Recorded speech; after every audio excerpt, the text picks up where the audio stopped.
let's go ahead and go. Good morning and welcome to the 10th Annual Dialogue on Progressive Enlightenment, D.O.P.E Conference. Thank you all for being so patient and kind while we figured everything out to make sure that you all had the best experience. My name is Jillian Bryant and I'm a junior currently studying psychology and economics. D.O.P.E is a space where individuals increase knowledge of issues impacting the upward mobility of African Americans and individuals throughout the African diaspora. The theme, Creating Intergenerational Wealth for the African American Community, seeks to explore the rudimentary components of wealth creation for the African American community, including financial, spiritual, and physical wealth. The goal for this year is to expose all to the past, present, and future of wealth creation for the African American, in addition to the development of a formative personal plan for success. We would like to start off the conference with the singing of the Negro National Anthem, Lift Every Voice and Sing, by Professor Blackfoot Dogon Moore. Please stand.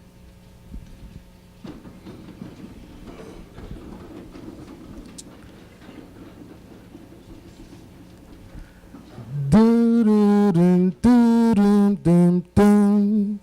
Lift every voice and sing till earth and heaven ring, ring with the harmony of liberty. Let our rejoicings rise high as the listening skies. Let it resound loud as the rolling sea.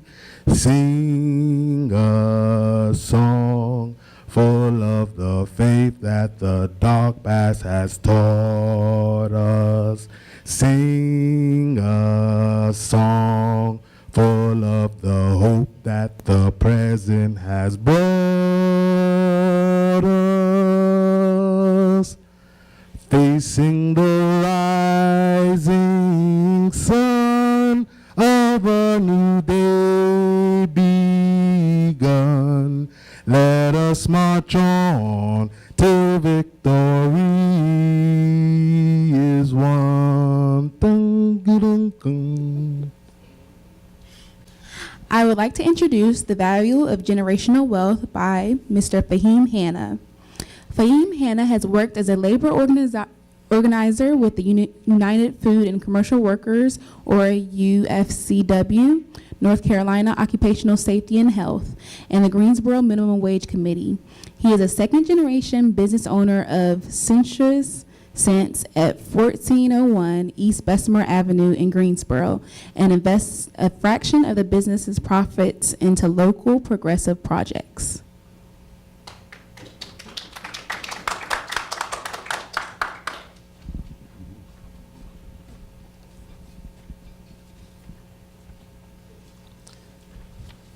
Thank you all, and welcome to the D.O.P.E Conference.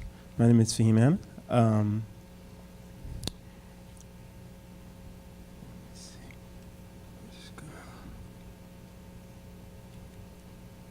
I want to talk about the value of generational wealth.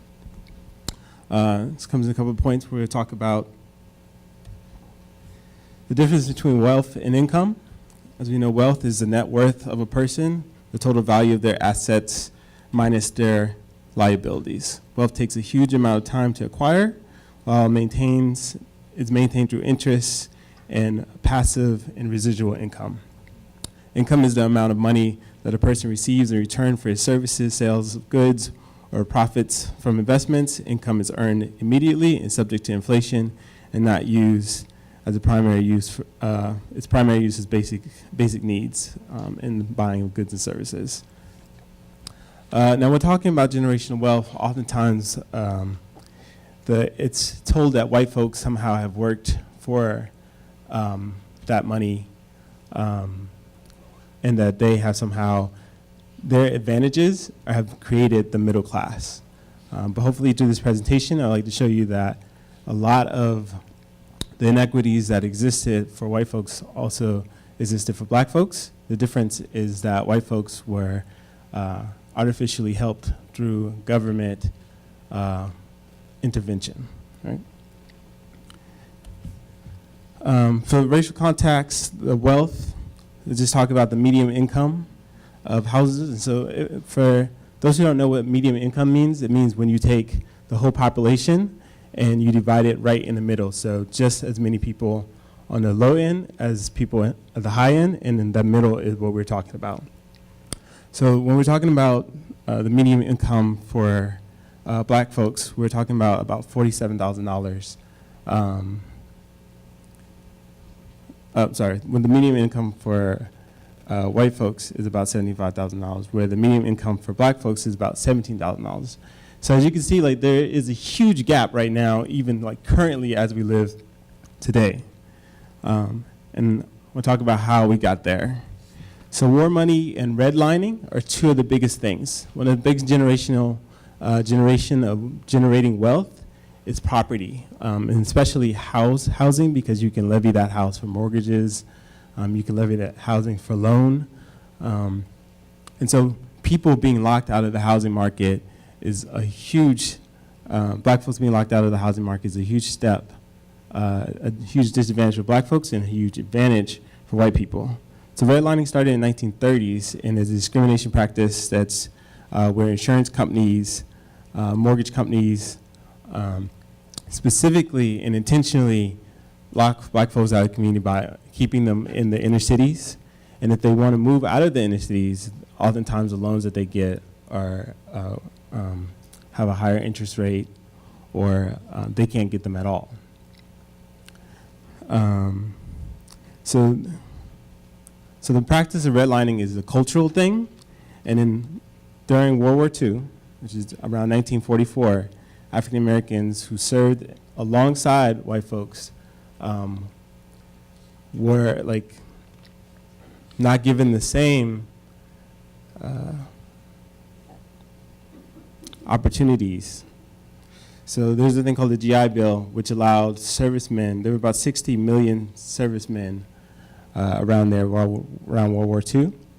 And those servicemen, when they came back, they had lots of different kinds of opportunity. One that's most popular is the GI Bill that allowed them to get cheaper housing, get access to education, and allowed them to also get money from the government to start businesses, right? Black folks were also able to apply for these loans in these programs, but only about 20% of those folks got that. Other policies include the WRINKLE Act that permitted unions to,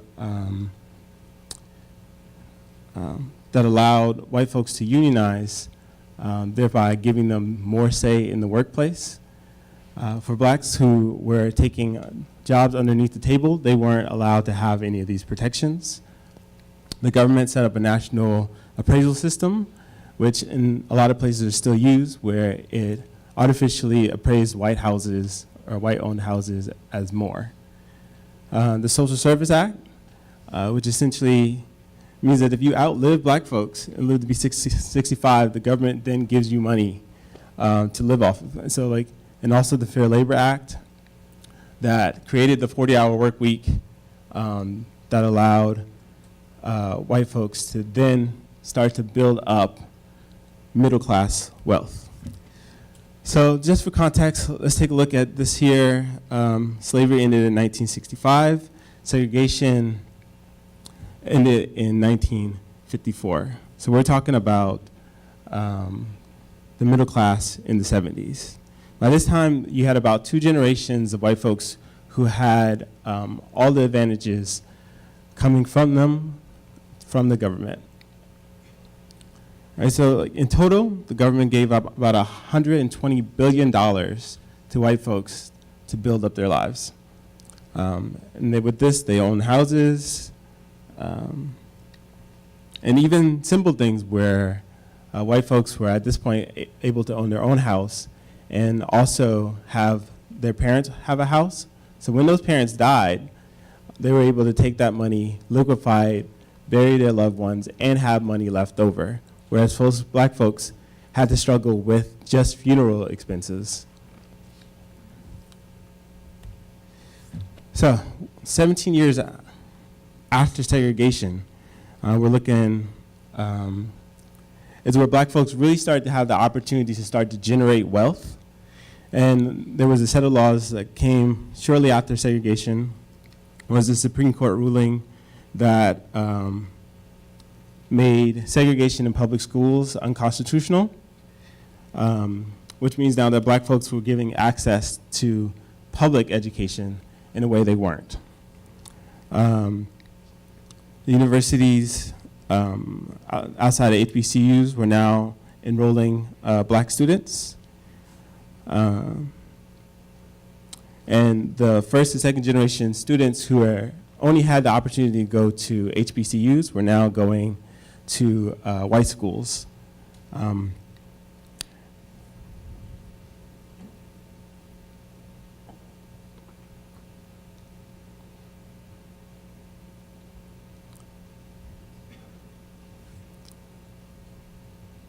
So what's important to note about these things here is that before this, black folks struggled with generating just income, things, enough money to get by, where in white folks who are working in the same market will also had plenty of advantages coming directly from the government to help them generate income. So the middle class only exists because it's propped up by the government. So the 80s and 90s brought a really interesting time for black folks in that along with desegregation being in full effect, black folks had the opportunity to really build businesses from the ground up, starting to take income, starting to take the income that they had and was able to turn it into something else. This is where my father started his business in the 80s and 90s. He was able to, he sold incense and oils on the streets of New York and Queens. Lots of people had opportunities to buy and sell products from overseas. A lot of people bootlegs products. They were able to use the income that they had working for white folks to now be able to start building up a business from scratch. I know it's almost meme to the point of ridiculousness, but black folks were now able to have access to even smaller software like burning CDs. People are out on the streets selling burnt CDs, music CDs, DVDs. This is money that they earn from the ground up. Now, folks who were in this era had a huge problem because after this income, what you need to do is to take that income outside of your basic needs and to continue to put it into profits. And that was really difficult. There's a lot of people who started businesses, but then because the struggle was so real, they had to then use that profit for their own basic needs, right? So like, that's a huge problem. Otherwise, this is also called the hustle, right? So that the advantages, access to technology, home computers, internet, access to products outside of white suppliers, college education and networking, access to credit and loans, disposable income.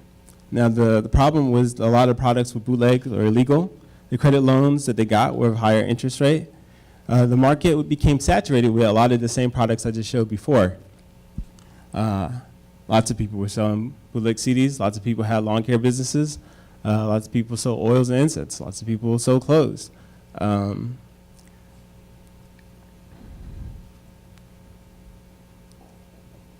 Right. Also, this is around the time where black folks actually had less supervision around their children. The latchkey generation was developed.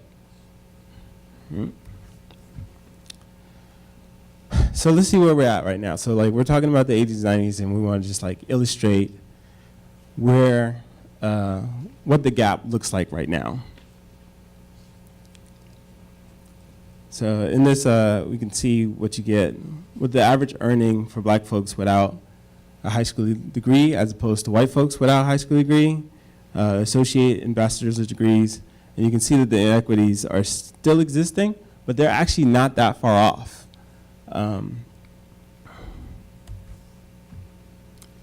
The challenges of creating residual and investments, right? One problem is that you can't inherit wealth that's still being used by your parents, right? So if your parents own their own home and are still living in their home, chances are you can't levy that for a loan. Chances are you can't sell that.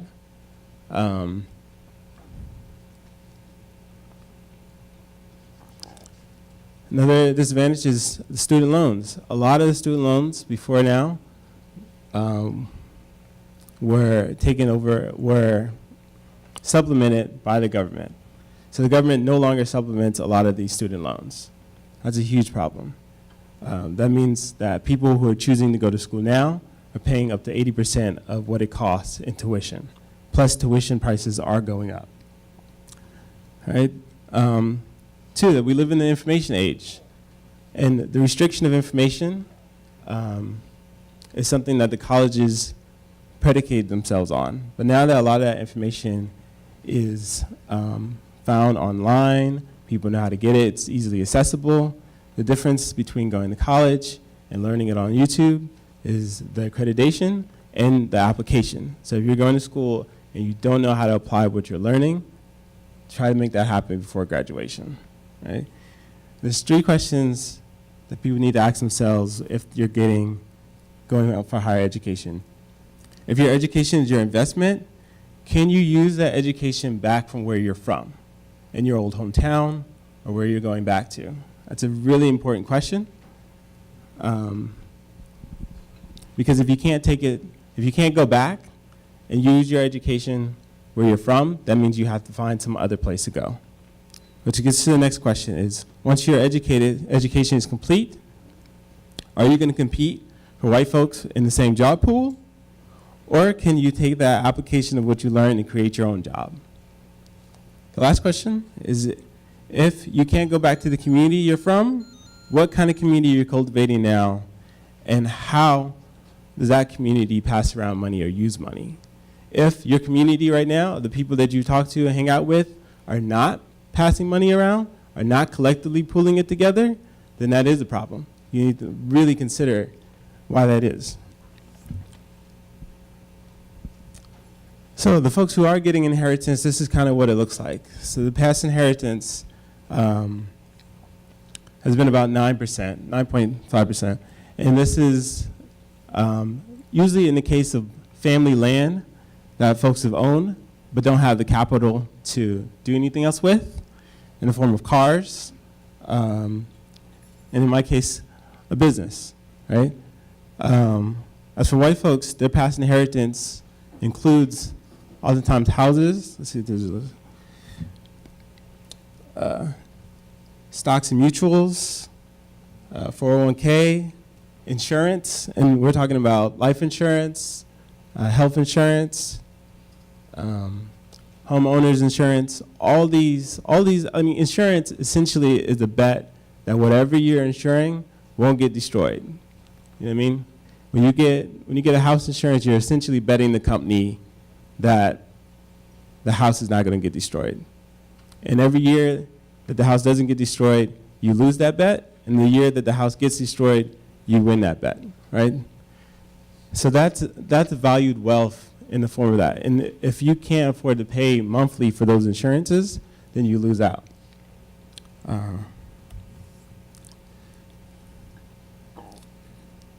So once again, I want to talk about the 3 stages of turning things into generational wealth. 1, access to income.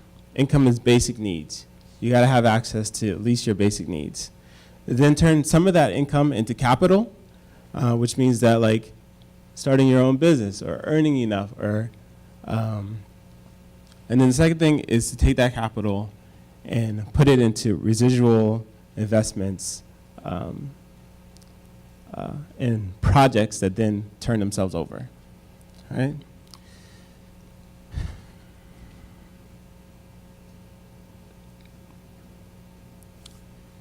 So one thing I want to talk about is the $1 billion club problem, which is an economic problem, right?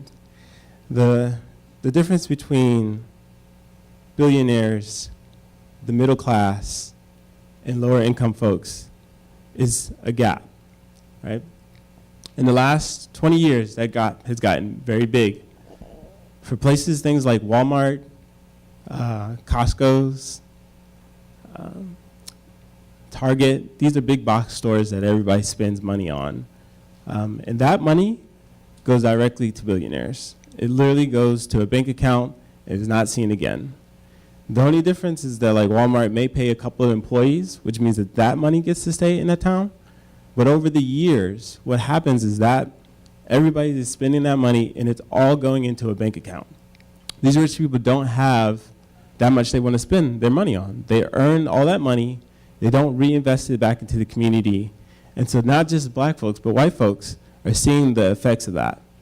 And that there isn't any money to turn over. So there's less money in the marketplace.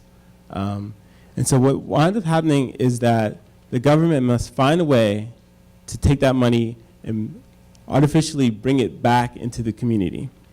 In the past, it's been mostly to benefit white folks. All right.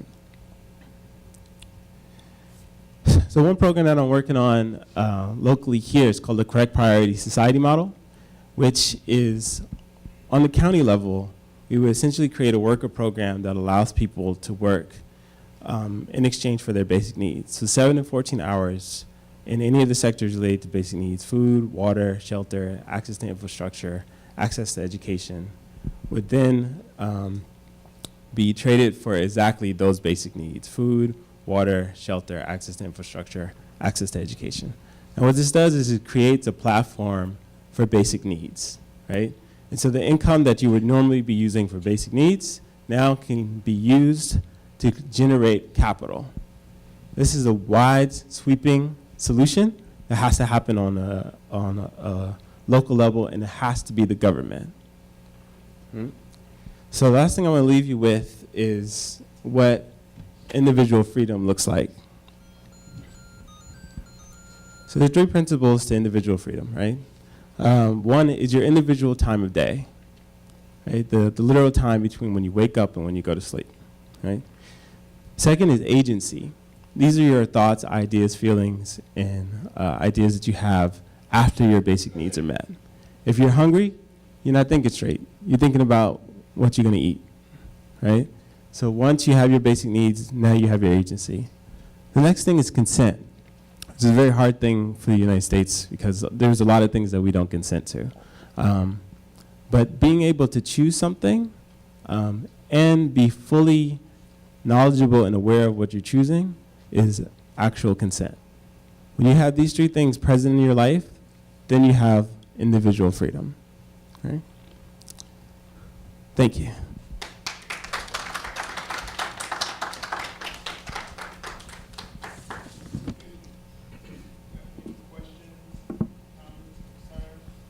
Yes. So with your CPS model, basically instead of, when they do the work, instead of paying them money for them to do whatever they want with it, they're getting exactly what they need. Yes, exactly. Yeah. Yes. With the information that you have now, how has it personally made your generational wealth work? Has it made my generational wealth work? How has it made it grow? So, so generational wealth is difficult to move from where we are to like the next level, right?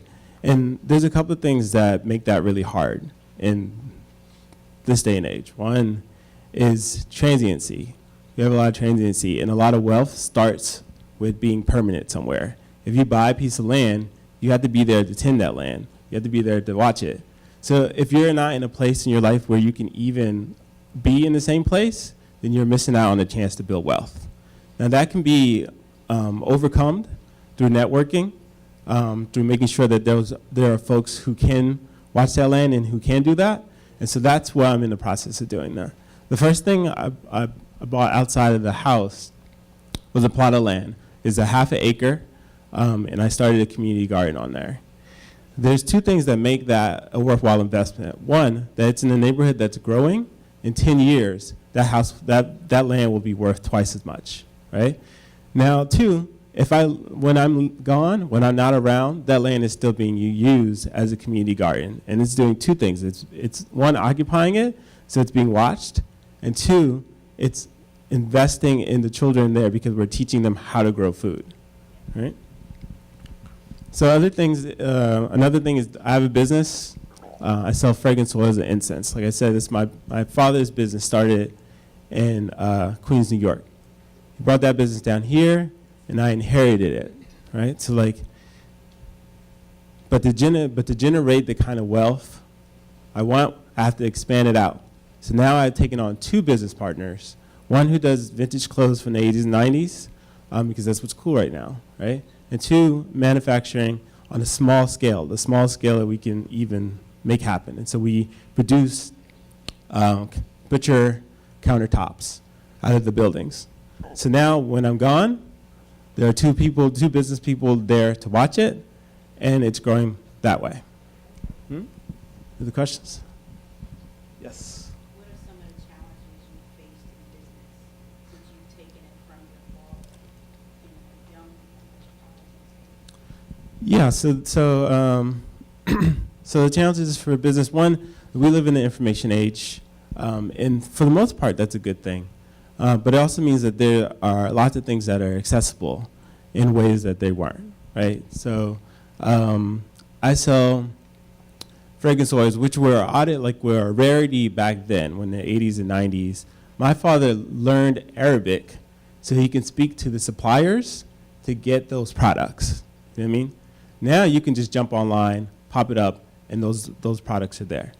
So now there's something has to happen that makes my business sustainable outside of it just being hard to access normally, right?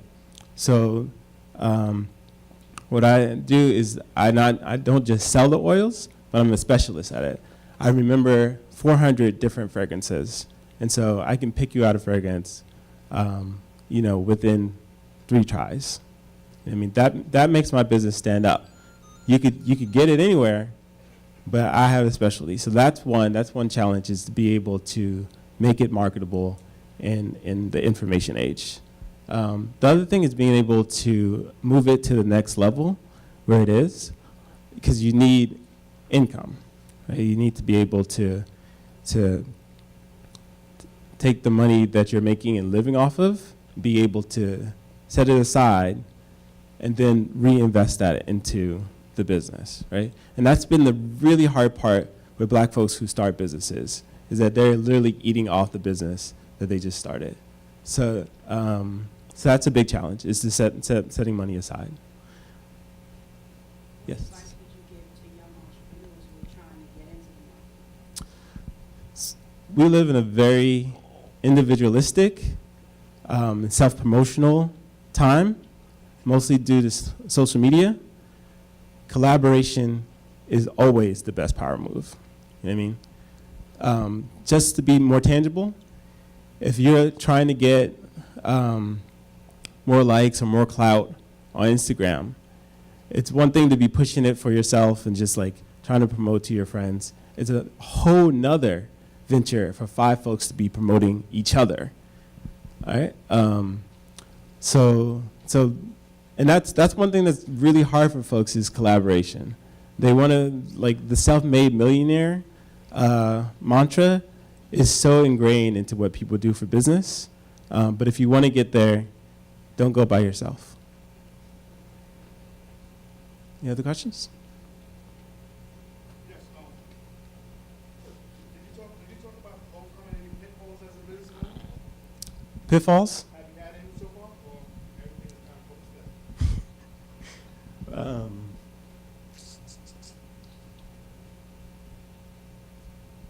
Well, I guess it's pretty copacetic. Oh, ownership. So, like moving to, so in business, the idea is to start to own a lot of every process that you're using, right?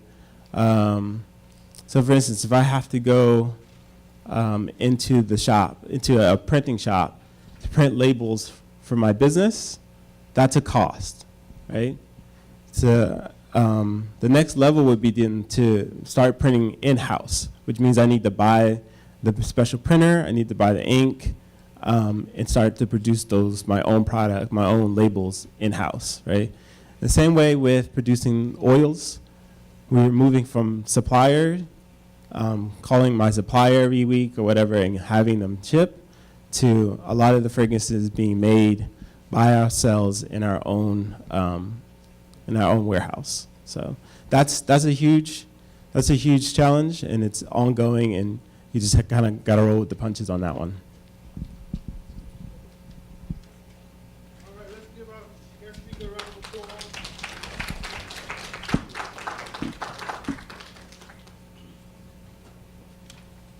Hey, we want to thank you on behalf of North Carolina State University for participating in the conference. No good bad for you, brother. All right, thank you very much for that. All right. So now we're going to transition into our second speaker. Okay. All right. Now we're going to pass the mic over to Ms. Kyla Glover, graduating senior psychology major, and she's going to introduce our next presenter. Okay, good morning, everyone. I'm Kyla Glover, as Professor Dogon mentioned. I'm the president of Psychi Honor Society, and I'll be introducing Dr. T. Owens Moore. Dr. Moore is trained as a physiological psychologist. He is a graduate of Lincoln University in Pennsylvania and has a master's and PhD from Howard University. His specialty courses are both in the field of neuroscience and African-centered psychology. In addition, he is a co-founding member of the Neuroscience Institute at Morehouse School of Medicine. Without further ado, we want to introduce Dr. Moore.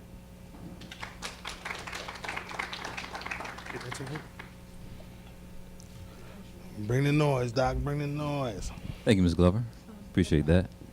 Okay, and I believe the click is working. Mic's on. You hear me all pretty clearly? Clicker works from here. Yes, sir. Gotcha. All right, we ready. Well, I appreciate the invitation to come visit you.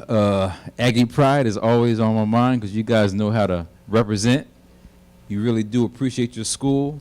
You have some very great professors. I appreciate Brother James for bringing me on board. Dr. Roberts here is one of the most profound chairs on the campus. So what you have here to offer for the D.O.P.E conference is something to share for the world. This topic on intergenerational wealth is important to talk about.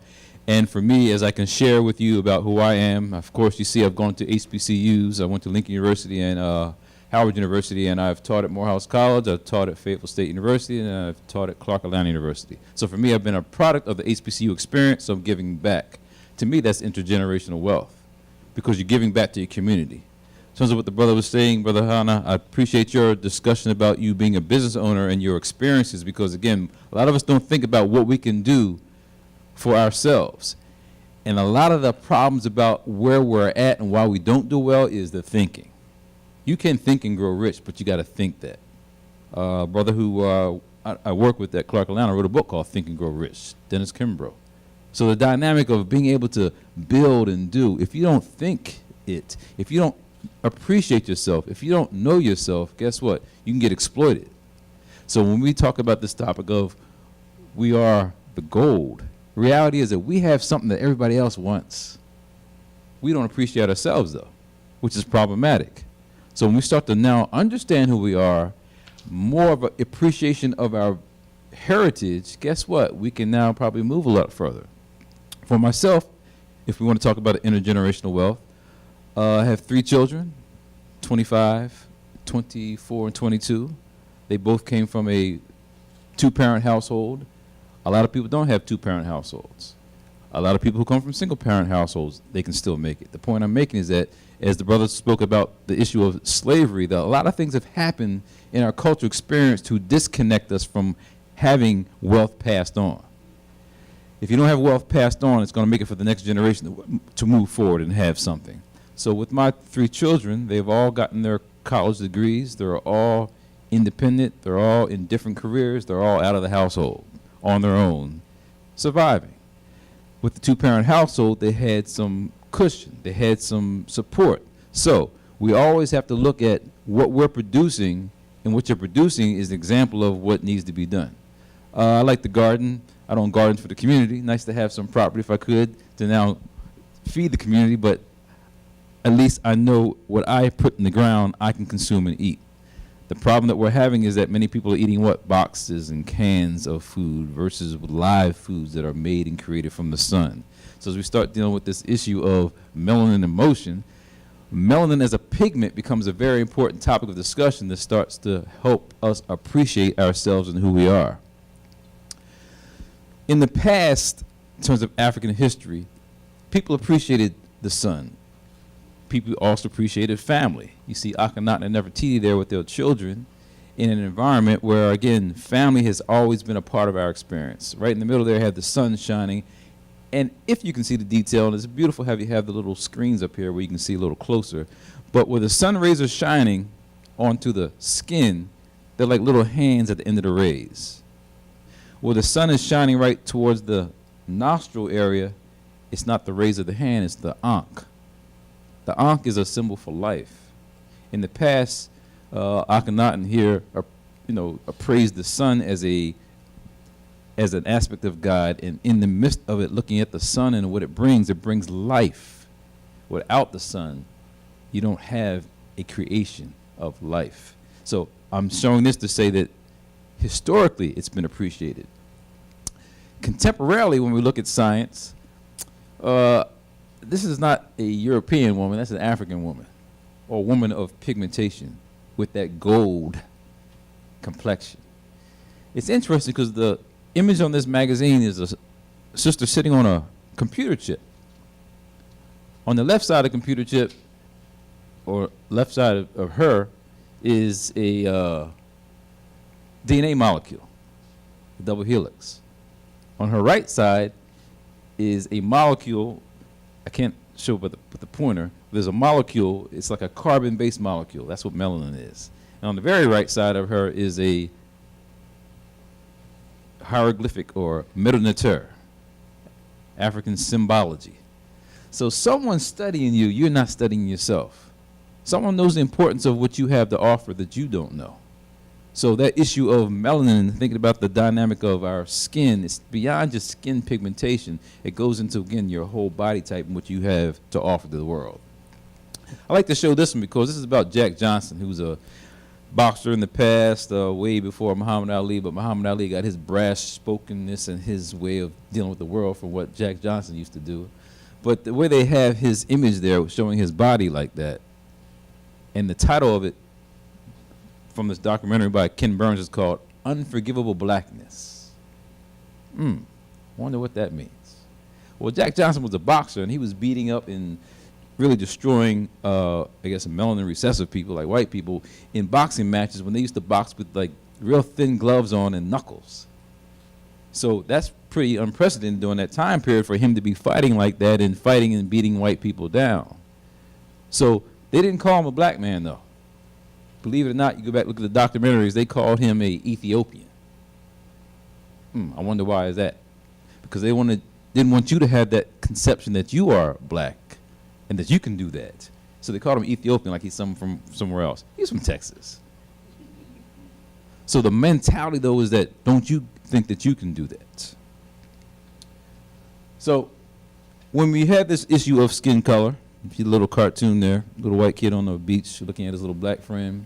And little kids really don't have any dynamics about, social issues about racism growing up. They learn that from their parents. They learn that from the culture they're living in. So here you have a little situation with a little white guy saying, maybe if I change my brand of suntan lotion, I can get a tan like yours.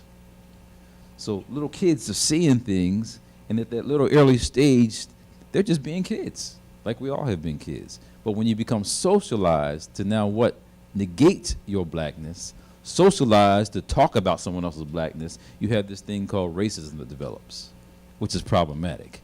We don't really equate it, but it should be stated that racism really is white supremacy. In that context, it's someone else having control over you. Black people don't try to control other people. So we really can't be racist. We can be prejudiced or have some ethnic notions about things. But the issue of racism develops because people start to look at people as bad, look at black as bad.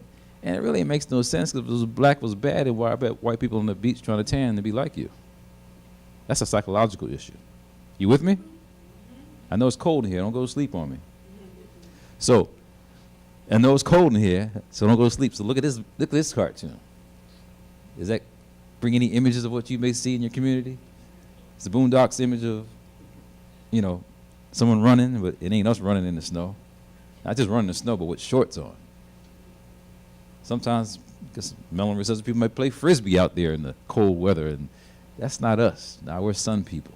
But they're just simple statement by a Boondocks character is that, just saying white people.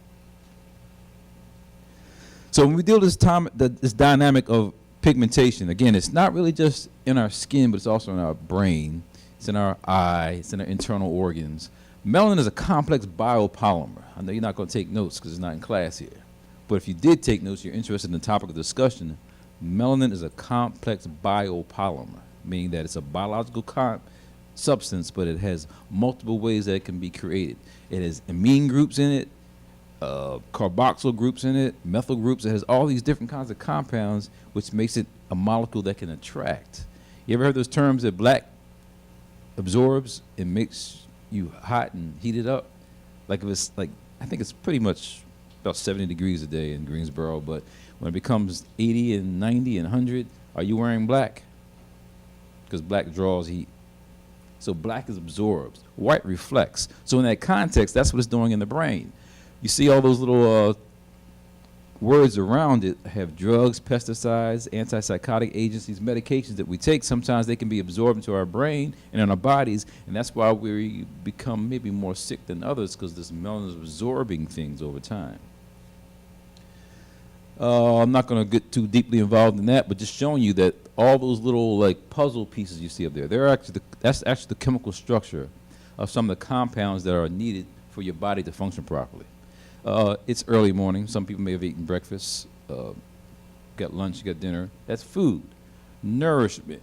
To get nourishment in your body is important for what the brain needs to make it work right. One of the clearest or most significant amino acids is called tyrosine. Amino acids are your building blocks for proteins, okay? Without the amino acids, you don't have what your body needs to build other things. So tyrosine becomes a very important one. And these puzzle pieces show that tyrosine can make your neurotransmitters. Guess what? Tyrosine can also make the melanin in your skin. It's the precursor molecule that makes the things that make your brain work and also to give the color to your skin. So it's something that, guess what, is very important. And when we see some slides later on, we'll see how science is now exploiting that and using that. On the right side there, it says pheomelanin. On the other side, it says eumelanin. So eumelanin is really the dark and brown pigment. The pheomelanin is like people who have lighter skin, like red freckles. So there's two kind of pathways to make them. And in this description here, it's showing you the pathways, but we won't get too deep into that. But you see tyrosine at the very beginning of the development, as we showed in the last slide. So for your skin, you have something in your body that makes your melanin. It's called melanocytes. Melanocytes are like cells that sit in your skin with like arms to it. It's pretty deep because it looks just like a neuron in your brain. People don't think about that, but the neuron in your brain has arms like dendrites and axons that extend off of it. Well, so does this cell in your skin. So if you look at the top of it, those arms, that's where the melanin kind of rises to the top to give you your even skin tone. So the way that this diagram shows an African, Asian, European, you see the African having more black dots, and the black dots is the pigment that gives you your even skin tone on your outside appearance. That's just skin. What we're saying, again, showing you the differences. The reason why Asians and Europeans may have less melanin is because they lack the enzymes to make the melanin. So when we talk about melanin as gold and people making money off of, I guess, darkness and pigmentation and products, if you ever seen the stealth bomber, is black in color. Have you ever seen the bottom of a space shuttle coming back into this solar system, or this, so it doesn't get burnt up? It's black panels on the bottom of it. Some planes have black on the front of the airplane. So that blackness is something that's been studied, and people have used certain kinds of panels and using carbon-based fibers to kind of study how you can create this technical apparatus focused on melanin that's outside the body. There's a stealth bomber right there as an example. Again, black color. It's not light, but the technology used that we know about how melanin works in our skin is also the same thing used externally. In the body, the primary thing you hear about melanin on the outside of the body is functions as an antioxidant. Antioxidant, that means it prevents the destruction of your cells. That's why black people look much younger than other people their same age. It's stopping the so-called free radicals or bad things from destroying the cells. So antioxidant. So you see a lot of products focused on that. Skin products. How do you keep the skin looking young? How do you stay looking like black people? That's what you're really saying. So wrinkle science. If you have a banana, apple, or some kind of fruit item, bite it or just leave it out there in the open, it turns brown. Guess what? It's turning brown because there's melanin helping to stop the spoilage. Maybe never thought about it like that, but your skin is doing the same thing. It's stopping the spoilage of the environment and the toxicity around destroying your body. Not just internally or externally, but both. So it's becoming a very important molecule that people are studying. So here on the, again, with the apple is you see the bitten part and the wrinkles, but the brown around. Well, some people have skin that wrinkles much more than others. So here is an example of a knee. That's a knee. It's been cut. So you see, like on a day 2, you see the cut is kind of healed. By day 16, it's like the cut is kind of like no more blood or scab, but then by day 30, you wouldn't even know there was a cut. That's power that we have to regenerate. Melanin assists and helps to make sure that those things help to make the body looking, I guess, resourceful over the years. And of course, there's a double-edged sword that over the years of the constant insults and toxicity that can develop, we then can have some problems in the brain, and we can talk about that potentially later. So the war on wrinkles is a big industry. Money. Talking about gold, again, we are gold. People are studying things that make us look how we are, and we're running from ourselves. Doesn't make any sense. So the industry has changed over the years. Again, it's pretty much $1 billion industry with skincare. Just read this the other day. A FETUS facial. You ever heard of those things? People using stem cells from babies to what make their skin looking good. But the amount of money people are paying for this stuff. It says Victoria Beckham's doctor just revealed her secret to eternal youth. So in an interview, she was stating that the facial reportedly begins with a caviar sheet mask and an eye mask made from crushed pearls. Stem cell injections follow, as does LED, that's low emission dioxide, I think something to do with light, and oxygen therapy. $1,400 for this stuff. And you look at naturally without spending any money. We just may mess it up because the foods we eat. You keep eating them fried foods, you're going to keep messing your body up internally, externally. The box and the can is going to mess your body up internally, externally. But again, people are spending money to make themselves look young. Skincare. You got little small bottles of things and jars of science stuff, and people spending $600 for maybe 2.5 ounces of a chemical to put on their body, on their skin, to make them look young. You are gold, don't even need all that.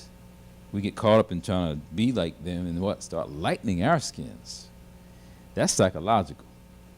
So if you're not with me on that, if you're doing that, that's not a good thing, not to be lightening your skin. We need to start, again, appreciating who we are, and then we start spending money with ourselves. You heard of Botox before? Botox injections? It's not like a classroom setting, so I can't just ask you, do you know how that works? But again, that is putting botulism toxin in your body to arrest the cell development so it doesn't wrinkle. I don't think you just heard me. Putting botulism in your body so that now your cells don't wrinkle. So they'll go to that extreme to try to fix themselves. Anti-aging breakthroughs. I mean, there's a whole journal on longevity. I mean, people are studying these things, but we're not studying ourselves. And then on the other side is, people are injecting their lips, injecting the backside, doing all kinds of things that make them look like something that they're not. So people tease you about your big lips, but now they want to get lips. The whole body part. People used to have those big dresses. Forget what you call them. But the big dresses in the backside to emulate black people. What was it called? Boutonnieres. So here we have now people trying to be like you, and here you are running from yourself. That's psychological. That's what we're working on here. Even pigment in the jar, pigment in the tube. They're creating some things called dermablend. It's called Melanosome, Melasin. Trying to find ways to darken themselves without sunlight. You don't understand the deepness of this. I'm saying you have the beauty of blackness, but here we are running from it. You have friends that don't like their dark color? You have family members that run from being black? Family members that say that only light-skinned people can do things, and the reality is that the black part and the dynamics of melanin become very important for sustaining your life. And even on TV, all these big TVs, all these big screens we have now, you got now HD TV complexion chemicals. So you got now on the level of, again, using chemistry to manipulate the body so that now there's a different image being presented. But it's down to the level of we have now HD TV. So you got new ways that now people are trying to get the artists or the entertainers on TV looking differently.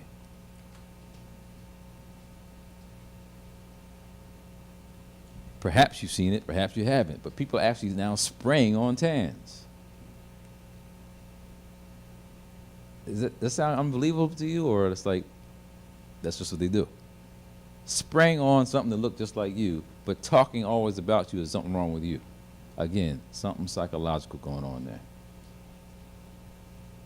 So beyond the spraying on tans, any black people do sun tanning beds?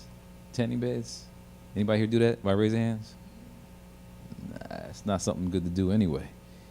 If you cook a chicken, put it in the oven, and you overcook the chicken, what happens to the skin of the chicken or the turkey? Too hard, kind of cracks. It's like not a good thing. So the same things happen when people go on them tanning beds.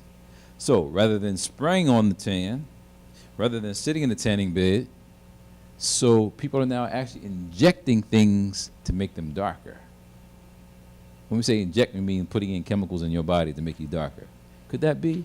Well, I wrote in some books, talked about that. People used to chew roots on the caravans going through the deserts to make themselves darker. And those roots we now know have chemicals that deal with these chemicals that are being made. So here's one called melanotan. It says it works on the brain center that handles sexual arousal. Because the side effect of trying to darken yourself with a chemical is that people had erections. I don't think you're paying attention here. You now have some chemical that's related to now sexual arousal. So I hear there's a big craze now on the West Coast. People taking this thing called bremelanotide. It's actually coming from that melanotan too. Experiments have been done over the years, and people are looking at how this product not just darkens your skin, but creates now this so-called, maybe help out with erectile dysfunction with some people. This is pretty deep now.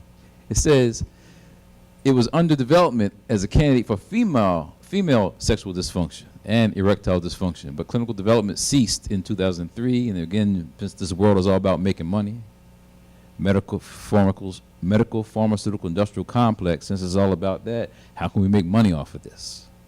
So this drug was basically being used, and now it's being used to kind of eliminate the tanning, the spraying on. Now they're consuming something, but it's not something that African people do.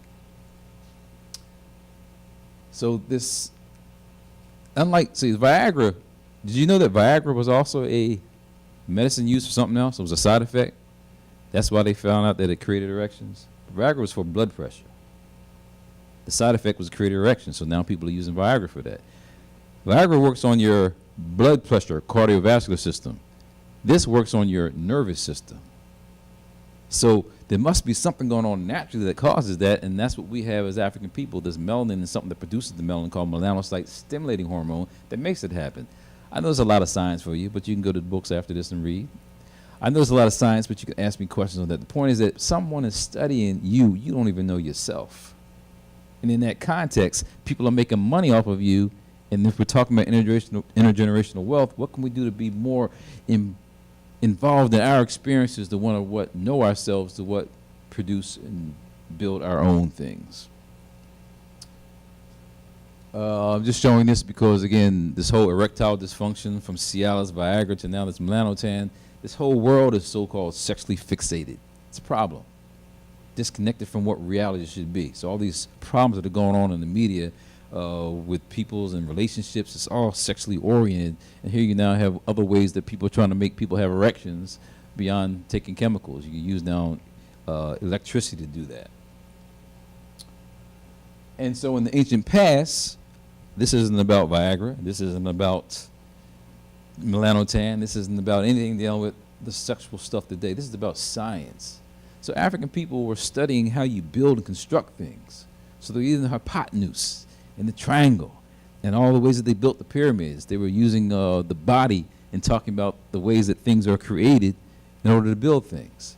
There's an individual named Swallow Lubex with a book called The Temple in Man, and how some of those temples are built on the structure of how our bodies are. I'll show that image because I'm going to overlay it with the first image I showed you earlier in the presentation.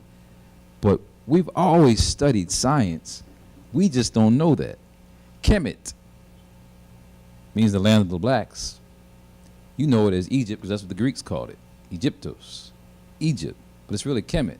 So black people studying white people talking about this, the white people say, oh, the land was black, the soil. No, the people were blacking the place. So when you study Egypt, you sometimes think that, oh, it's just Egypt. No, Egypt is in Africa. When you look at maps, they got it colored, and they got it colored different than the rest of Africa. What kind of mess is that? It's to disconnect you from your heritage, disconnect you from things that you created, things that you were studying. Those are black people. Peppercorn hair. You got no white people, no peppercorn hair. So they're studying chemistry. They're manipulating the ways that the herbs work. I mean, we know all this stuff in the past, but if you don't appreciate it, you're not going to study it in the future. So we have to really go back and see that they were manipulating things, and they may have known about these chemicals that people are coming about right now. So for our brains and today,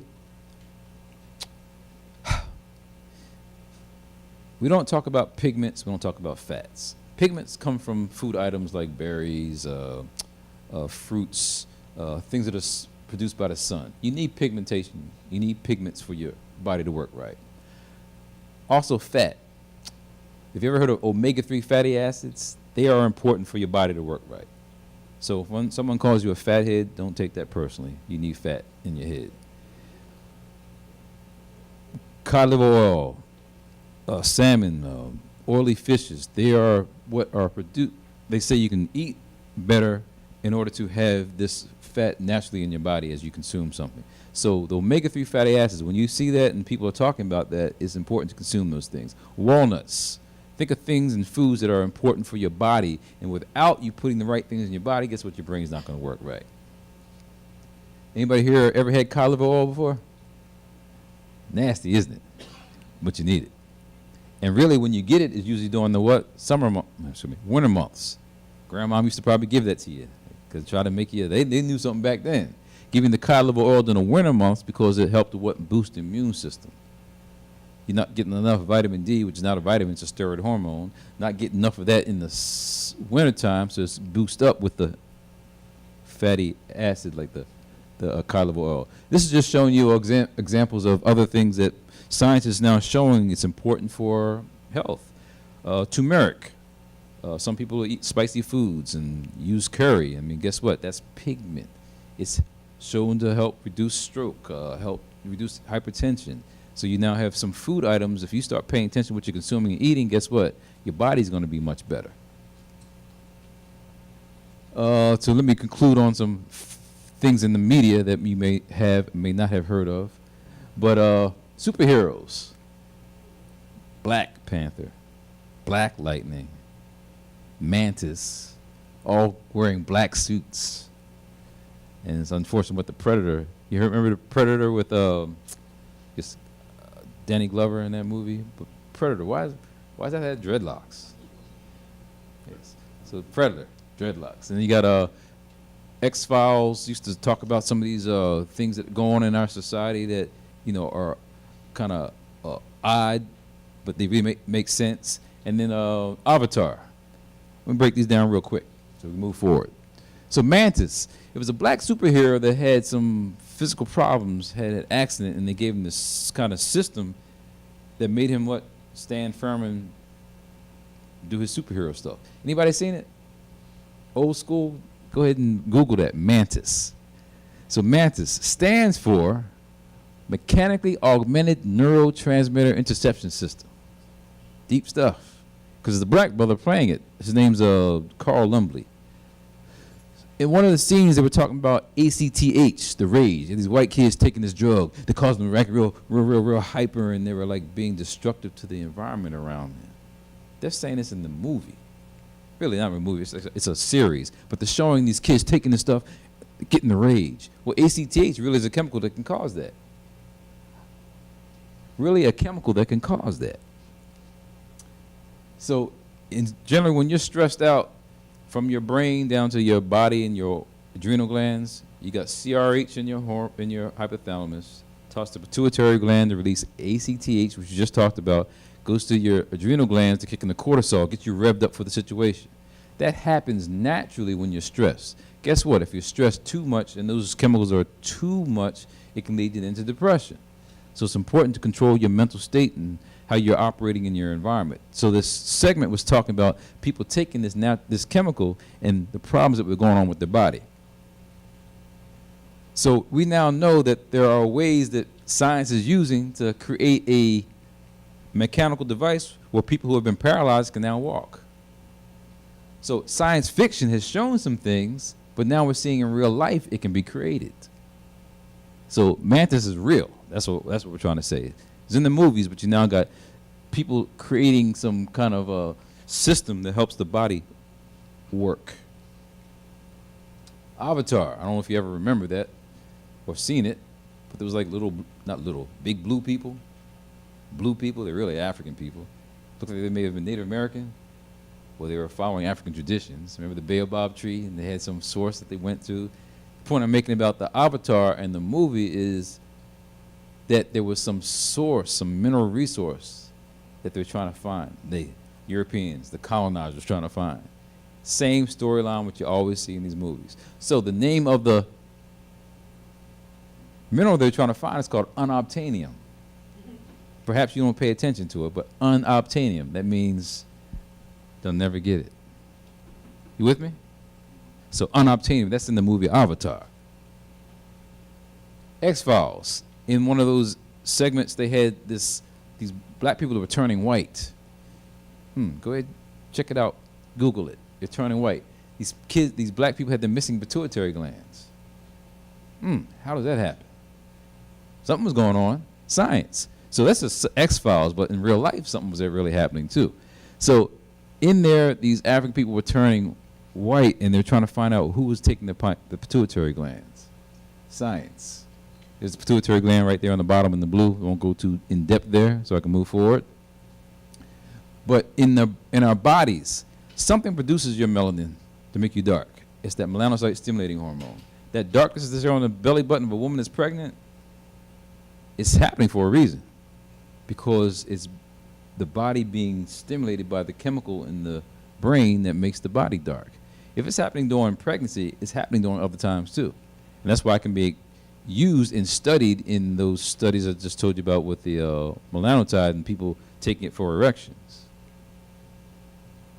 Black lightning, basically what's going on right now, it's supposed to be a series coming back about Wayne Williams and these child murders, Atlanta child murders back in the 70s. Many of you weren't even here to know about that, but there were a couple kids being missing. And people said this one black man killed these 20-plus kids. May have, may not have, that he was accused of killing 2 adults, in jail for that, in life. But this story is coming back in the media. You'll see it a few more weeks. But Dick Gregory had talked about those kids, some of them had their penises missing because they were studying something called interferon. Dick Gregory's now passed, may his soul rest in peace, as an ancestor, but he's always tried to get us to think about what's really happening. But interferon was a chemical used for cancer research studies. I don't know if you heard, but back in February 2018, the scientist was happened to be lost. A CDC scientist happened to be missing. Found him in the Chattahoochee River. What? This scientist, Timothy Cunningham, a young brother, by himself, living, couldn't find him. But do you know what he was studying? What he was researching? The fact that these immunizations weren't good. Vaccinations are problematic. And he happens to be found dead in a Chattahoochee River. This is real, people.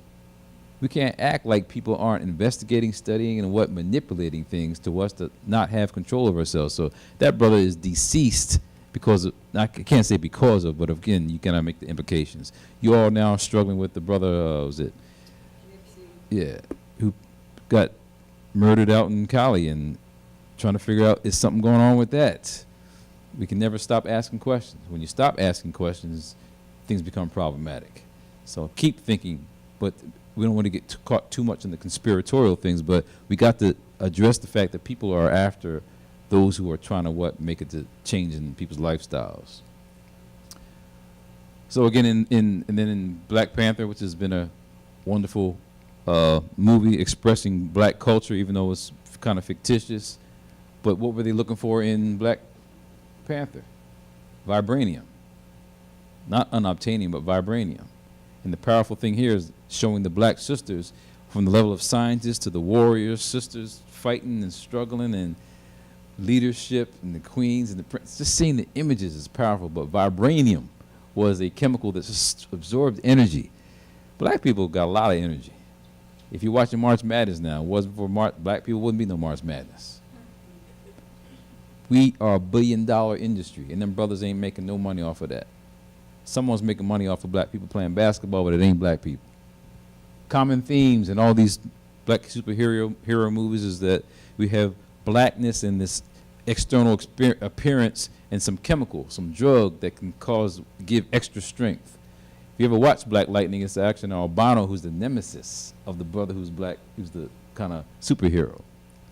And even if the whole issue of dreadlocks with Brother Khalil and Killmonger and Predator, they all have dreadlocks. Like, that's the enemy. But again, media is setting you up for things. So to conclude, what I showed you at the very beginning, someone studying you, not studying yourself. And on the right side there, it shows a book that I was talking about, where on the continent, specifically there in Kemet, a lot of those temples were built on the way the body is constructed. So where you have the head or where the temples are. And in that context, again, others have studied us, others have reflected on self-knowledge. We got to get back to that. So in conclusion, thank you for, again, the invite. Thank you, Brother James, for bringing me on board. Thank you for the D.O.P.E Conference Committee and for your attention this morning. Any questions?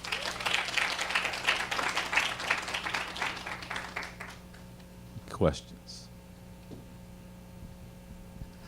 Yes. Have you heard of the Melanin Conference? Yes, I've participated in the Melanin Conference for years. It's pretty much been sporadic, though. Used to be a certain time period where it was going on consecutively, and it's done actually in different cities, from D.C., Detroit, California.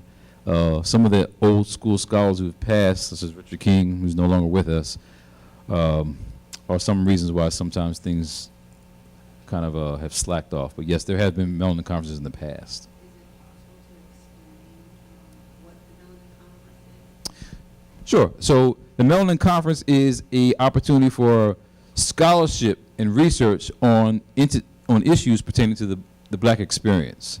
So going a little bit deeper into the things that I've discussed here, but having scholars that are mentioning topics related to our African heritage and our history, pretty much what I've discussed here. So from Malachi Andrews, like I said, Richard King are both passed. John Chazelle, their names are out there. I don't know if you ever heard of Francis Cress Welsing, but Dr. Welsing wrote a book called The ISIS Papers, The Keys to the Colors.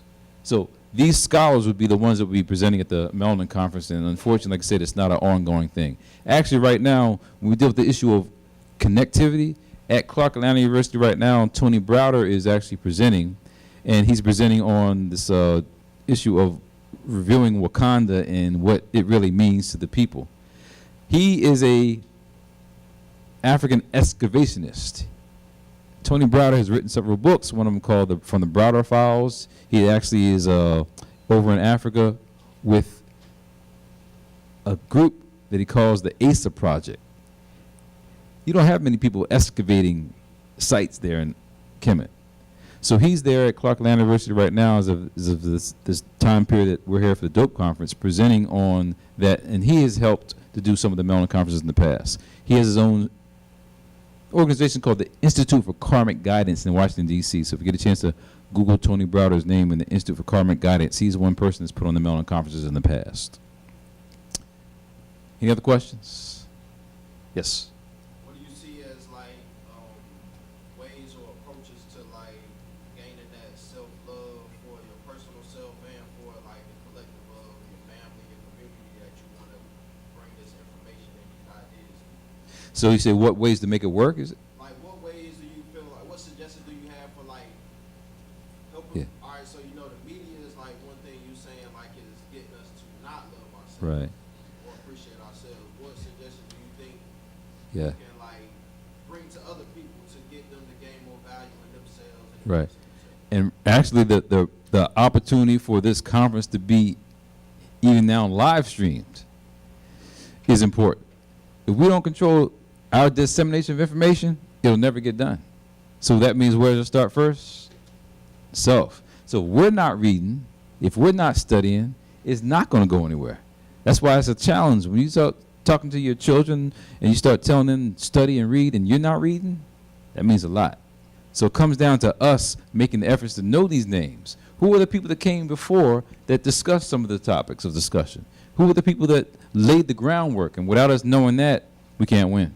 So it starts with us first in terms of knowing the level of information that can move us forward rather than, again, the information that denigrates us and makes us look negative and bad.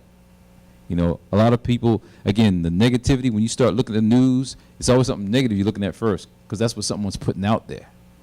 But if you start talking about some positive things, you know, accentuating the positive aspects of stuff, start reading material that relates to elevating, I think that is the first way and key way to get out. Many people have written about the changes in the images of psychological slavery. Dr. Naeem Akbar. We can go over a list of black psychologists who've gone through the whole realm of dealing with how do we get self-knowledge is the key. It used to be in ancient Africa, across the temples, it said, know thyself. Greek said, man, know thyself. They kind of distorted that, but it says, know thyself. Until you know yourself, you can't move forward in life. That's why it's important to really emphasize this issue of African history and in our blackness, specifically dealing with a Eurocentric, white supremacist-oriented society. What you got coming from that orange house is a problem because that person is not, and that administration is not supporting your efforts. You see what's going on all over the world in terms of how they're attacking colored nations because there's a white supremacist structure here. So until you study that and know that, there's no way you can fight against that. Question? Yes. I saw you were talking about the characters in the movie. Yes. That had dreadlocks. Why do you think that they are, the villains are put up to have a specific type of caricature on the outside? Do you think that the media is starting, the underlying reason behind that is to brainwash people who are watching it? Right, because yeah, so on that level, I mean, who's creating those images? Who creates those storylines? And sometimes in that context, I don't think we did Predator. I don't think it was a black, it was a white person, right? More than likely. I mean, so you start looking at the people who are creating some of the storylines, they then put the images out there, which is problematic. That's why I say unless we control the dissemination of how the information is, it's not going to be done right. A lot of people don't like to look at The Matrix because I guess this generation doesn't look at The Matrix. But the Matrix itself, they said was created by a black woman, but white people put that on, the Wachowski brothers. So their image of how they may see things may be different than how her story would have been. Even though it was a black sister who was an oracle, even though the Morpheus was a black man, but you had Neo as the white guy as the savior. I mean, so the mindset of what you're putting out there impacts things. That's why even though Black Panther was powerful, even though it was an image that showed a lot of black pride, Killmonger should have survived. Killmonger should have been the one to say, hey, let's go to the community. This is what we're going to do to make a change. And they wiped them out. I don't know Wakanda 2, if he's going to be coming back from, I don't know how he come back from a lot dead to do that, unless they gave him some herbs or something. Okay. So now it comes down to what the ideas and what you put out there. So to have him removed and then to have the CIA as a hero, come on. Storyline. So the person who writes the storyline dictates how the story's going to come out. So yeah, I'm saying that yes, those manipulations about showing black people with the dreadlocks is certainly an image that, that's the enemy. There's something wrong with them. And then psychologically people get that in their mindset. Yes. So you Jordan Peele? Who? Jordan Peele, he's a Yes. movie star. Yes. Have you seen his movies yet? I saw Get Out, but I haven't seen Us yet. He recently made a statement saying, I will, for the rest of my career, I will continue to appoint African Americans as the lead of my movies because I don't have anything against white guys, but I've already seen that movie. Do you agree with this statement? Do you think that it is racist? And Oh, something? no. There's a lot of people saying that this is racist, but Well, it's kind of odd for him to call him racist because Jordan Peele he's from a mixed family, right? Yeah, Key and Peele, where he started, then I got his name. Both Key and Peele are from mixed parentage. So how can they be racist? Well, they could be, I guess. If people want to label them that way. I'm just trying to address your question. What you're saying about is something he said bad. He's just saying let's put some right images out there. I had a conversation with a colleague about this guy named Drake. Drake, is he from mixed heritage? yeah. Jewish but how is he nigga this, nigga that? You're not Jewish nigga this, Jewish nigga that. You're talking about black nigga this, black nigga that. So now that's, in my opinion, something he's now put up and propped up as someone to acknowledge and look at. But you talking nigga this, nigga that, and you have white. So the people who may be putting out the messages, you got to look at their backgrounds. And so for Jordan, or for Key and Peele, and you said Jordan Peele, where he's coming from, his perception is, look, we don't have enough of our images out there. Until we have us controlling that, our images won't be there. I don't know if you like Ava DuVernay. She did Selma. She did help do this Wrinkle in Time movie with Oprah Winfrey. Ava DuVernay, she did Queen Sugar. She's putting on. So if we are in the position of director and putting the images out there, you can do whatever you want to do. That's my thoughts on that. Yes. Good? So I Okay. had this conversation in class, and one of my friends was saying the complete opposite of everybody else in the class. Do you believe that there is a such thing as reverse racism, and in which aspects do you think it is reverse racism, and which aspects do you think it's not reverse racism? Yeah, it's a hard, not even, I would say even a hard call. It's a positioning call. Because I love people, that means I hate white people? No. Because I love black people, that means I hate white people? I'm asking you that. Because I love black people, does that mean I hate white people? You saying that real quick, automatically? No. But that's what comes up. Oh, you talking all that hate. Hate? What do you mean hate? Because I love my people? I'm talking hate? Because you appreciate who you are, and now you're propping up the history of you were at one point subjugated, at one point raped and burned. At one point, you were beaten down. Because I'm talking about that, I hate white people? No, I'm talking about an experience that happened. The reason why we as black people don't get to where we need to be because we're not dealing with what? Trauma.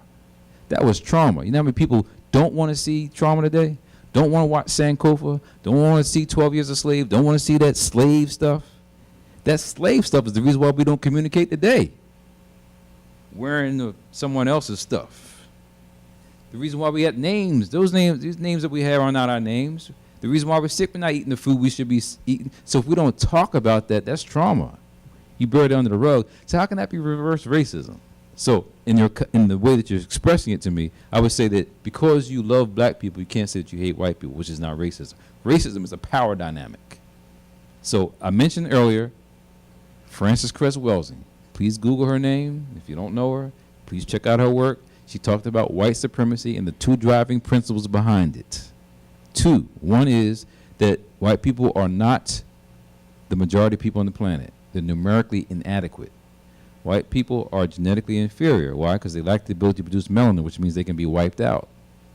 So consciously, they do what they can to what? Control the world. That's racism. Can anybody here beyond Wakanda control the world? And Wakanda ain't real. So black people ain't controlling nothing. So how can I then be reverse racist? You can be prejudiced. You can be have some ethnocentric notions, but I wouldn't use that as saying as racist. I have a question. Mhm. Is it true, or do you think that the weather affect, the cold weather affect pregnant women's children? Like, does the cold weather affect the lightening of melanin? Does cold weather affect the lightening of melanin? That's a different question than the children than the other one you could ask. You asking two questions? Well, basically, it's an observation that I made that some of my friends that live in the north, when they have children, their children are a few shades lighter. Well, on the level of skin, yes, the sun is what produces what? The darkness. In terms of living in the north, yeah, the lighter you're gonna be, lighter where the sun is not shining as much. That's quite clearly. Right by the equator, everything that's dark by the equator is dark because the sun's shining more there. The further you go away from the equator, yes, people are going to be lighter. So that means that the cold weather affects the woman's eggs? I wouldn't say that. I'm not going there. Where I would go in a biological psychology book to ask that question. You heard of schizophrenia? So people say there could be a season to birth effect as to why people have schizophrenia. Those people are born like in the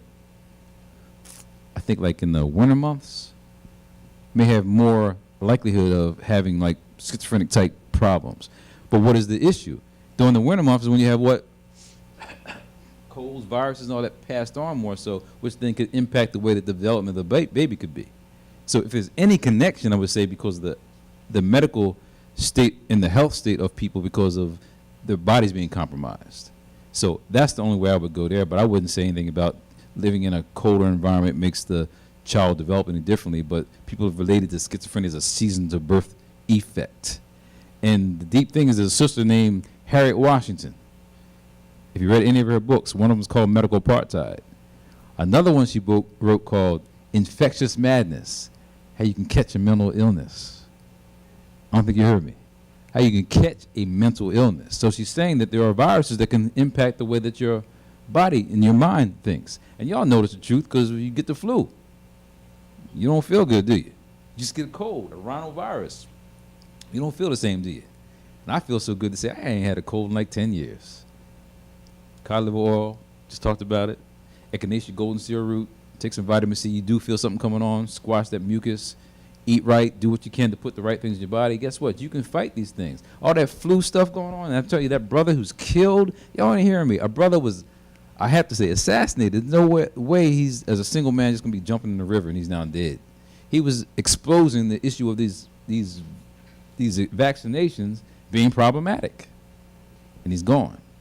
So again, health in the time period, I think, has a lot to do with our bodies. Yes. Considering you're speaking about the naturopath doctors, what do you think of all of the deaths that are coming up now with the holistic doctors and the state of naturopathy? Yeah. And I've never seen the reports showing the name of the doctors and what they did and the deaths. I haven't seen it, but it's there. You're telling me. You know it because you practice it.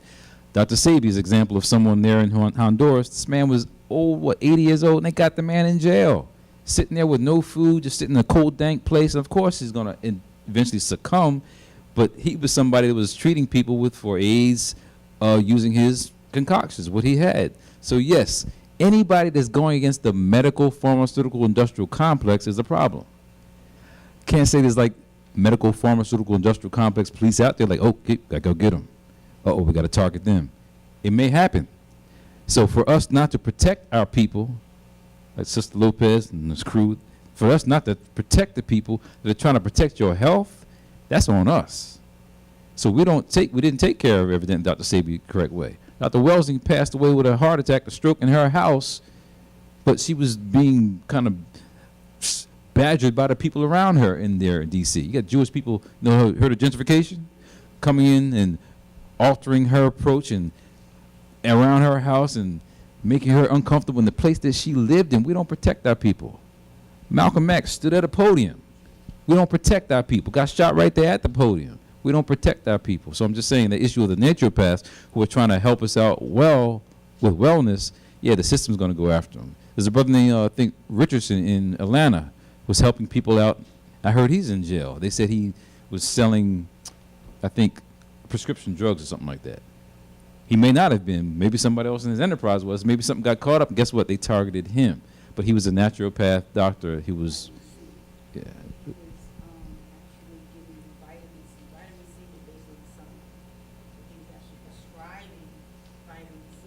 Mhm. And there's a lot of different herbs that on the FDA list that you can't get in the country anymore. But it's just like spinach. Okay. So he was prescribing vitamin C. And that's why he was incarcerated. And I- Because mhm. practicing medicine without a license once you cure something. Richardson was? So I only heard. Medicine without a license once you cure something. Mhm. So if I give you a bundle of spinach and you actually get well, then I usually cured you. It's practicing medicine without a license. Hmm. Cured. Okay. So, yeah, so I only recently heard he was in jail, which means it's going to that point where they are targeting people. So, yeah, it's a problem, without a question. Yes. Before you go, a book and or suggestion for reading to start. What if someone's in the starting stage? On what topic? Which Well, wellness? a good book. I think. Yeah, I think Queen Afua's book deals with health and nutrition from a black woman's perspective. Some people talk about Layla Africa's book, African Holistic Health. So on the level of health, herbs, and you taking control of your body, those are places. I've written a book called Science of Melanin. My stuff is more oriented towards the topic of melanin from a science perspective, but not to run from it. I wrote Dark Matters, Dark Secrets to deal with those topics we just talked about, but again, further into the brain. So there are many health books out there. It's a matter of which ones are best to kind of lead you in the direction to make you keep reading more. I just told you about Harriet Washington. She's a journalist, but as a journalist, she's going into the bookstores, and she wrote a book called Deadly Monopolies. Talk about the whole medical pharmaceutical industrial complex, which I talked about. So as a writer, Harriet Washington has a plethora of topics that, in my opinion, lead us into understanding our health too. Any question in the back? Oh, it's just left. Okay. Yeah. So in my opinion, there are a plethora of books, but I say if you want to go get a black book, go to a black bookstore. I don't know if they have them here in Greensboro. There's got to be some in Durham, right? Yeah, so, go to a black bookstore if you want a black book. Okay. Round of applause, please. That'd be great. Thank you. I want to present this award to you. It's a certificate of appreciation for dropping some dope knowledge. And we also have a lovely gift for you here with some goodies in there. All right, thank you very much. All right, thank you so much for your time.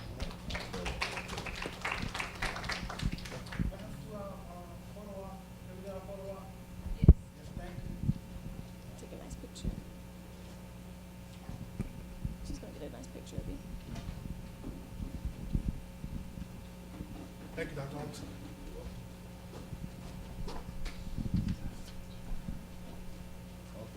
Oh, okay.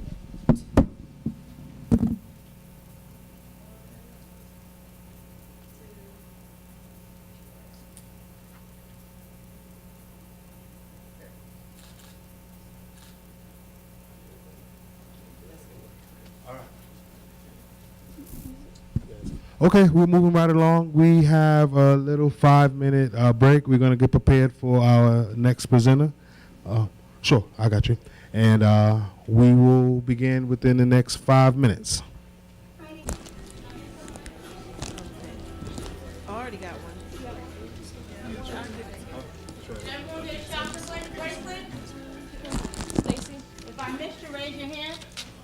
Yep, it's somewhere right there. Anybody else?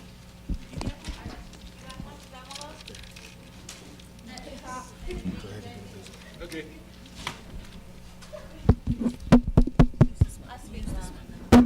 Here you go. So I asked you to move down because I want you to be able to hear me. I do have a loud voice, but can everybody hear me? Perfect. So today, you have Dr. L.J. Lopez, also L.J. Detox Me. She is, I can't even tell you how immaculate she is as a person and as a personality. She will tell you any and everything. And don't be afraid to ask us questions. That's why we're here. We don't want you to feel like I'm up here, you're a presenter, you're a person, you have to hear what I'm saying. More so, ask us questions. We're here to help you. We're here to answer questions for you. And we want to make sure that we give you the knowledge that you need specifically for your understanding. If we say something you don't understand, we say a term that you have no clue what it is, I've been there. Please raise your hand and let us know. But today, your speaker, talking about health and wellness, Miss Dr. Lopez. Hey, everybody. Everybody got a chakra bracelet? We're going to raise your vibration today. You didn't get one, make sure you touch bases. You grab one. We do have a lot of swag bags, a lot of giveaways. We got about 50 giveaways. There's some great stuff in here, as well as we're giving away detox spa packages, as well as holistic organic nutrition bags. And then I have one of my partners here who's giving away free credit repair services. So we can't talk about success without credit, of course, and finance. We're going to do something a lot different. We did have a presentation set up, but instead of talking at you, I want to talk with you and to you. I have a bunch of questions for you guys. I don't want you to go to sleep. I want you to wake up. I know it's cold in here. Rub your hands together and get that iron and oxygen going. I want everybody to stand up. Ideally, please. Palms reverted. Get some circulation going. I want everybody to reach up. We're gonna pull down all of our blessings that we want. We're gonna pull down all of our blessings that we want. You're gonna make everything that you want a reality a reality. I know a lot of times when you come to different speeches, especially when you're talking about the welfare of us, it gets extremely depressing. It's depressing when you feel like you have no control over anything, correct? Let me tell you the one thing you have control over. You have 100% control over you. Your body, your mind, your thoughts. We're going to teach you how to understand how the temple works. The study of chemistry is the study of chemistry. It is the study of you. Your homework today, and until you turn 120 years old, you are born to be here for 120 years. If you do not believe me, read a book. If it's not in your book, look on your insurance policy. You are covered for 120 years. So if you're covered for 120 years, why are you not able to have children at 40? Makes no sense. You're put here to reproduce and make a better you, correct? Stop having children at 40. Why is it? That's what we put in the Bible. That's what we're going to talk about today. I am a lot of things, but I'm a third generation naturopath doctor. That is something that was passed down to me. My great-grandmother was a naturopath or herbalist or whatever you want to call it these days, and my mother as well.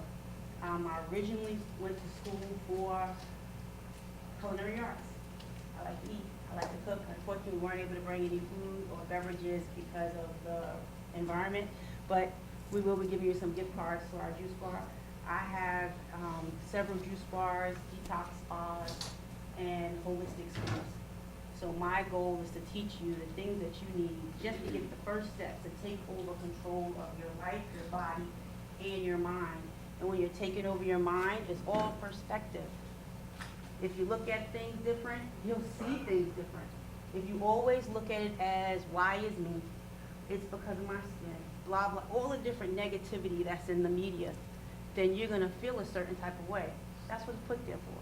But if you look at it as, because of my melanin, it's a healing agent. How many people knew melanin is a healing agent?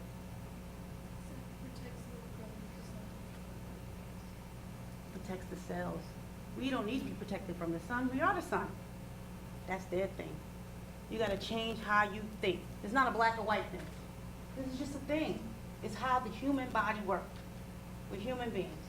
So I know when you go to these different conferences and you look into the world, you're like, it's a black and white thing. It's not. It's a human thing. And when you understand how the human body works, then you understand how you work. I'm going to ask you a couple questions. If you raise your hand, we got some bags. Ms. Rivera is going to give them out. How many people know what the second brain is?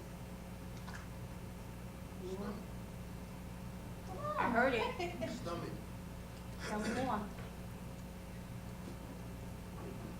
Tell me more. You can talk to me, listen. It's kind of a new thing I'm learning about, but far as what I know is just a matter of what you put in your body. You know how a lot of people say you got brain foods and there's certain foods that affect your thinking and your way of operating. That's your stomach. That's all. It's all in alignment, but they say your stomach is the second brain. Correct. So yeah, tell me more about that. Correct. It's actually the gut. Trust your gut. It's actually the first brain. There's so much information out. Your homework is to look up second brain. If you don't take anything from this conference, it's going to be look up second brain. Life and death starts in the gut. So I am a hydrocolon therapist. Anyone knows what a hydrocolon therapist is? Has anyone ever had an enema before? Is anyone familiar with an enema is? No? Yes? No? Maybe? Possibly? Yeah?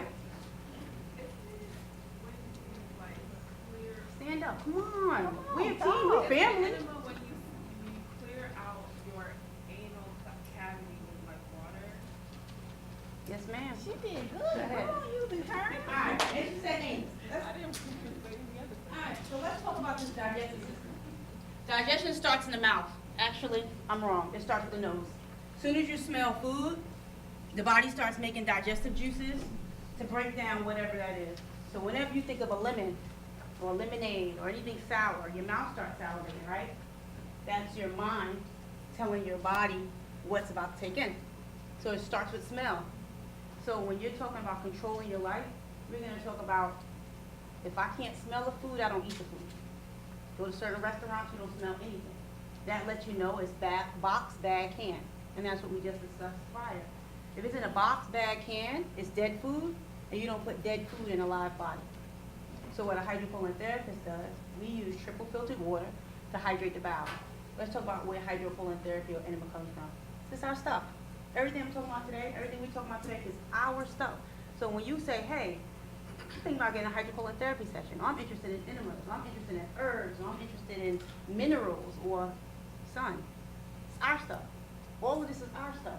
It's just being rebranded and repackaged. So when you think about Black Panther, you think about Kemet, which is just the study of chemistry, the study of us, you should be proud. You have to change the way you think of things. When you see people getting botulism, which is Botox, which is, or fetus, embryos, insert, blah, blah, blah, you should say, wow, I should feel proud that a whole nother culture want to be like me. And then you embrace that. How do you embrace that? By making sure you take care of your temple. Your body's your temple.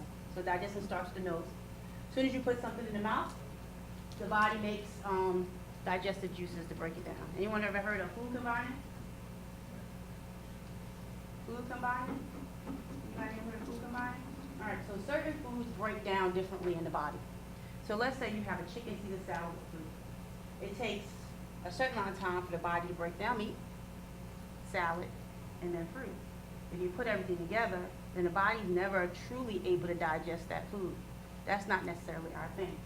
How many people heard that you're supposed to eat 5 to 7 times a day? How many people agree with that? So if you eat 5 to 7 times a day, and it takes your body 6 to 10 hours to break that food down, and it takes 85% of your energy to digest food, when does the body is able to heal itself? Who's taking statistics? Come on. What are our majors? Majors? Okay, so if the gut is the second brain, and it takes 85% of your energy to break down food, if your body's constantly breaking down food, how can you think? When do you have time to think? When you sleep, the body rests, digests, and repair. But if you're eating 5 to 10 meals, and then those meals are out of a box bag can, and you wonder why there's so much psychotropic drugs given out, depression, so many mental illnesses, it's based on what goes in the body. So there's a diagram of a healthy colon. Beautiful. Did you rub your colon? Yeah, right, your colon looks like this. This is a disease colon. Worst case scenario, of course, but most Americans look like this. So the human body is a self-healing mechanism. How many people believe that? So if you scrape your knee, what happens? It heals, right? So why can't you cure, pardon me, not cure, why can't you help with dis-ease of the body if it's a self-healing mechanism? So if you notice the way the human body sets up, it literally goes in and up. So you don't have to have a large BMI or a large stomach to hold anywhere from 5 to 45 pounds of compacted waste. That's crazy. It's putrefied sewage in your body. Dr. Lopez, how big is your colon? Anyone knows how big your colon is? You can guess. We family.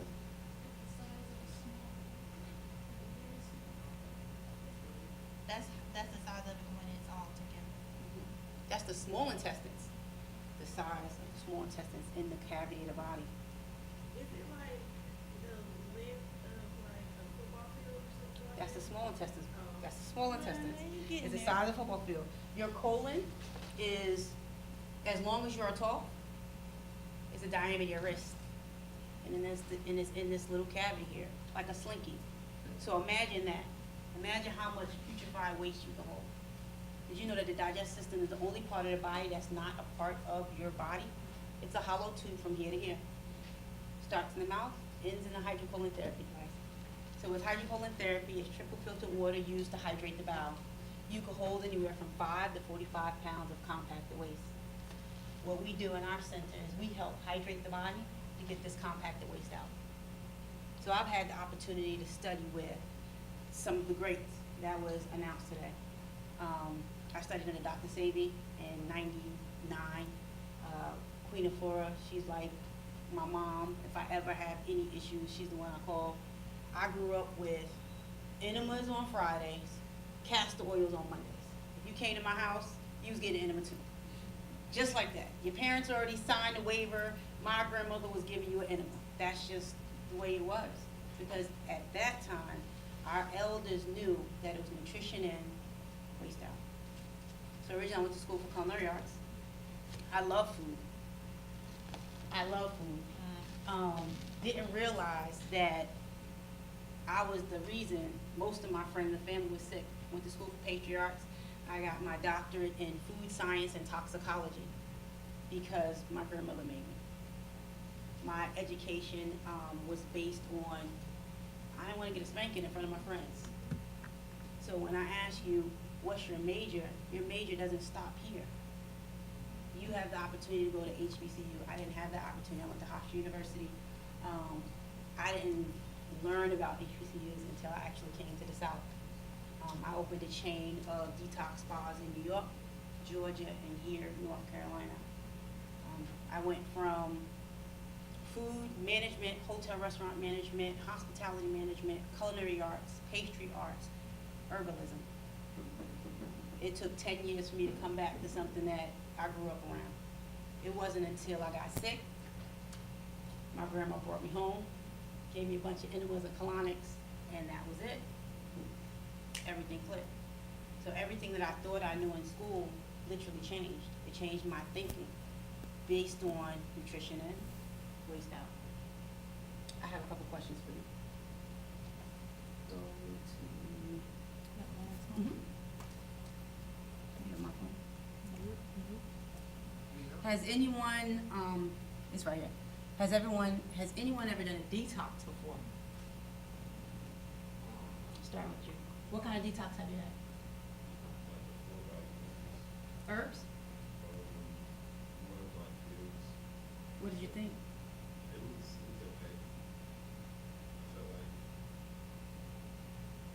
I don't know. Did you feel sick? I get sick. I didn't get sick. Did you feel healthy afterwards?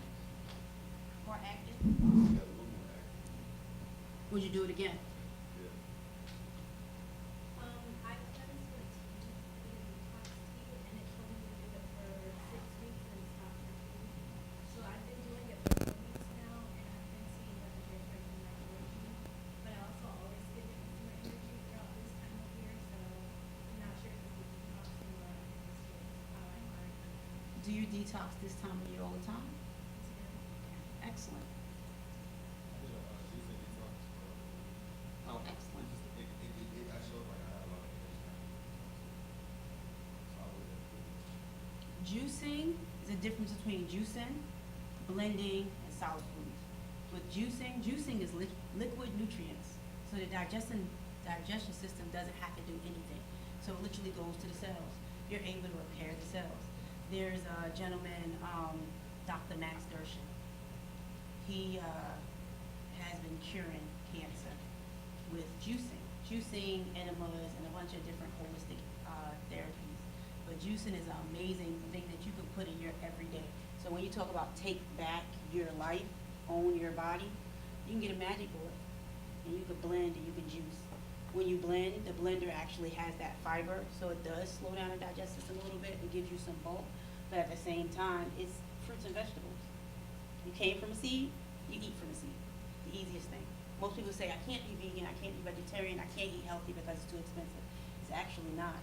If you eat in season, and you don't food combine, and you implement juices, smoothies, and herbs, then you literally can not only just reverse dis-ease, you can heal the body, and you'll take over your body and have moments of clarity. Who else gonna take it out?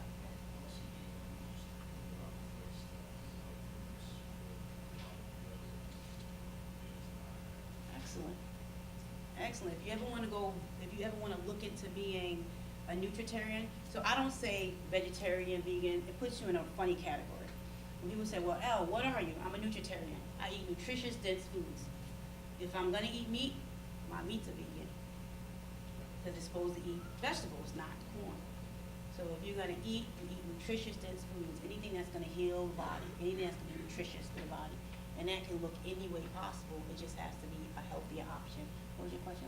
I was gonna ask, would you consider being vegan, when you said no, it's like pasta and, but do you consider being vegan or vegetarian a form of detox? Yes, definitely. When people change their eating habits, even if it's just a situation where you take away sugar, sugar is one molecule from crack. Literally, it's one molecule from crack. That's why it's so hard to get off sugar.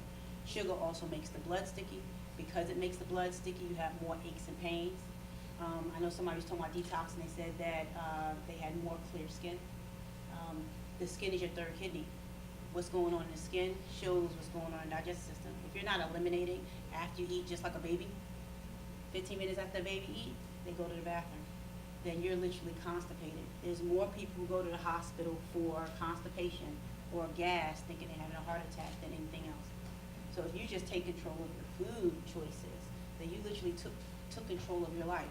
So now with veganism, vegetarian, you can literally change the world based on your food decisions with your dollar. So you may not have the money to be an entrepreneur, but you can literally stop the world just by saying, well, I'm not gonna eat meat because it's processed, there's chemicals in it, it's inhumane, wherever it is. Or what I'm gonna do is do one vegan meal a day. You're gonna go through some detox symptoms, you're gonna get headaches. But after your body cleanses and get that stuff out, by week 2, you're fine. I just don't go in a box with veganism and vegetarian because it's such a gray area, and that one day you have a candy bar, it's like, oh man, the whole world ended because you had insert whatever it may be. Not realizing that it's not you. Most people go on diets and they say, I don't have willpower. It's not willpower, it's your microorganisms. There's now studies saying that because of the microorganisms in the gut, you have mental disorders. So if your microorganisms are craving, let's say insert beef or candy because chocolate had a certain mineral in it that your body is lacking because the food quality is horrible, the mineral quality of the land is horrible, that means your body is searching for whatever that mineral is. So therefore it goes, the body has memory. It goes for that candy bar because it had cacao in it, which was originally chocolate. So now you're craving that because you need those minerals. So when it comes to eating, you have to get minerals in the body and nutritious dense foods in the body. And ideally, considering you come from a seed, you should eat from a seed. So you should eat 12 o'clock, breakfast, break your fast. That's your breakfast. Your breakfast should be like a king. Your dinner should be like a pauper. Right before you go into fasting, people have done detox, they tell you how to come on a detox, how to go off. You should eat like a pauper. You shouldn't have bacon, egg, and cheese, steak, and potatoes at 8, 9 o'clock because it takes 6 to 10 hours for your body to break that down. So now instead of your body resting, digesting, and repairing, what it's doing is breaking down that last meal. So we have it backwards. The reason we have it backwards is because there's more money eating steak 5 times a day than actually eating the way the body is meant to eat, the way our body is meant to eat. You don't rest well. You ever heard of fast asleep? Anybody know what that means? It means you're fasting while you sleep. It's easy. Breakfast, break your fast. Fasting while you sleep. Everything is there. It's just that we've been so trained to get away from our culture. You had a question, what? In terms of like, I believe everything that you guys are saying about diet, but in terms of like what people feed us about diet, like, you know, first there's keto and there's this and there's that, like, what exactly, I know foods with color and things that we should eat, but like how exactly do we decipher and know, like, this is accurate information that I'm supposed to be using and what isn't, like, how can I just. So I'm gonna break that down. One is political. So under the circumstances, we're gonna be political. When they brought you here, did they bring your food with you? So how can you listen to them about what to eat? You eat from a rainbow because it's just harnessed sunlight. We're sun people, we're carbon people. So you're supposed to eat from the rainbow. You come from a seed, you eat from a seed. So you have to understand you have big companies that make a lot of money on what we eat. If we're spending most of our day trying to figure out what we're gonna eat, then someone's getting a lot of money on that. But if you ate some apples here, some grapes here, juicing here, maybe bacon, egg, and cheese sandwich, if that's your thing, in the morning, then it changes everything. It gives your body a chance to break down whatever you're putting in. In my household, if you don't poop, you don't eat. I have 2 children. I have an 18-year-old. She's my business partner. She graduated high school at 14. She is one of the youngest naturopath, holistic practitioners, esthetician, massage therapist. She is a career learner. I don't care what you do, but you're gonna learn. And you have to learn whatever you want to teach your kids. So, okay, if your daughter's gonna have skin issues, then you need to be an esthetician so you know how to fix it. You need to be an herbalist. You need to know food. Food is put here to heal man. Herbs are put here to heal man. The only thing that will heal the human body is herbs. All chemical-based product is made from an herb. So why not just eat from the herb? Why not just take the herb? Go right to the source. So you have to understand if this society is set up to paint a picture as if you're the bad guy, right? Then you have to take that and say, okay, well, if you're telling me this is wrong and this is right, let me see what's wrong real quick.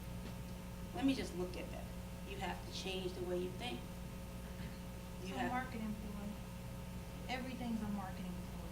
So don't feel like whatever you see, because if I showed you blueberries all day and like blueberry pie, blueberry this, blueberry, you're gonna be like, I want some blueberries. Oh, blueberries.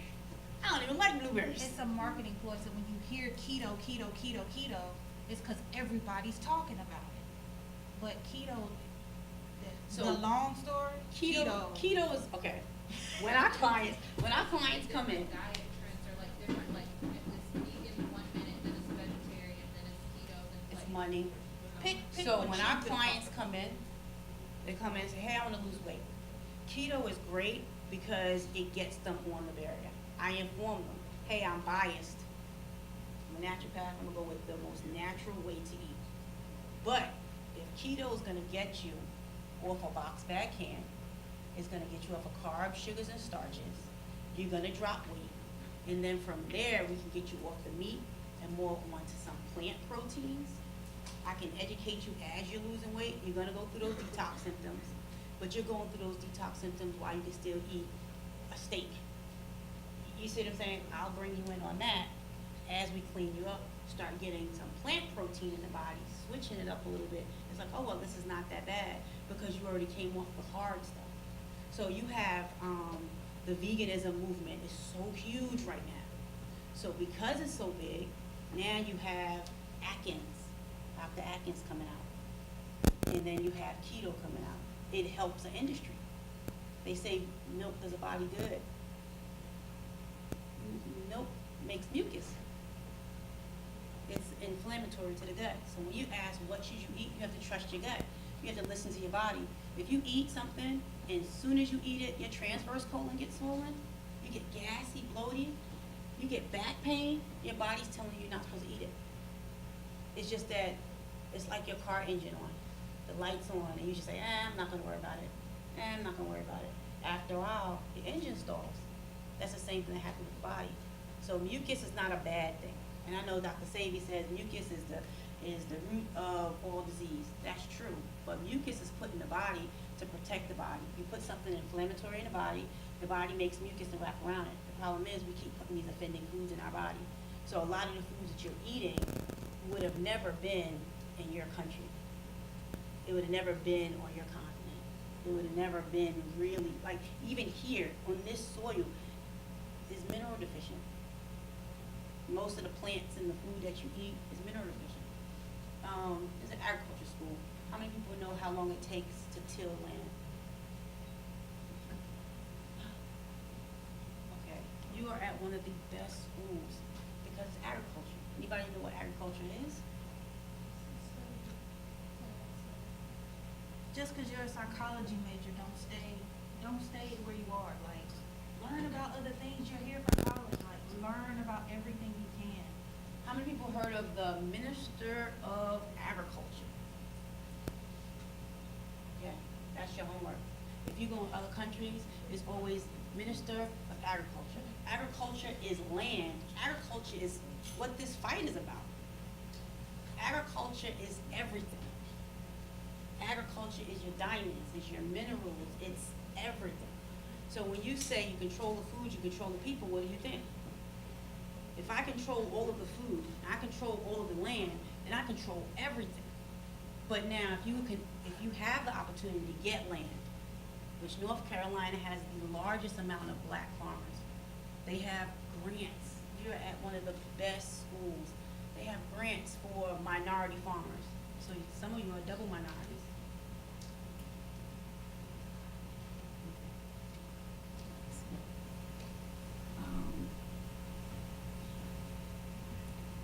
Do you believe health is based on your DNA? I feel like it can be, and I say that just because, like, when it's like when a woman is pregnant, it's like what she eats and everything that she does with her body, like, determines the health of the baby. So I feel like if you're not taking care of your body, you're not taking your vitamins, you're not eating right, and I feel like the baby is more likely going to come out with health problems. And I feel like if you are, then it's not even to say that the baby won't come out with health problems, but it's less of a risk. And then also it's just like your family history, like your family trees. I'm a child development student too with psychology, so we talk a lot about like family history and family trees and stuff. And it's like I feel like your family carries different things in their DNA that can get passed down. So I feel like that's kind of a tricky question. So the way DNA works is supposed to be the best of you. The best of him, the best of her. So when it comes to health issues in DNA, if you take someone and you put them in foster care, and that foster care child grew up in an environment that ate the best foods, they may not have the same health complications that their parents would. So it all breaks down to food. And then they're considering the body will heal itself. It takes 7 years to till the land, to come to full harvest. It takes 7 years to rebuild the body, the human body. 30 days you have new skin. Every 2 weeks your colon lining heals itself. So it's literally, it's not a DNA thing. That's what they tell you. But reality is the food that you eat. It just breaks down to where you're able to get the right nutrients. I know one of the presenters was talking about food deserts. Anybody familiar with a food desert is?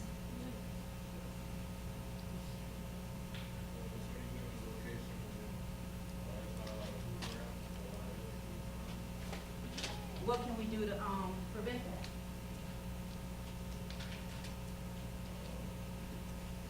Sometimes you can order food, or you can find like near your store. I think community gardens are very beneficial. I was talking about you were doing on that, and there's do take some kind of like potholes and like kind of sidewalks, and he plants vegetables in there and replace it with soil, so that way people have access to it anywhere. Because in a blue desert, it's mainly fast food, and healthy food is very expensive. So people can go to the community gardens, or they can go to the sidewalk or near their house and actually be able to have access to food like that, because there's really nothing else around. But there's nothing else around because that's a planned project. You heard of the project? It's a planned setup. You go to agriculture school, grow your own food. Everyone needs to go to the ag department. And they can't, it's mandatory. Your life depends on it. And you have the resources right here. You have more resources than most schools. You need to donate your time at a community garden. You need to donate and volunteer in the agriculture department. You'll learn so much just about you. The body has 102 minerals, right? 102 minerals. Seaweed, sea moss is 102 minerals. Mineral deficient. World War I, they used coconuts for IVs. Coconut water is one molecule from being like the natural plasma that we make. Everything to heal your body is in your food, hands down. So if it's a financial thing, I know you said something about finances. If it's a financial thing, how many people working on their credit?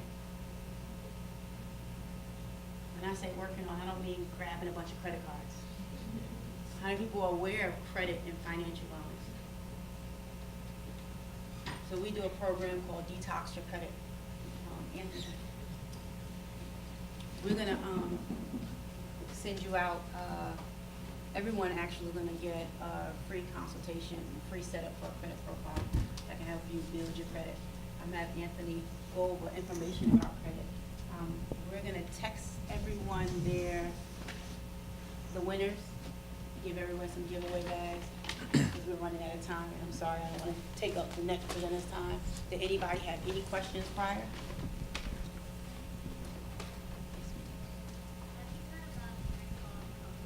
Yep, it's fermented. It's fermented. So all of the luxuries that Americans have, okay, so, what I practice is considered to be alternative medicine, primitive, Egyptian. It's taboo, right? Everything that was primitive, alternative, and ancient worked. Everything that you need was put on the earth for us, that we knew about, that our ancestors knew. So fermentation helps the good gut bacteria. Once you started with refrigeration, it changed everything. So a lot of the food products that are in the stores now were made by doctors to heal the gut. So you have Dr. Dannon yogurt. Yogurt has good gut bacteria, healthy cultures. It's changed now, but it's fermentation. So you have sauerkraut. It's just good bacteria that forms on the food, and it helps repopulate the good gut bacteria. So anything that's gonna help repopulate the gut, which is your second brain, is always gonna be beneficial. But what you do is you do the food test. You actually eat something, it's called mono meals, like a baby. With a baby, you feed them one thing at a time. So you'll eat one thing at a time. If your body swells up, meaning you get the bloating, you get the gassing, then that's not for your body right now. But you can reboot your digestive system with probiotics. Anybody know what probiotic is?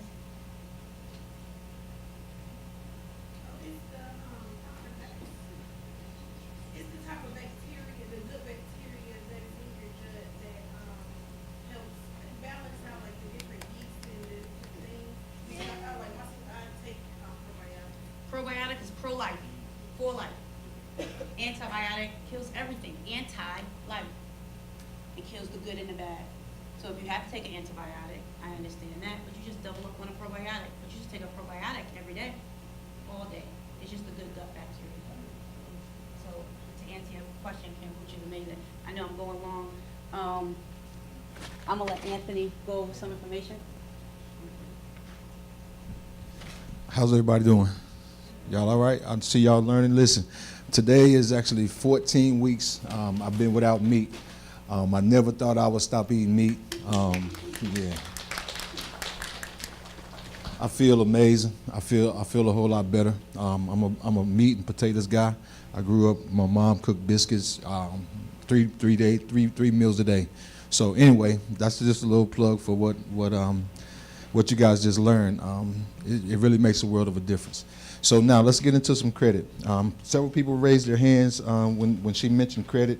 The first thing that I want to tell you about that everybody gets a free credit report. Once you turn 18, you've got the right to get a free credit report. You should get it. Go to annualcreditreport.com, get your free credit report. Annualcreditreport.com. Annualcreditreport.com. Now, there's a lot of Credit Karma. Every time you turn your TV on, you'll see Credit Karma. You see stuff about Credit Karma. Credit Karma is free. All right? Credit Karma is free. They're only going to give you so much for free. All right? So Credit Karma, when you look at Credit Karma it does a okay job of letting you know the items that's on your credit report. Please don't pay any attention to the credit score. It's not accurate at all. It's not even close to being accurate. All right? So if you want to go to Credit Karma so you can have access to it, it will let you know when your score goes up, but when the score goes up, it's not an accurate score. You see what I'm saying? So if you want a real score, go to annualcreditreport.com or call me. I'll put you onto another site that's a credit monitoring site that's got an accurate credit score. All right? Guys, anytime y'all have any questions, because we got limited time, if y'all have questions about something that you want to talk about, just raise your hand and I'll make sure I get all your questions answered. The things that we see a lot, just a little bit about me. I started this credit repair company 15 years ago, and I've been doing it just trying to teach, just trying to educate people about the things to do when you have questions and concerns about your credit. All right, so if you have something that student loans is something that I see on credit on a lot of people's credit reports. Now, student loans is not the problem on the credit report. It's the fact that they report on there several times. The same student loan will be on there 4 or 5 times. It affects your debt ratio, which drops your score. All right, so when you start looking at your credit, you need to make sure that your credit scores are reporting accurately. All right. Make sure you check them and make sure that they're reporting accurately, because if you got a $10,000 student loan and it's reporting on your credit report 4 times, it'll be one for $10,000, it'll be another one for $7,500, it'll be another one for $8,600, and it's all the same loan. So now when you look at it, it looks like you owe $40,000 worth of student loans. All right, it decreases your score. So make sure you check on that. Check on your student loans and make sure your loans are reporting the way that they should be reporting. Any questions so far? It tends to be really easy for my family, it's very easy to get with credit card debt. And I know that some of my family members' credit scores are very, very low. Do you have a method or some type of way to structurally start to build up your credit score and cut back down on loans, like not spending a certain amount of money a month or cutting your credit card? I don't know. I don't Yeah. have a credit card, so I don't Well, know anything about it. But okay. I just asking, 'cause I know a lot of people in my family have that issue. Sure. If you have a credit card, a rule of thumb, if you want to keep your credit card under 30%, all right? I prefer 20%, but under 30%, it won't affect your credit score so negatively. If you got a credit card that's $1,000, got a $1,000 credit limit, if your statement comes out and you owe more than $300, which is that 30% threshold, your credit score is going to drop. All right? So you want to keep your balances. You want to keep your balances under 30%. Always try to keep them under 30. And so your other questions is, some people don't use your credit card if you don't have the money. Some people use their credit cards when they don't have money. So if you don't have money to make sure that you can pay the credit card, don't use it. Some people think that if, I just use my credit card or use my credit card, I'll just pay them whenever. It's okay if I get behind a little bit. Late payments and having a statement come out with more than 30%, I see it drop people's credit score from 20 to 100 points in 1 month. And they call me and they say, hey, Mr. Noah, my credit score dropped 100 points. And we look at their credit report and we look at their credit scores. we look at their credit card statements, and they owe $700 on a card that's got a $1,000 limit. All right, so when they give you those cards and when you get those cards are to help you manage your credit, because that's the only way that they can tell whether we do what we're supposed to do on time over a period of time. In order to become credible, you have to pay for something on time over the period of time. All right, which means you gotta make your payments on time, and you gotta keep your credit card limits under 30%. All right, did that answer your question? And then tell your family to go to the website and call and get a free consultation, because I'll tell them for free what they need to do to help build their scores up. It's for somebody that's trying to establish credit. You mentioned that too. When you're trying to establish credit, you want to go to your bank, you want to get a secured card. Stop going to the car dealerships and applying for cars. When you apply for a car at a car dealership, they're going to put between 10 and 30 inquiries on your credit report. It drops your score, makes it look very negative. All right, so when you go try to buy a car, go to your bank. All right, go to your bank, ask your bank if you don't have any accounts on your credit. When you look at your credit score is made up of payment history, new credit, your credit limits, the types of credit that you have. So when you're establishing your credit, go to your bank and say, I want to get a secured card. You put the money on the card, you use what's on the card, it reports on your credit report as a positive account, and it helps boost your score. All right, now be real careful. A lot of people talking about authorized users. And having somebody authorized users where your parents can add you to their card. If they add you to their card, you got to make sure, so if you got to check with your parents first, because if they just volunteer to do it, make sure that they understand that whatever they do reflects on you. So if they got a credit card that's got a $1,000 limit and they use $700, both of y'all scores are going to drop. So be real careful when somebody says, oh, well, yeah, I'll add you to my credit. I'll add you as an authorized user. If they add you and they start mismanaging their credit, it's going to affect you as well. All right?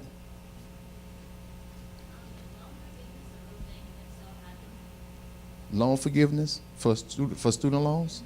It is. It is a real thing. There's a process that you have to go through. It takes a little over a year. And you have to pay, and you call them and you get it set up. I'll give you all the information. Just go to schedule a free consultation. I'll give you all the websites where you can go set it up. But you have to be out for a year. And a lot of people taking advantage of it. So yeah, definitely, it is real. All right. Yes, ma'am.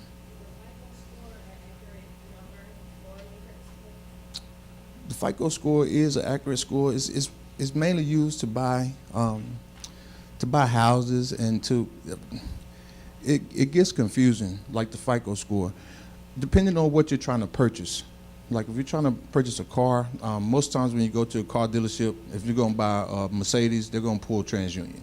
If you go to some other car dealerships are going to pull Equifax. The FICO score is pretty much a score that's generated to determine your credit worthiness. And so not a lot of places use it. When you go buy a house, they're going to use your middle score.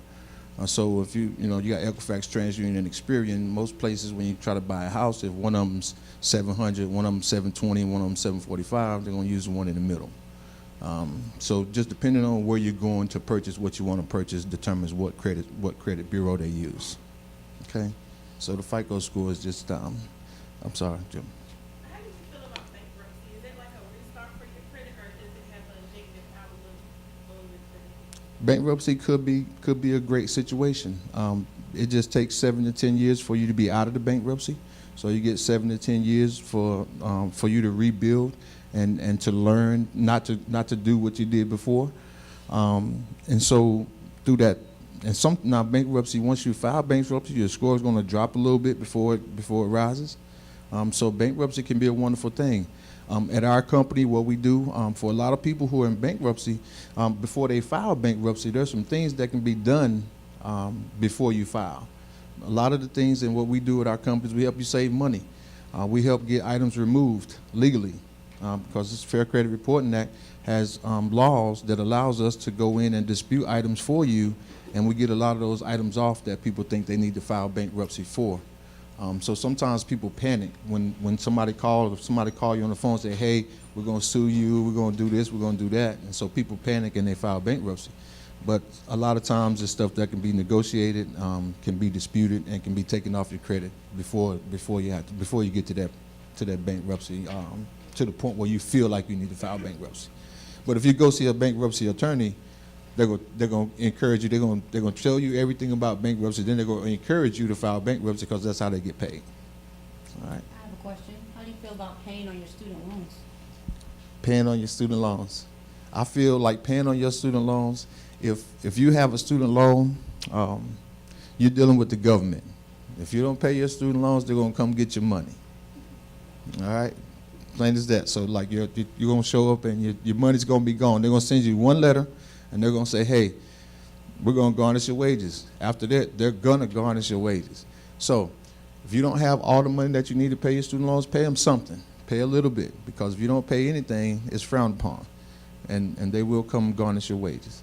Now, when you do start to, if you get behind on your student loans and you start to pay them, let's just like right now it's April. If you pay them 1 month on your credit report, you get 2 months. So let's say this is April and you've been delinquent since January.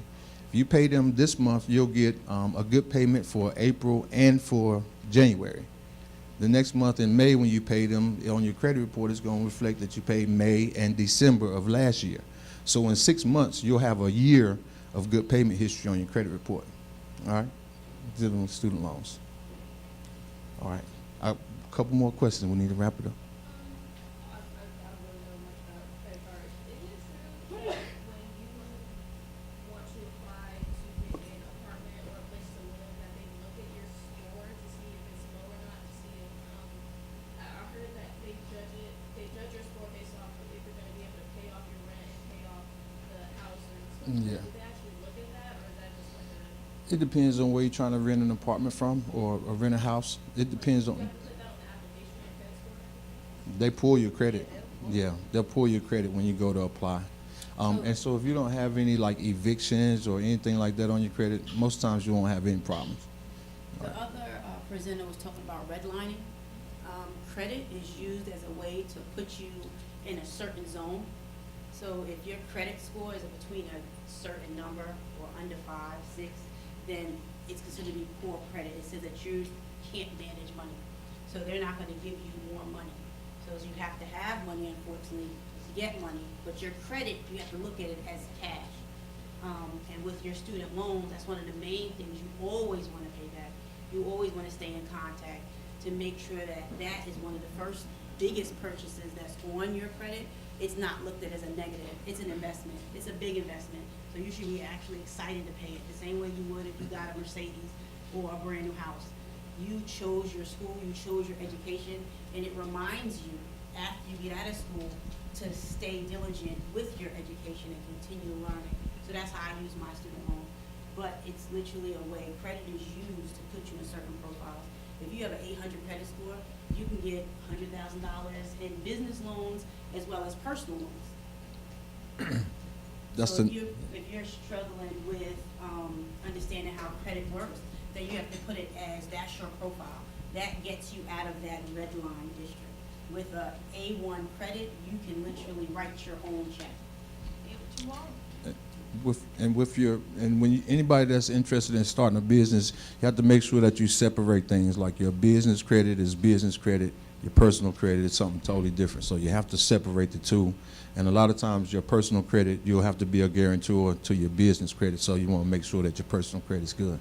Last question. One last question. So when you say about paying student loans when it comes to months, is there a certain limit, certain amount that you have to pay to qualify for that? Or does it just pay anything and it shows you? Repeat that one more time. When you pay your student loans, Yeah. you said it covers like 2 months. Yeah, you have to make the payment. Like if they say they tell you to pay $70 and you pay that $70, you make an on-time payment, then they'll reflect for 2 months. Yeah. All right. Guys, if you guys have any other questions, right there on my website, you can schedule a free consultation. Doesn't cost you anything. You go right there, schedule the time that you're available, and the time you want to do it. I'll talk to you about whatever you need to talk about. All right?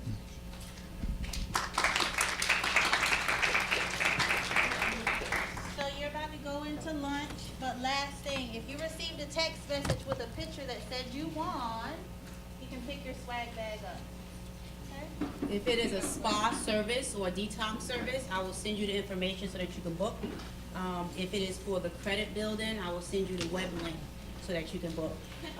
If you haven't, text, there's a business card up front on the way out. You text detox to 919-903-3589. You don't necessarily have to stay around, but 919-903-3589.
Follow us on Instagram, yada.yomo. Debbie.theartist.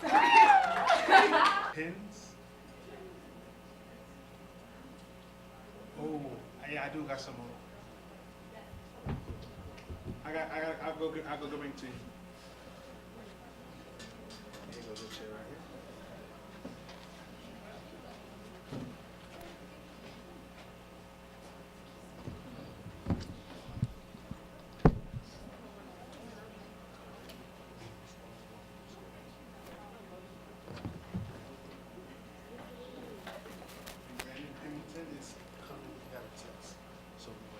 Okay, is he gonna walk me through? Is he gonna walk me through? Yeah.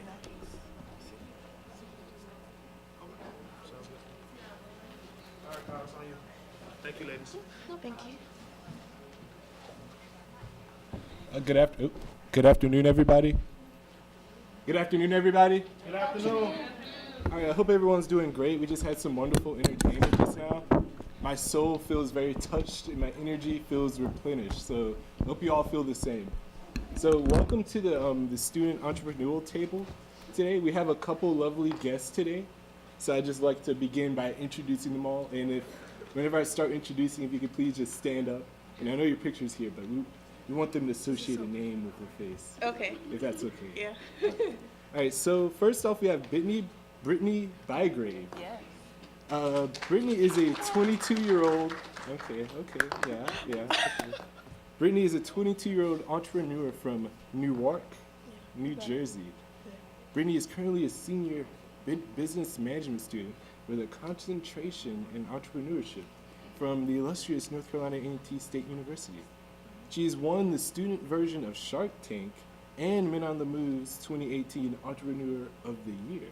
She holds a current position as the president of the Aggie Student Entrepreneurial Club and is the founder of Noe Butters. Am I saying that right? You got it. You know, You're yeah, good. you'll be You're fine. Noya. Noya. Okay, I got it now. She's a founder of Noya Butters. Thank you. So without further ado, without further ado, Brittany Bygrave. So Brandon Pemberton is currently taking a test now, so we'll hold off on his introductions until he gets here. You all he's a Forex day trader, so it's very interesting. Can't wait till he comes up and tells us all about how to trade currency. That'd be great. Yes. Kashana Alexander. Hi. Kashana is the owner and head of the designer Jodora Clothing. Jodora Clothing. Jodora Clothing is a brand that caters to both men and women. All the garments are produced by hand. Amen. And the products available range from outerwear to accessories. So if you need a jacket or some earrings. No, I got business cards on deck. Let me know. So just come on through. Yeah, all these products are available. Again, she serves nothing short of excellence. And she's currently a transfer student from North Carolina A&T, majoring in marketing or fashion merchandising and management.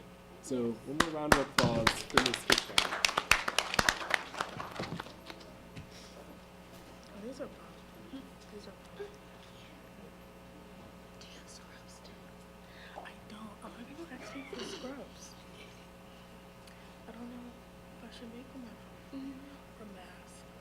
If I were to do something like this. Like scrub mask. Scrub, that's the same. I don't know if that's the same. Tell us about yourselves and your businesses. Sure. Hey guys. Oh, that was loud. Okay. My name is Brittany Bygrave again. I am the founder of Noya Butters, and Noya Butters is a skincare line made to empower and provide a conscious experience for my customers. So I specialize in body butters and facial toners and facial washes, and you can find all the products on noyabutters.com. Hi, I'm Kashana Alexander. You can call me Shauna if it's easier. I am the head designer and owner of Jodora Clothing. It started in 2014, but I have been sewing since I was the age of 6. So everything is handmade for men and women. We are broadening, so we will be catering to more categories as the year progresses. I do plan on releasing a bridal line at the end of the year too, not that any of you might be interested in that anytime soon, but that is on the way. But I do have business cards on deck. I make everything, and I also take custom orders. You can place them through the website, or you can DM me via Instagram or Twitter.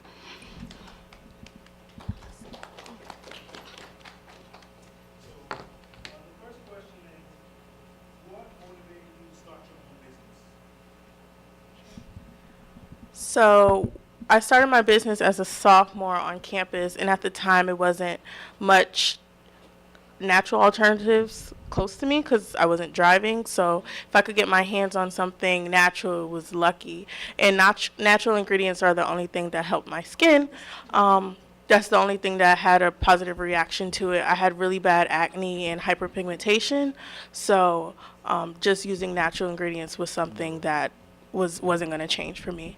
And I'm sure everyone's familiar with shea butter, and that's one of the things my skin loves. And I was making products for myself until my roommate at the time, she had sensitive skin. She tried some, and she said, hey, you should sell this. So I took about 10 jars with me home back to New Jersey, and I gave it to more families and friends there, and they were like, yeah, you should start something. So I didn't know it would be to this, but just knowing that my products work is something that's fulfilling for me, and that's what motivates me, motivated me to start my business. Well, similar to me, I started off, similar to you, I started off doing it for myself. My aunt who taught me how to sew is here. At the age of 6, I've been doing this forever, for almost over a decade. I didn't start my business until I got out of a relationship and I needed something to do with my time, and I had a craft, so I combined my love of sewing with my love of business, and I started my brand, which is standing today. And I've been growing ever since then, but that's what made me do it. One question for all the panelists, could you all talk about any common or any pitfalls that you've had throughout your journey to start your own business? So again, any pitfalls? You can. I'll mind. So I started my business my sophomore year, as I mentioned before, and in college, I think we all know we don't have thousands of dollars in our bank account to fund a full-fledged business. But I had some savings, and I said, okay, if I buy 40 jars, I'm going to do this. I'm not going to sit in my room with 40 empty jars and tell myself I didn't do it. So starting out, that was the hardest part, just flipping it. I didn't want to say it, but just flipping what I had and just being faithful along the process. I didn't make a profit until 6-7 months later.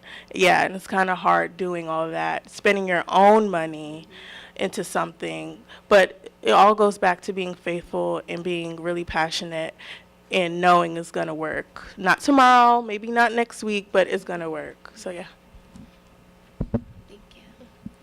Well, in regards to pitfalls, you can take as many business and financing courses as you want to, but when you enter the world of entrepreneurship, it's a completely different game playing, it's completely different.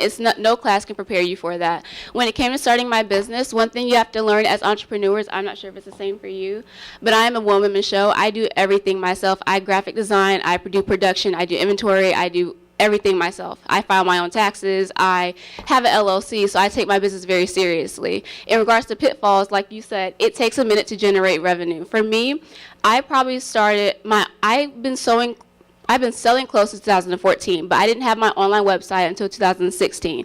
And until last year, I did not consistently get sales every month. So, yeah, that's one thing you do have to learn. And with that, you can't let that discourage you, because even though I wasn't getting sales, I was still dropping new collections. I was still releasing new products. And yes, that does dip into your losses, but you can always claim that on your taxes. Just a little tip there. But until last year, I was really on my breaks in with my business and was like, this is not going the way I want it to. And since I've been going hard, I've been grinding nonstop, all gas, no breaks, I have been able to generate sales every month for a consistent basis. And I continue to do so for the years following. You just have to have that drive. You have to understand you're not going to start off making hundreds and thousands of dollars. You have to work your way there. There is no easy trip. There's no shortcut. You have to put in the long hours if you want to reap the good benefits. You have to plant the seed first. So, what is one lesson that you've had to learn the hard way in relation to your business? One lesson I've had to learn is there's no such thing as easy money. I mean, you think it sounds easy just to make something and then sell it, but there's more to it. You have to learn your market. You have to learn how to advertise to them, what advertising appeals to them, because you can't just, for instance, you can't just post a picture of a product and then hope someone likes it. You have to think of the creative directing that goes into that product. Rather, you have to do a photo shoot for it. Rather, you have to Photoshop it. All that goes into it. So for me, the hard way, that was the hardest thing for me, just learning my market and how to best sell to them. Yeah. For me, if it would be figuring out my margins, like costs. It's something that you don't think about when you're first starting something. You're just like, oh, these look cute. Like, let me just get it. Like, no, like if it's too expensive, you can't get it. Like, right, at least right now. Like, if it was up to me, I will have T-shirts and book bags and all of these things. But if these marketing materials cost a certain amount of money, like I'm not going to be able to do it.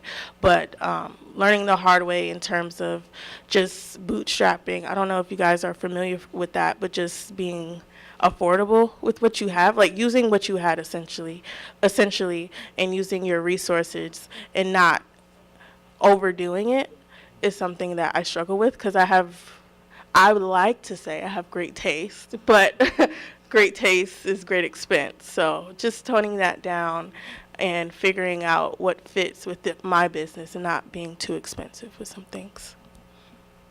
So what are some of the things that inspired you in the creation of your businesses? Yeah, so it would definitely be the women that did it before me, like Madam C.J. Walker's, the Carol's Daughters, the women that have done it and are multimillionaires. Like I follow them on Instagram. If you go through my YouTube, it'll be like Black business owner who wins millions of dollars or something like that. Like it'll be something that doesn't feel close to some people, but I know it's coming for me. So just that inspiration that I get from people that I don't even know is something. Yeah. Thank you. Thank you.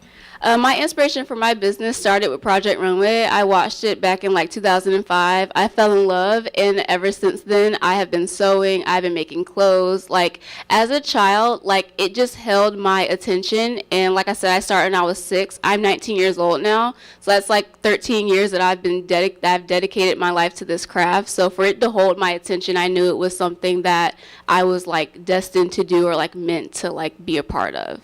So it started with Project Runway. Did you guys have any mentors in your life? Sorry. Did you all have any mentors in your life? And if so, can you describe how they impacted you throughout your business ventures? Well, for starters, I did have my aunt who taught me everything that I know about a sewing machine. But I also had my apparel teachers back in high school, apparel 1 and 2 honors, of course, that helped guide me through the construction of the garment. And we also touched on not only the careers within fashion, because I am a fashion merchandising and marketing major. Woo, goodness. But also just learning your market, learning, like you said, margin, learning product and cost, all that stuff. So those, my aunt and my apparel teachers, and definitely my business and finance and my entrepreneurship and my principles of business teachers as well taught me everything that I know. So this is going to sound crazy, but I don't have a business mentor. Like I have a personal mentor and like a career goals type mentor, like when I go full time into a role. But I wish I did have a business one, if anybody, you know what I'm saying? But definitely my pastor for my personal, like I feel like I can't even be this businesswoman, or I can't be financially inclined, or a student and entrepreneur at the same time without being right and centered with myself. So that's one thing I take very, very seriously. I don't overwhelm myself. And my pastor helps me do that as well. So just being fully transparent with myself beyond the entrepreneur standpoint is something that I do. And of course, career goals, professionalism, things like that, I take into account for my business as well. All right. And lastly, what are some of the things that contributed to your success as a business owner? I would say the community. Like, I don't think I would be this successful without A&T. Like, this is the perfect time. Like, this rounded out my college experience because I'm finna graduate in 32 days. Thank you. Thank you. Oh. But it rounded out like me being a woman, me being a student, me being an entrepreneur, like the community really is very, very supportive.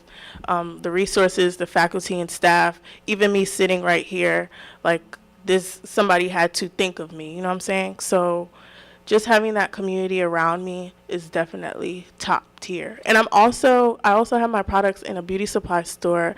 It's Black owned, entitled Twins Beauty Supply, right on Summit Avenue. And I just wanted to shout them out for being so community connected with me and supporting me, and me being a student, knowing like, hey, it's final season, you can't bring 20 jars in right now. So just being understanding and being supportive, especially being a Black woman.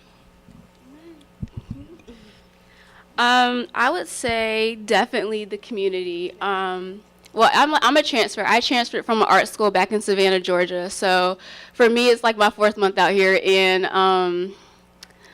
I had a business expo that I was offered like in my first month that I was here. So automatically I knew that I was going to be flourishing as a young woman, as a young business owner once I got here. So definitely the community, it's so supportive and it's so genuine and it's so encouraging. There's always someone reaching out to you trying to say, hey, you want to do this? Hey, you want a vendor here? Hey, you want to sell your stuff here? Hey, do you want me to promo? Hey, do you want to model? All that great stuff. So definitely the community, and also how hard I work. Like if you follow my personal, my business accounts, like you see like hands-on behind the scenes, how many hours I put in, how hard I work. Like I said, I do everything myself and everything is made by hand. If you've ever made a garment, you would understand it takes a lot of time, a lot of dedication, a lot of skill. So one thing that also has helped my success is people see how hard I work and they appreciate how hard I work for my craft and how much effort I put into it. And Brittany, you mentioned how your products are now sold in the beauty supply store.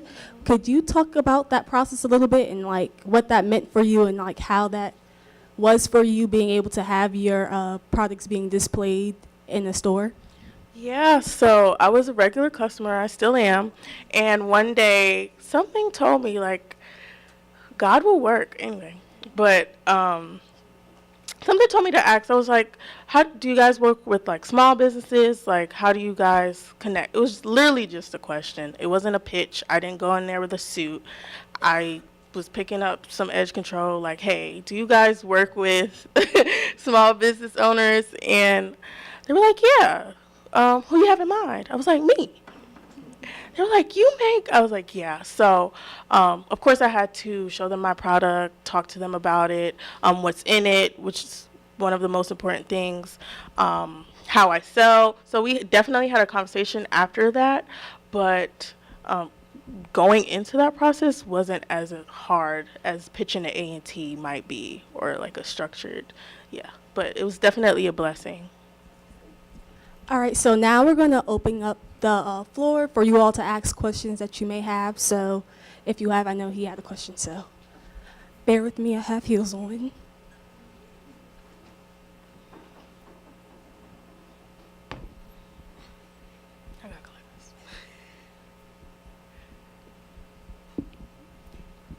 Hello, my name is Marlon Petty. I just wanted to know from a business standpoint for other future entrepreneurs, how do you all go about, because I understand that you want to get the profits that match the costs, opportunity costs, explicit costs for your products. How do you get that, but also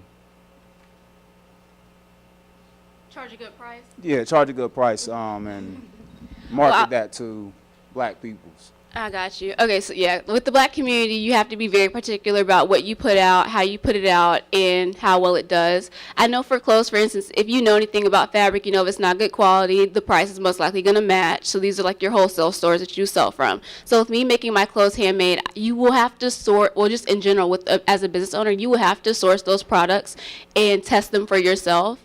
And you will have to judge and like base the price off of that, or you will receive the backlash and all the downfalls that come with putting out a product with a high price tag and a quality that doesn't match, because you've probably purchased something that was overly expensive and didn't match, obviously, when it came to the use of it. So you have to source those. Like I go and I pick my fabrics out, I test them make the garments with them, see how long they last, see how they do in the wash, all that great stuff. So I can charge a price that's fitting for that garment. And you have to understand you get what you pay for. So if you want to charge a decent price, you do have to have decent products.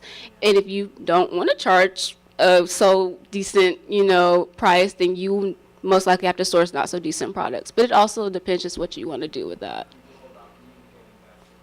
To the customer. So part of what you will have with your products, you will have to, in most laws when it comes to commerce, you will have to state a lot of things at point of sale. So you have to state what you're putting in it, what it contains, where it came from, all that great stuff. So that's when you will communicate that with them, unless they verbally or directly reach out to you and say, hey, what's in this? Hey, how did you make this? Hey, what did you use? All that great stuff, yeah. Does that answer your question a little bit? Okay.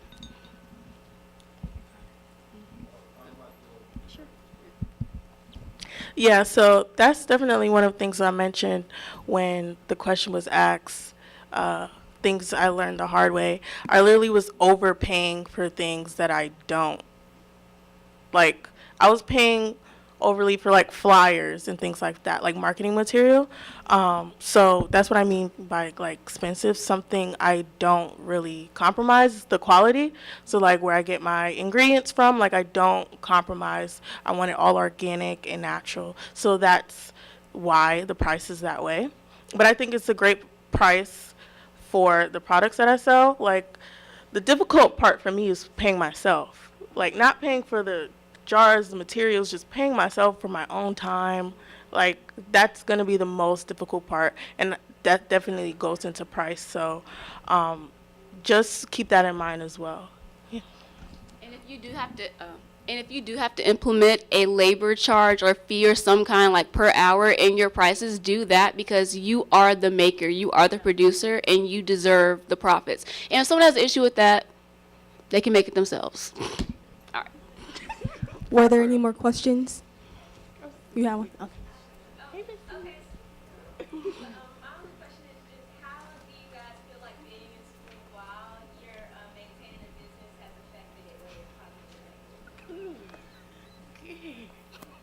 That's a good question. Can you rephrase the question as well so we can hear back in? Okay, I said, how do they feel being in school while owning a business has affected them positively or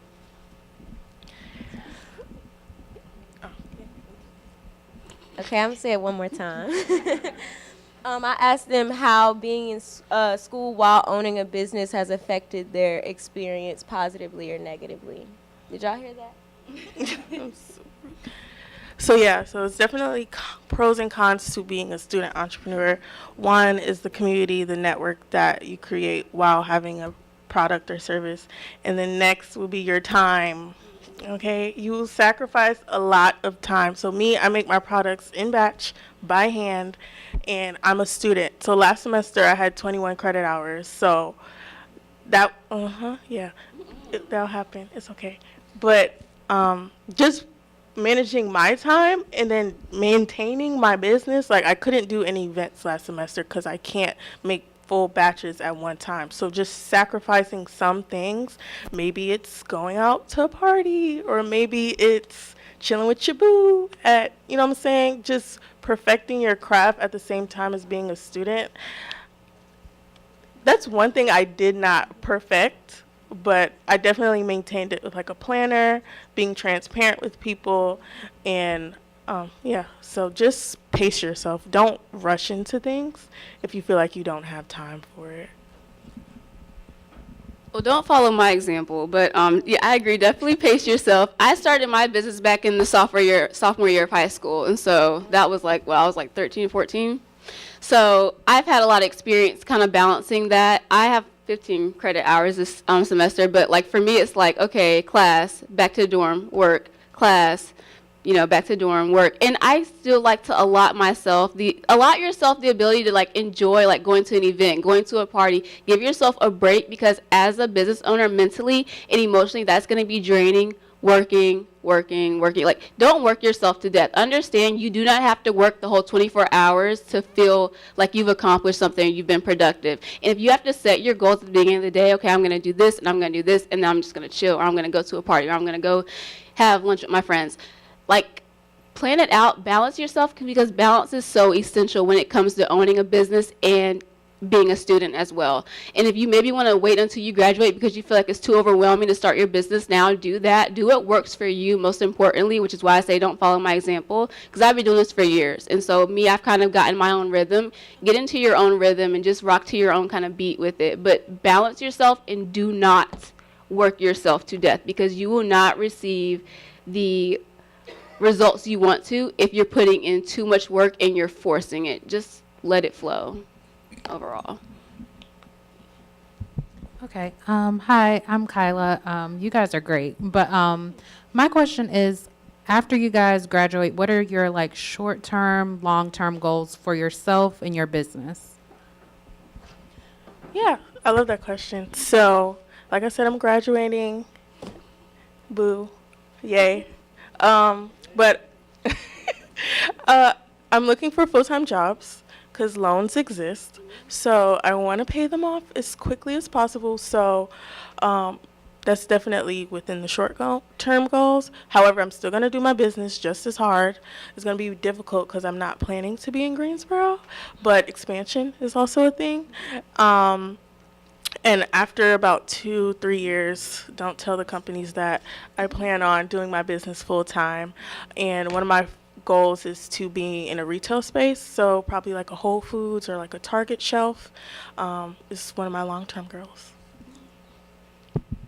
When I graduate, I do plan on pursuing a career as a buyer, since I am for fashion merchandising and management, but I will also be putting just as much work into my business and expanding it. And like you said, I do plan on leaving my full-time and like planning on going into my business. Well, I'll still be full-time in both, but I plan on focusing and gearing more towards my business in the later years of my career as a buyer.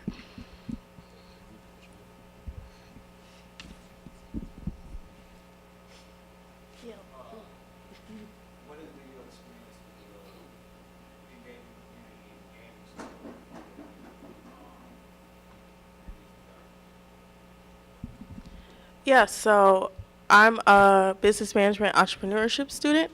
So I literally study the life of an entrepreneur, and there I connect with like professors. So my professors were my first immediate source of network, because they're entrepreneurs themselves, whether it be real estate or knowing somebody who does what I do.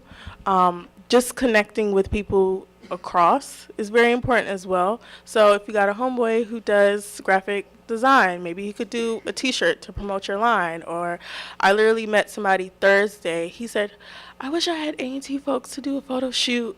Like, I just have these amazing tees, and I literally got 4 people 2 days later, and we did a whole photo shoot, and he's promoting it right now. So just networking across is something I find very important in terms of promotion. And it sucks that we don't have it now, but it's the Aggie Market Friday. That's the first event that I ever did. I think I did it about like 2 months after I started my business, and that was the real stepping stone. So it was basically a vending event outside the CAF, and they had DJ K Grady out there.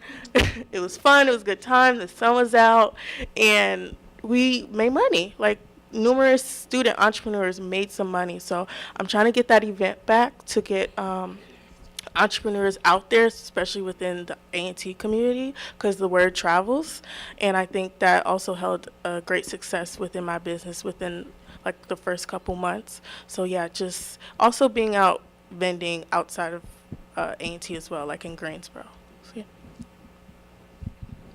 Well, I most definitely agree. Vending is a really big part. When it comes to networking, you have to be your biggest promoter. I worked at Forever 21, and just about every day, I wore my own clothes and carried around my own business card. So when people say, hey, where'd you get that? No, I didn't buy it here. Here you go. You can buy it from me. That stuff like that, you have to be your biggest fan, and you have to put yourself out there, and that's how you'll best network. Also working and making connections within like your major, finding clubs that resonate with your major. Like, I'm in fashion, etc. So I am connecting with people within fashion who have the same interests as me, and that's how I'm networking through there and making,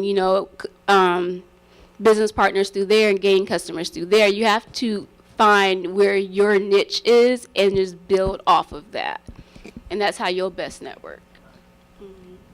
I said word of mouth travels too, but right now I'm in a season of like feedback and reviews, and I feel like that helps. Like if somebody buys your product or service, like they post it. They just naturally post it, which I love. So I'm just getting that out there too. Okay, one more question. Kyle Barentine. What are some characteristics that you all think you were passed down from your parents that allowed you to do what you do now? For all the panelists. Definitely work ethic. My parents are like some of the hardest working people I know, especially my mom. My mom instilled a lot of independence in me, which is why I say I'm a one-woman show. I would do it myself because I know no one will do it better than I can, because no one can execute my vision better than I can. So definitely the independence and work ethic. Yeah. I would say, so my mom is like financially inclined, like all across all boards. Like she'd be like, this morning she said, "Did you pay your rent?" Like she's that person. And I do that to myself, like I paid it. But she gets on top of me with my finances.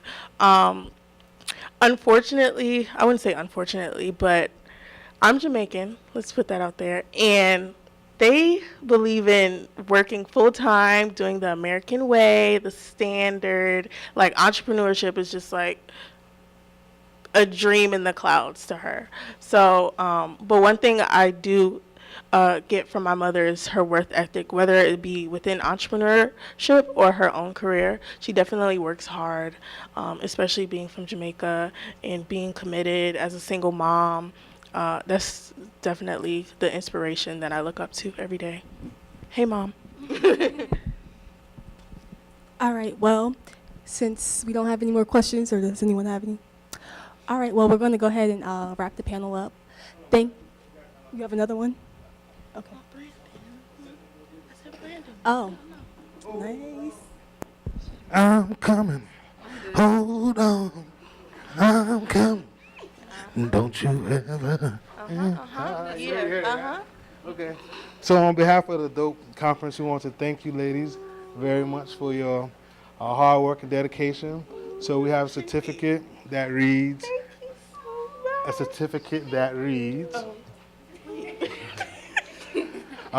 for imparting insight during the 10th annual Dialogue on Progressive Enlightenment Conference, creating intergenerational wealth for the African Americans, presented from the Department of Psychology to you all. So we want to thank you all.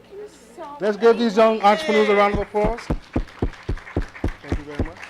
Thank you. Oh, yes. Okay. Can I get a picture? Can I get in the picture too?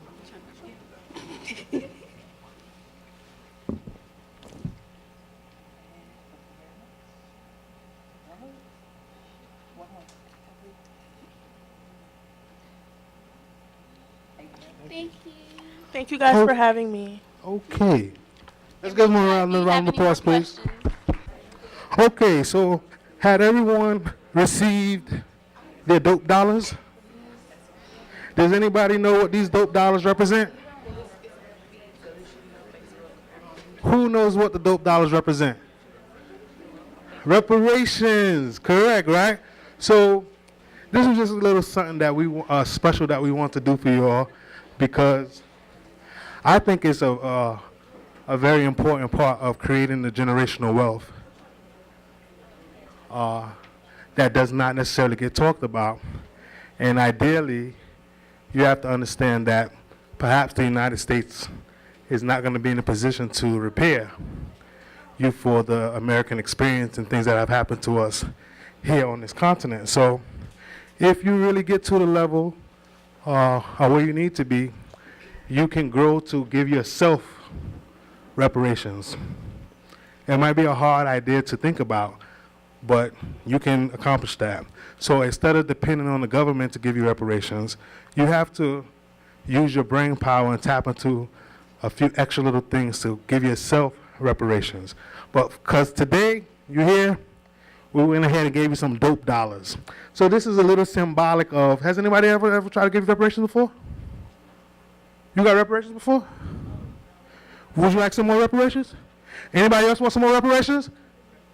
Come on, get some reparations. Come on, get some reparations. Give some reparations. Okay. And hello, everyone. Thank you for your time. Actually, we have two dynamic speakers right now, and I know that they may require a few extra ticks on the clock. So we're going to go ahead and get started. Ms. Katia Jackson is going to be the facilitator for our Millionaire Roundtable. And I know the table is a rectangle, but it's the idea of it being a round table, correct? Huh? Yeah, we're going to introduce them.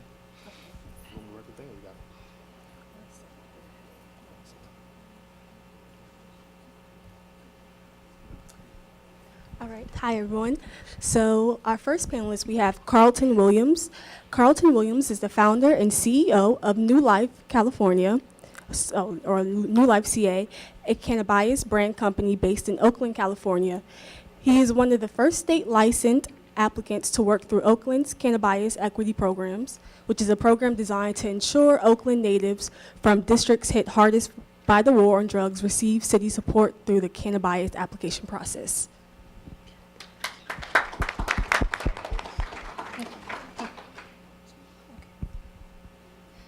All right, and then next we have Janaea Jade. Janaea Dudley Jade is a Triad native and was raised in her family business, Dudley Products. She received her bachelor's in science and economics at Wharton School of Business and then continued on to receive her MBA at Duke's Fuqua School of Business. In preparation for her future endeavors, she also obtained her real estate broker license. All of this prepared her to operate a variety of different businesses. Jade decided it was time to pursue her own entrepreneurial dreams and started a Day Spa and Retreat.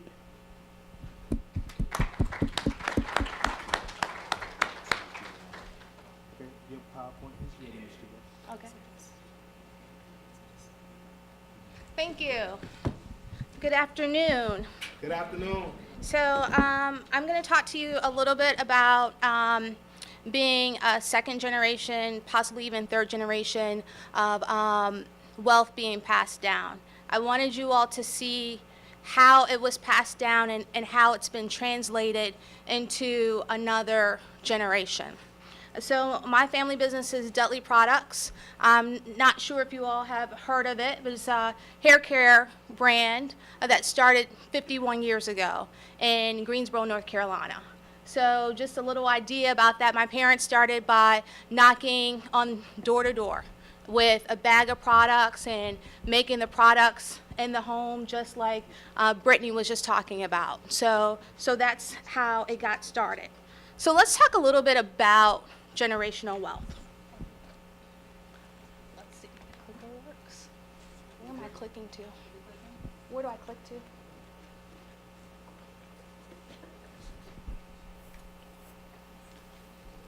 So we're going to talk about what is generational wealth, where do you start, and how do you prepare the second generation? Point towards you? Okay. I'm having problems. Technical difficulties? I will click it for you. Oh, you'll click it for me. Just give me a minute. Okay, click. Okay, so building generational wealth comes in many aspects. Some are assets. When we talk about assets, stocks and bonds, insurance, it also comes in real estate. It could be a house, the family house that you receive, or it could be investment properties. It's also cash and knowledge base and skill. What did the previous generation know, and what did they instill in you to take you to that wealth in that next generation? So it was interesting, he talked about generational wealth and reparations, because this is a history of my family. So this is my great-grandfather. His name was Balaam Daniel Dudley. He was born in 1960. He was born a slave. He died in 1971. I wasn't born till 1973, so I didn't know him, but my sister and brother knew a slave. By the time he was 8, he was emancipated.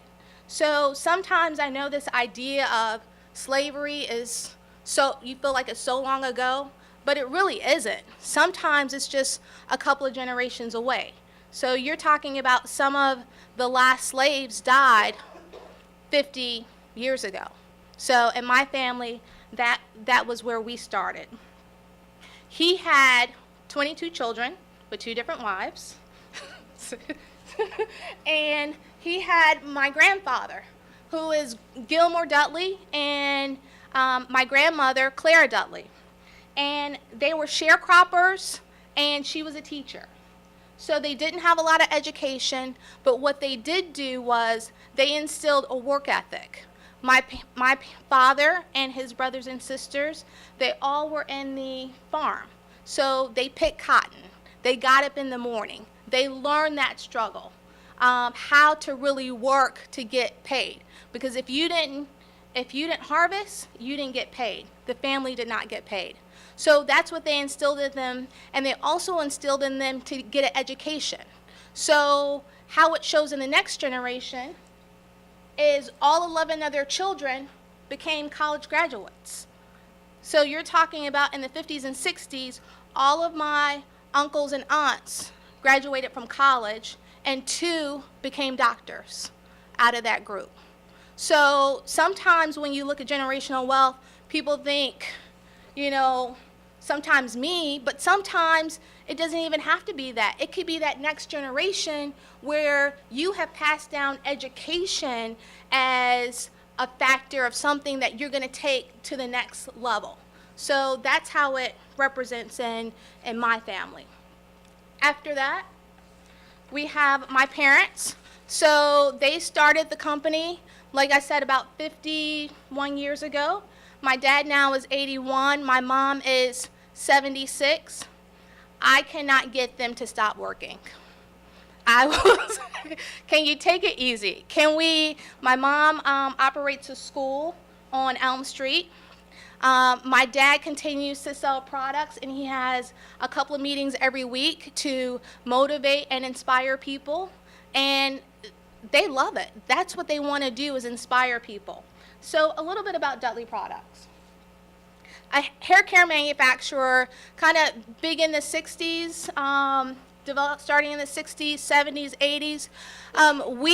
So one of the things about wealth that I want you all to understand is wealth changes over time. Sometimes you have some, sometimes you don't. It ebbs and flows. Your wealth doesn't just automatically keep going up and up and up. So for us, the business got up to be worth $100 million, meaning there was actually a buyer who offered $100 million to my father to buy the company. And he said no. He was not interested in that. One, you have an issue where during this time, it was in the 90s, all the big black companies, if you notice, they're all out of Chicago. My father's mentor was in Chicago. His name was S.B. Fuller, and he helped start this whole cluster of black hair care entrepreneurs. So that's where you have, I know you guys are young, but I'll tell you these names: Johnson Products, Johnson Products and Soft Sheen, and all of these brands were out of Chicago based upon my father's mentor, Luster Products. And so there's a cluster of that. During the 90s, companies like Revlon were coming out and they were saying, we are going to buy all of your companies out. We're going to buy you. We're going to take that. It was very difficult for my parents to just sell the business. One, it had their name on it. Two, we knew what they were going to do with it, because like I'm telling you about Soft Sheen and Johnson Products, you probably haven't heard of them. And the reason being is it wasn't the fact that they wanted to take this brand and take it to another level. What they wanted to do was take the brand and kill it so they wouldn't have that competition. So you have to understand that, and my father understood that because his vision wasn't just about creating a brand, it was about creating entrepreneurship and wealth in the community. And that was selling in salons versus selling in the beauty supply stores, because that would give cosmetologists a way to earn their money instead of stores that weren't owned by us. So it was a lot of factors that go into it. I mean, a lot of people say, well, you know, people sold out. I can't look at a Shea Moisture and say, you know, I can't believe you sold, because, you know, you're thinking about your family and how you're really going to pass on money. You can do, I'll take, for instance, Kylie, is her Jenner? I think that's her last name, Jenner. You know how they're saying she's a billionaire. Let me break that down for you and explain to you what that means. Based upon information that they might have given to a magazine, they might say that they did revenues of $300 million. She may not have owned that whole business, so she may not own 100%, but we're going to go with that. If you do about $300 million in the beauty industry, you normally sell it at 3 times a multiple, so that gives you the $1 billion. So let's go back to $300 million in revenue. $300 million in revenue, a business would get, a good business does about 5%. So if you look at that, that means she would be earning $15 million. So you see her out there, oh, she's a billionaire. Not that she's poor, but to have 15 million this year versus your idea of having $1 billion is very different. So you can't believe the hype on all of what you see. But if you do get a buyer, like Shea Moisture, who has a buyer for $100 million, I can't say to him that he should have not done that, because he's doing what's best for his family, and he will now do other things for multiple generations. I will say some of the other businesses that have sold, Johnson Products and Soft Sheen, some of their children have started other businesses. You probably heard of olive oil, that one he sold, and he sold it for $100 million. That was one of the, that was Gary Gardner was involved in that. Then you have one of the other children from Johnson Products, who is Eric Johnson, and he started an ice cream company in Chicago that's worth a lot. So they were able to take that wealth and translate it to other things. So back to Dudley Products. So we're doing well, everything's going great. Then chaos happens. We have a fire. The OSHA shuts us down. Things are chaotic. We do a little movie called Good Hair. You guys familiar with that? And we talk about Creamy Crack, which is relaxer. Relaxer in the black hair care market makes a lot of money. That's how my family makes money, is from relaxer. And it made a lot of money for a lot of black people. When that came out, it changed so many ideas and things, and as you can see, the majority is natural hair now.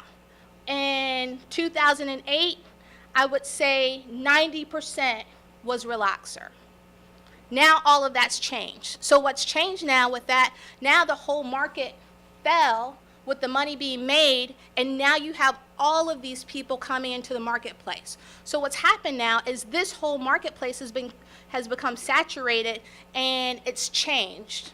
So what happens with that, the wealth changes. So when it's time for me to start what I'm doing, my dad can't give me $5 million to get started, but he can give me other things. And so we'll go into that. But we have buildings and things that we lost during this whole process. So you have wealth, you don't have wealth, it ebbs and flows.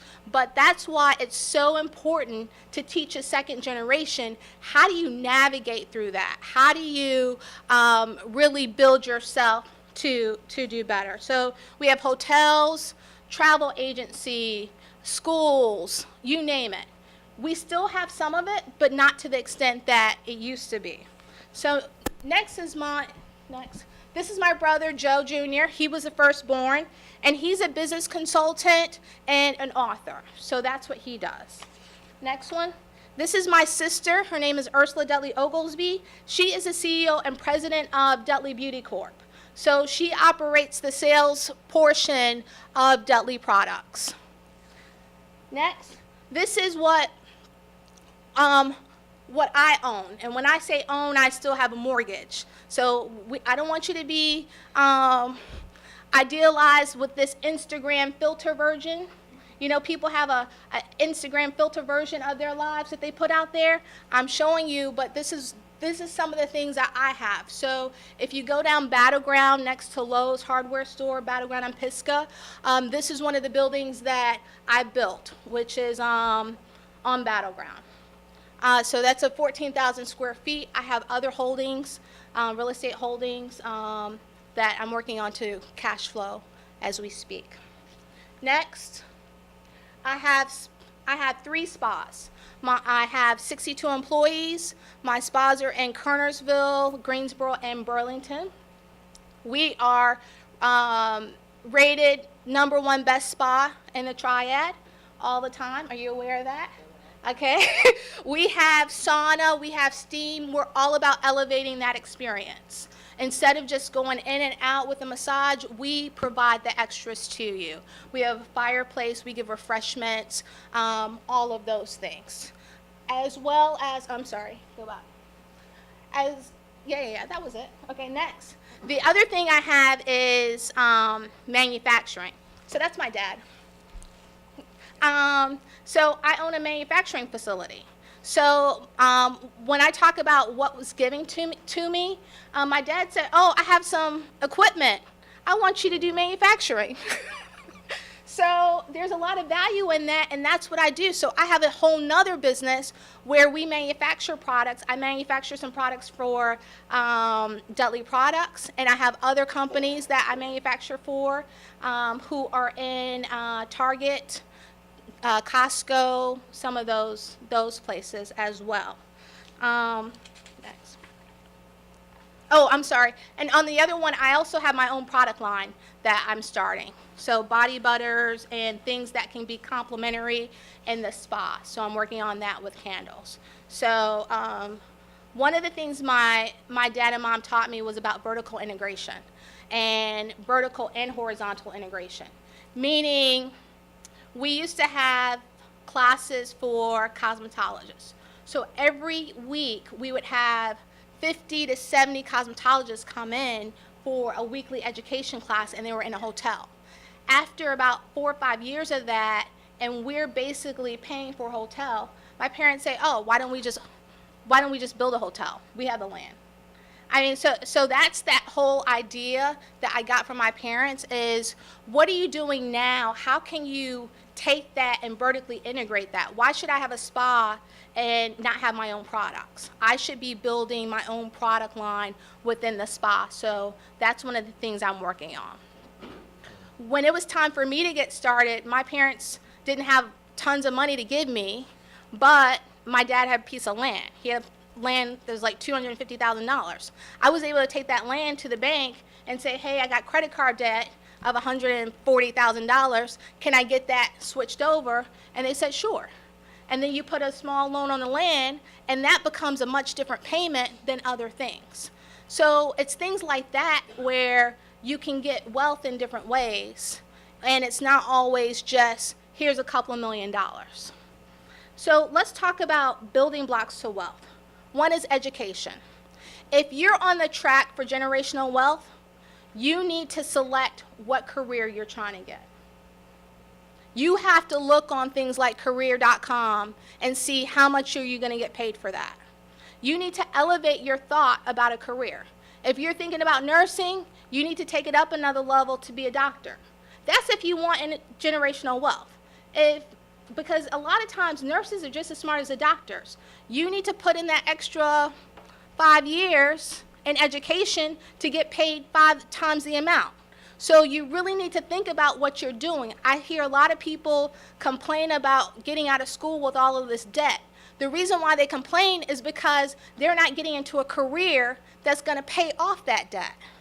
So you have to be intentional about those things and think, what's the end goal? Where is this going to end up? How am I going to end up paying that? Next, I'm going to say is marriage. Marriage has been one of the best things for me as far as owning a business. Because when it was time for me to start my business, my husband wrote a check for me for $125,000 for me to do a build out. Okay? Right? My husband is, and he's Ethiopian, so he got here when he was like 20 years old. But he comes from the same kind of background that I do, where his father was an entrepreneur. So he knows I have the dreams and the plans and all of that, and he works and invests in me. So you need to think about, when you're getting married, you need to think about someone who has like-minded goals as you do. Because when you get married, it's two people paying the bills versus one person. When you need support, if I need money, he's got sources some other place, he can give me money. It's much more stability when you're dealing with things with business. Every day I come home and I'm like, this happened, that happened. You need somebody to bounce that stuff off with, you're not worried about them thinking like they're jealous of you or this, that, the other. You need a partner. And for me, that's been marriage. So I know everyone's not focused on that, but for me, that's been a great, great thing for me. Next is investments. Think about what kind of investments you can do now. Is that investments or insurance? Okay, investments. Investments. So 401ks, when you get a job, you can stocks and bonds, things like that. Next is insurance. I have used so much insurance in the last 4 years, it's unbelievable. Whether it's health insurance, business insurance. So I have a building in Charlotte, and people went in and robbed the building, meaning I had no idea there was nothing in the building, but they took everything. They stripped out the ceiling grids. They went to the walls and took out all the piping and everything. And they did it for probably 3 days. The police got them. But the insurance company didn't really want to pay for it. And so I had to go and sue the insurance company. And then we settled, but believe me, if I had even more money, they were going to pay much more for that. So I've had a situation where I built the spa and we had a sauna. We had just opened up and someone turned the sauna on. My sprinkler people did not rate it correctly for a sauna, and I had water gushing 25 gallons a minute in my location, and that was an insurance claim. So insurance, you always need insurance. Life insurance is great. That's a great way to transfer wealth. So, when you pass, or even your parents pass, if you have a little insurance, then you don't have to worry about going to collect money for the funeral and some of those things. Go ahead and set yourself up now. Get policies on your parents, Get those things to protect yourself if they don't have it, so that when that time comes, unfortunately, that you're prepared. Next is real estate. Get real estate and cash flow that. Right now I have a business, so my business requires me to work. But I'm building up my real estate so I don't have to work. I don't have to work at all. I just wait to get my checks from the people. So those are, I like that much better. So that's another avenue that you can do. Okay, so let's go to the next one. Yes, ma'am. The second generation, it's estimated that 70% of wealthy families will lose their wealth by the second generation, and 90% will lose it by the third. Why is this? This is because the second generation is not prepared for business. A lot of times, if you see, you take for instance this whole scandal happening with the schools. That young girl who, what's her name? Olivia Jade, who's the daughter of the Lori Loughlin, she's not prepared for life. I mean, she got in a situation where, because of her parents were who they were, she ended up getting all of these followers because she could go to the red carpet. She was able to get a Sephora line. She was able to get all of these partnerships that aren't open to everybody else. Now, after this whole debacle, that's all gone. She's not prepared to operate in life. But her parents knew that. So part of it is, why would they pay $500,000 for their child to go to USC? Do you guys have any idea why? Huh? Networking. That's exactly why. They paid the money because they wanted her to be around people who would have money, who could help her in the future, probably a husband. They were probably trying to help her get her MRS degree, which is getting your husband in school, right? That's the only reason why. You never heard that? Yeah, the MRS degree, yeah. So that they can get married because they know she can't operate on her own without these other things. That's why they were paying $500,000. They were paying to invest in their future because, one, she's not intelligent and she doesn't have a good work ethic, okay? I mean, she could do beautiful videos and put on makeup, but as far as really doing the details and operating a business, she wasn't there. So they tried to sidestep that. They knew her grades weren't good, so instead of them investing in her education early on and making sure she knew what to do, they tried to change it up. Now things are going to be a problem for her. So that's the first element of the second generation, is education. Making sure that your kids are educated. If at the earlier panel, Kashana, she had mentioned how her aunt had taught her how to sew.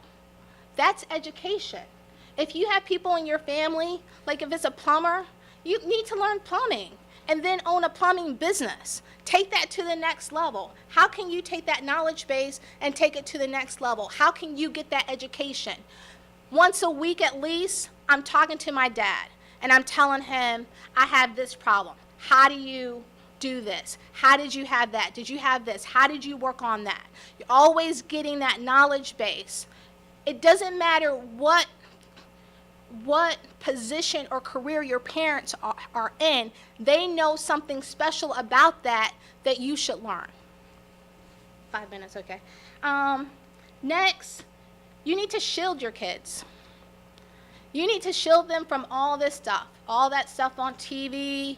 I mean, if you look at Black Ink and you think that that's a way to operate a business, I don't know if you've seen it, but all the fighting in the business and all of that, you need to show your children what things should be. So you need to focus on what they see and control their environment, because you want to have certain norms that your family does.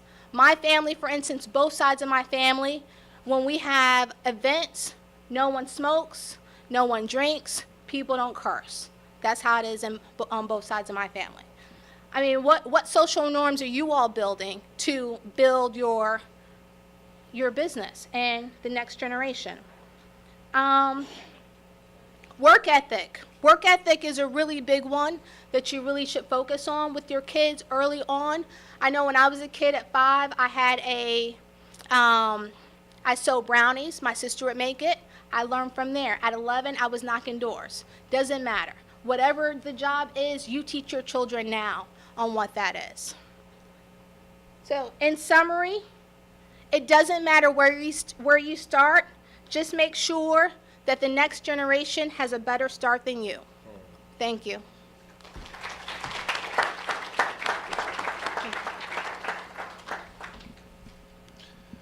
All right, it's on me. It's on you. All right. You can. Yeah, sorry I didn't bring any visuals for you. I guess to share a little bit about myself and my situation, I guess let me start off by saying this, that wealth, like everyone in here has wealth. Like everybody in here, no matter what your situation is, no matter where you come from, and wealth is really more so a state of mind. And I can say this because in my own personal experience, my family didn't have wealth. My dad was in prison. My mom was on drugs. I was born in Oakland in the 80s, and I'm today looked at as the most successful person in my family. So my whole family looks at me as the crutch for the family. I spoke to a brother one time who told me that he was rich, went broke, got rich again, went broke, and got rich again. Just like the sister was saying, it's a flow. And that also proves the point that it's just a state of mind. You know, I started my company with $0. I had no money. All I had was an ideal. And I really didn't know how to write a business plan. I didn't go to business school, none of that. I went on Google. Initially, I called a business consultant, and she told me 20 grand just to write a business proposal. I was like, oh no.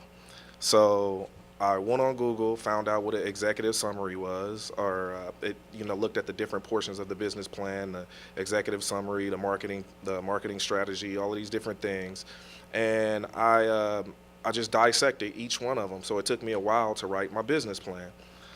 Later on, I found people really didn't look at business plans the way I thought. So I created a pitch deck, and it was in a PowerPoint form. Once I thought the pitch deck was sufficient enough, I started to go out and present in front of different people in the industry. Just to be clear, I'm in the cannabis industry, so in California. Huh? Oh, it's okay. It's all right. So just a little bit more about, I have a vertically integrated business model. So I have a cultivation facility in Oakland, located off 105th, and we grow it.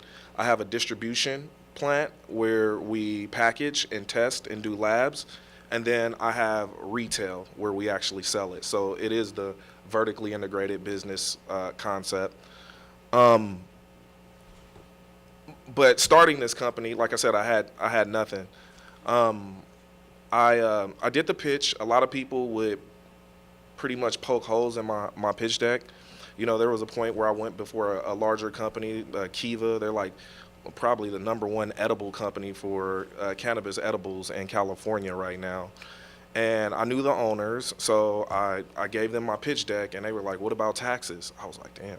So I went back and then accounted for taxes. So everywhere I went, people would poke holes in my pitch deck, and I just did it over and over again until they couldn't poke holes in it anymore. No one really, I couldn't go. The banks, when you're dealing with the cannabis industry, they don't give you money. They don't really like having our money in the banks, so it's a real cat and mouse game with the banks, and a lot of times you're cash heavy.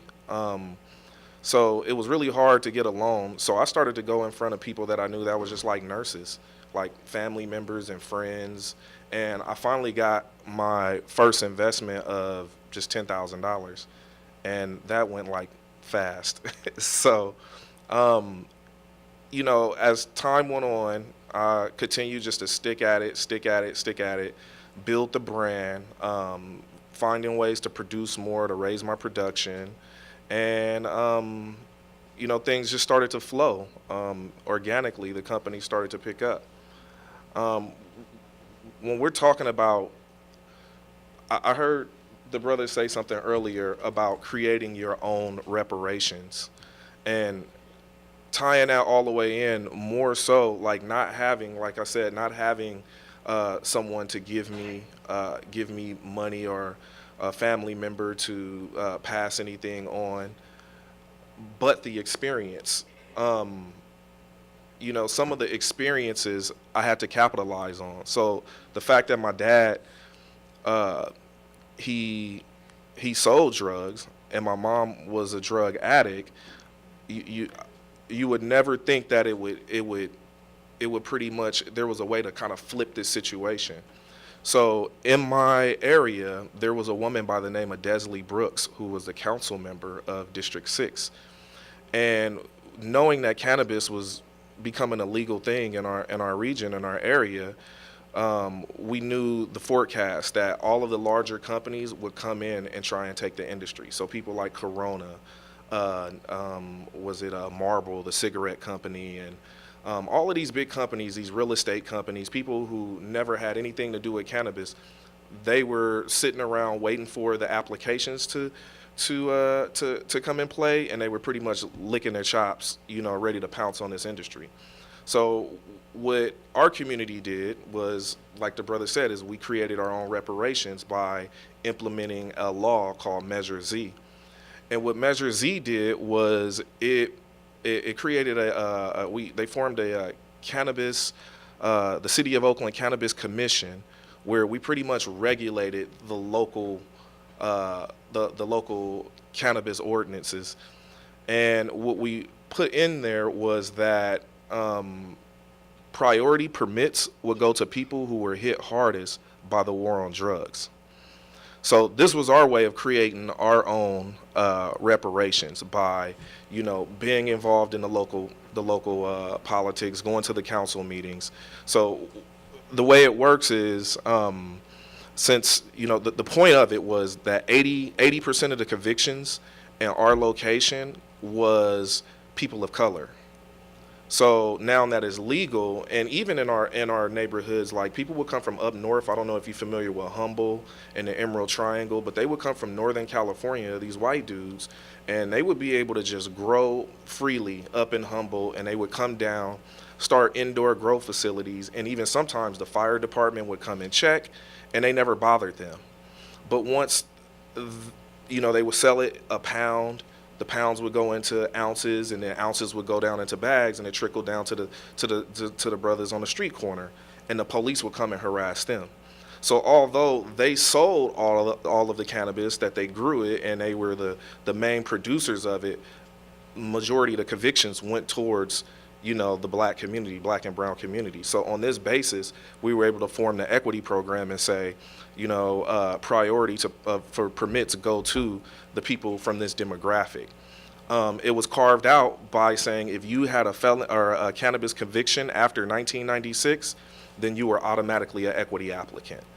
If you lived in a district that was over policed and that where the conviction rates were really high, then for 10 of the last 20 years, then you were an equity applicant. And some of the perks that came along with being an equity applicant was you don't have to pay for your license, for the cannabis license, which is really costly, $2,500 just to fill out the application. That if a general, which was a non-equity applicant, wanted to come into the city of Oakland and apply for a cannabis license, they had to pair off with the equity applicant. So they had to pair off with one of these victims of the war on drugs. So if a big company like Corona, no matter how much money they had, if they wanted to come in, they had to pair off with the equity applicant. This was a way of pretty much creating the reparations in our own way. As time pretty much went by, here where we are today is where we have a big chunk of the market in our region as far as the cannabis market. No, you're good. Just, I think one of the most important things that I can really convey over to you all is just more so believe in yourself, believe in your mission, believe in yourself, and stay community driven. Also, along what she said, to protect your children. I'm in a situation now, my daughter, I put her in school, which was Oakland School for the Arts. I thought it was a good school. She's 13. And, before she was a hijabi. She wore a hijab going into the school. And then once the influence from the school came around, she started getting the peer influence, social media, all of those things. She came back.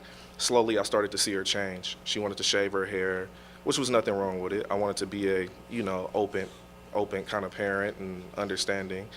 But then it started to go a little bit too far, and I had to pull her out of school and homeschool her. So I think, I'm saying that to say that we do have to protect our next generation from all of the influences of popular culture as well, if we want to retain this entrepreneurship spirit or state of mind or generational wealth. I guess I would more so be open to questions. If anybody's curious about anything pertaining to my situation or my experience out there.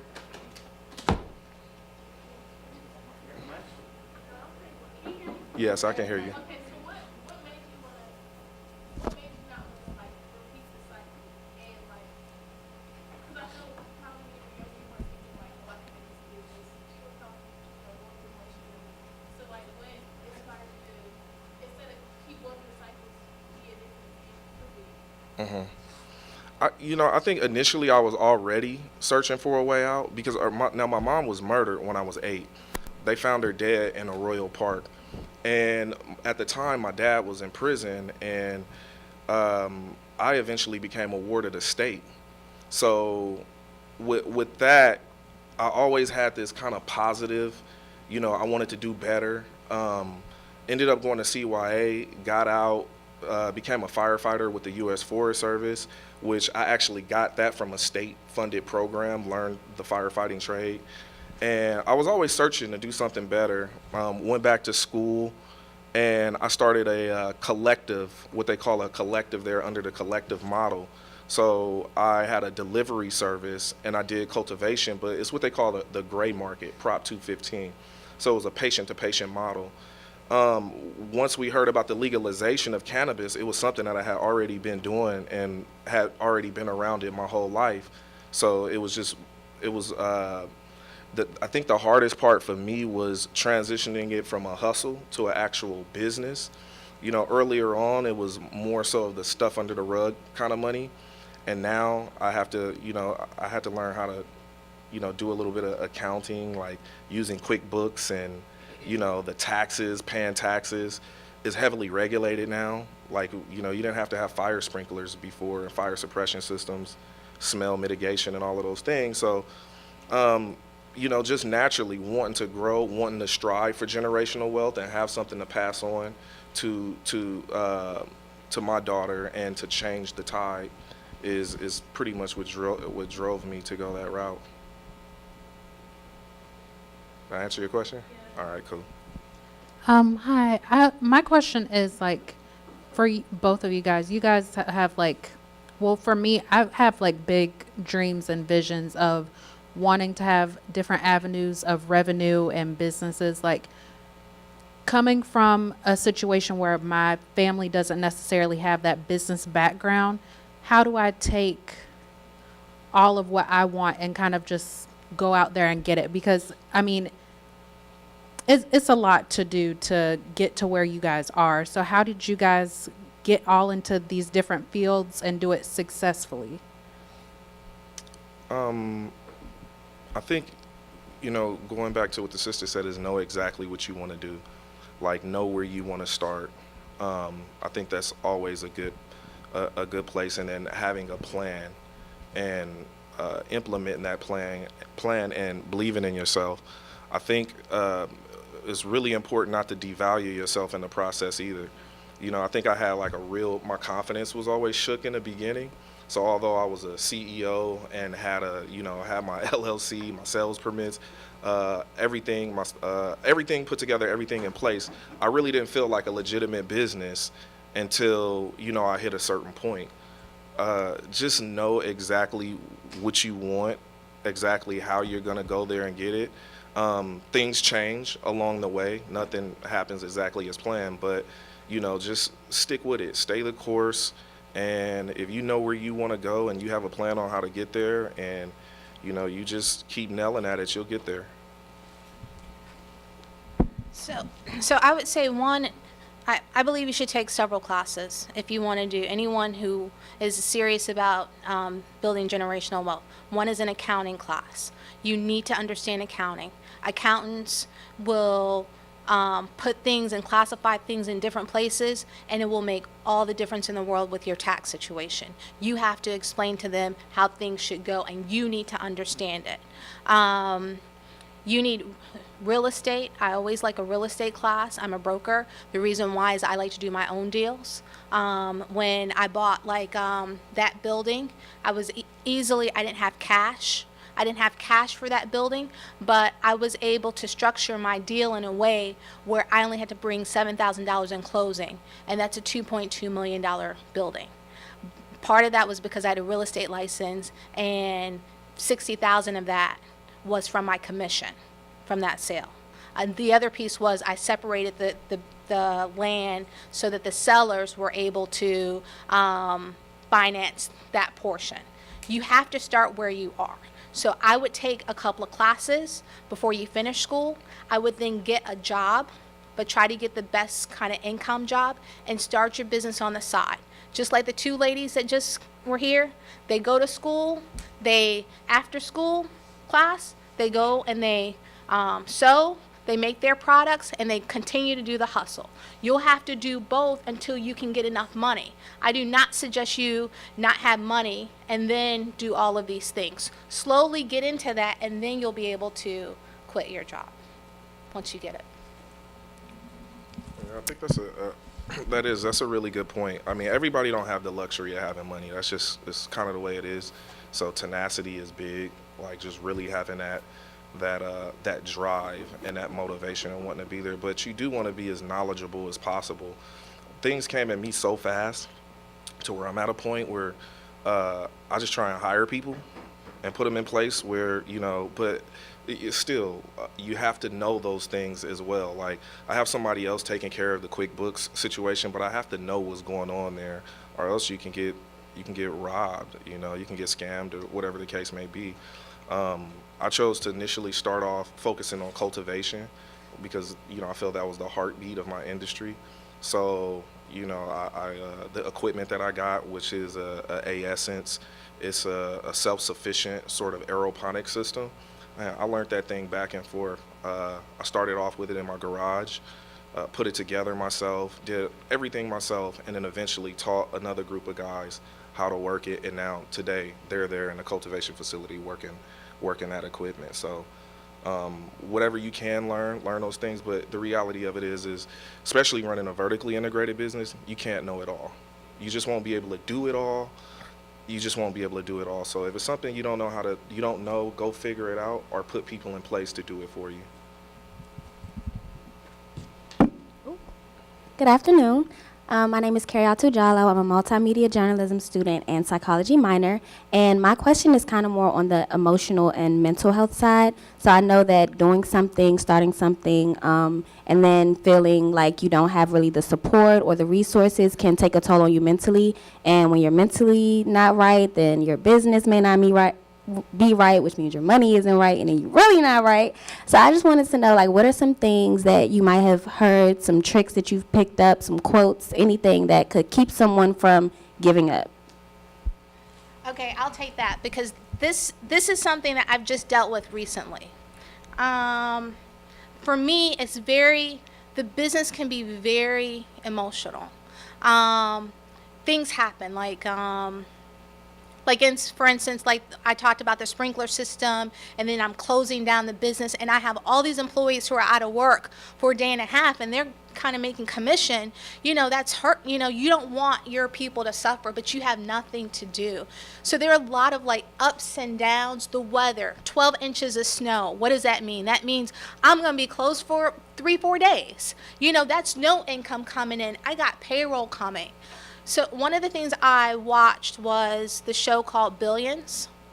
And, I felt like it was only me who had these emotional things. And I wasn't sure if it was a female thing or not. I didn't know if I'm a very strong woman, very aggressive, but I didn't know if it was just a female issue that I was so kind of emotional. Because what happens for me is when I am in the downs, sometimes I'm frozen and I won't do a lot. I won't push myself to do a lot because I'm just like, oh, I'm just dealing with this. But I saw the show Billions, and it's about hedge funds in New York. And one thing that stuck out to me was that they had a psychologist that was on site. And all of the people would go to the psychologist, the traders, when they were having up and down days, and get them going. Even the billionaire would do that. And I researched that and saw that that was a big thing. So then I realized it's not just me. And that was a call I made to my father. And I said, Dad, I realize now it's just not me. What do you do? And he noticed that he goes through a cycle too. Like every 3 months, he'll have that down cycle. And what I learned to do is to tell myself, okay, I am at a down point. I get it. But let me not stop myself from growing and getting to the next level because I'm here, because I notice that that's where I don't grow as fast as I need to, because I'm stuck for 3 days, because I'm still trying to deal with all of this stuff emotionally. So this is a brand new thing for me that I'm really kind of picking up. But as you can see with business, you're always learning things. And my dad said he had a problem with it a long time ago until he read a book by Ben Franklin. And Ben Franklin was mentioning the same thing on how you have these emotional ups and downs.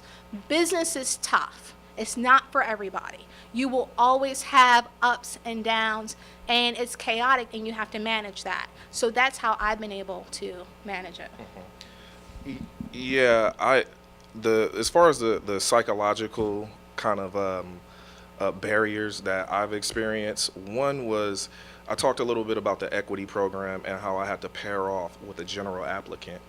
The first guy that I paired off with, he was in like a commercial real estate.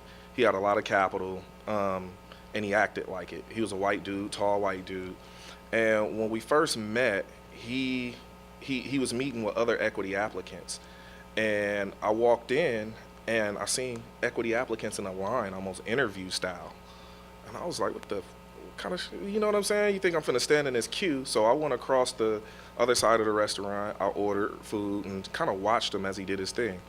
His assistant called me, she said, hey, she said, you were supposed to be here at, 3 o'clock. I said, I'm here. And she said, where are you? I said, I'm right here. So she walked across. She said, oh, you can take your food and come over. I said, no, I'll finish my food. I finished my food, went over to him, and I had to really make the stance of, I'm not your employee. I'm the CEO and founder of my own company. You're not going to treat me this way. So for me, just that experience, it still happens today. It even happens with people who come to the table who they have nothing to offer, but they really want to, they want to put me in they want to place themselves in a superior role. For me, it was really hard for my rider not to jump off the horse. So I had to really sit back in those moments and think about like wise mind versus emotional mind. Because initially sitting across the table from somebody, I just want to flash. It's just, coming from my demographic, coming from where I come from, you don't trust institutions really much. Like, we don't really like going to the hospital. We don't like going into courtrooms. We don't like that sort of stuff. So to actually sit across the table from, a white dude from a whole different demographic, and he say something that I feel like is offensive or he trying to play me, and for me not to, really go off or go there was really tough for me. So, that's one of the things I had to learn. And that quote, or that saying, rider jumping off of his horse, I just kind of keep that in mind, like, let your rider stay on the horse, don't show all your emotions in here, try and stay dealing with the wise mind. Another one was not to pick up shiny objects.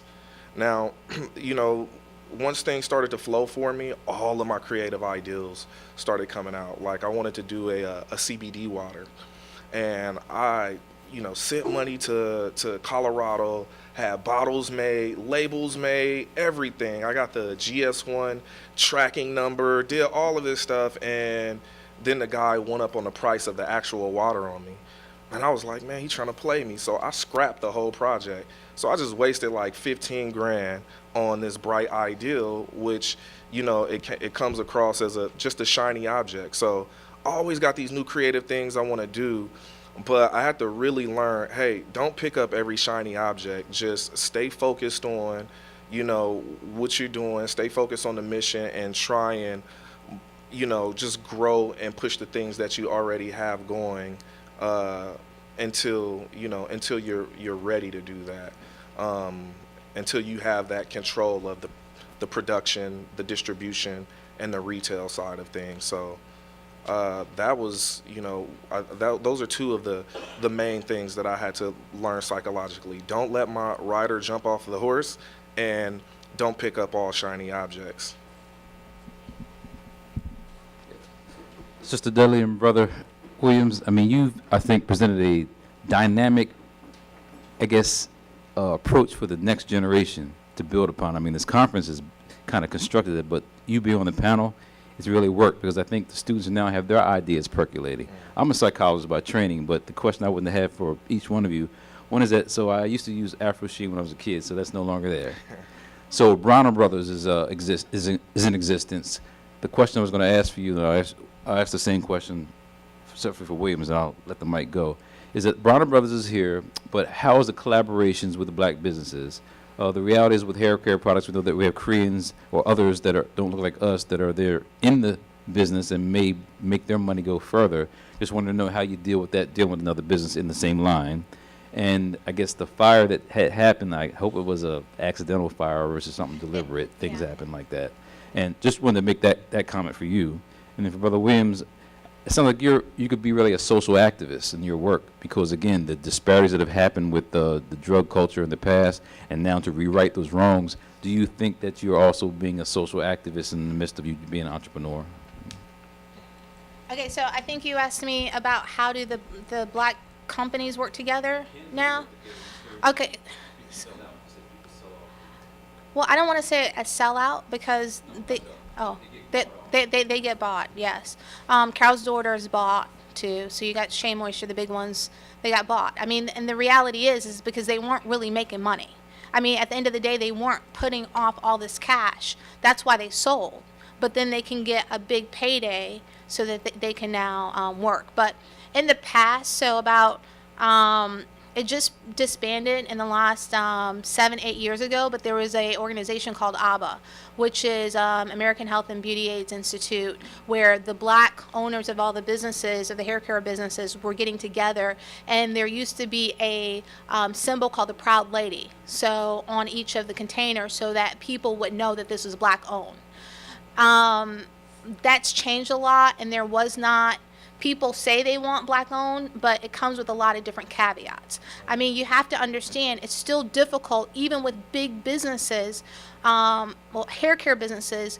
You have to understand, we were doing between, when I talk the industry wide, like between $20 and $100 million, but we still can't compete with the P&Gs of the world. So you still can't compete at the grocery store level and some of those things and venues that they have. So it's just not as the marketing aspect, some of those things, you just don't have it. So there just wasn't that desire anymore to buy black like it used to be, so that's disbanded. So now everyone's kind of on their own, and there's not that support, because before they used to meet on a regular basis and talk about what challenges are you having here, how do you build that, and now it doesn't exist.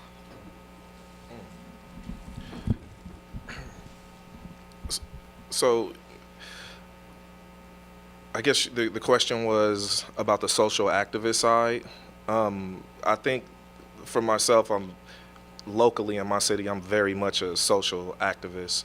My whole mission statement and goal is that we create economic equality to the districts hit hard by the war on drugs using cannabis. So, we started off, we do this through a couple different ways of collaborating with other businesses, showing the power of cannabis with other companies, our Spark a Business program.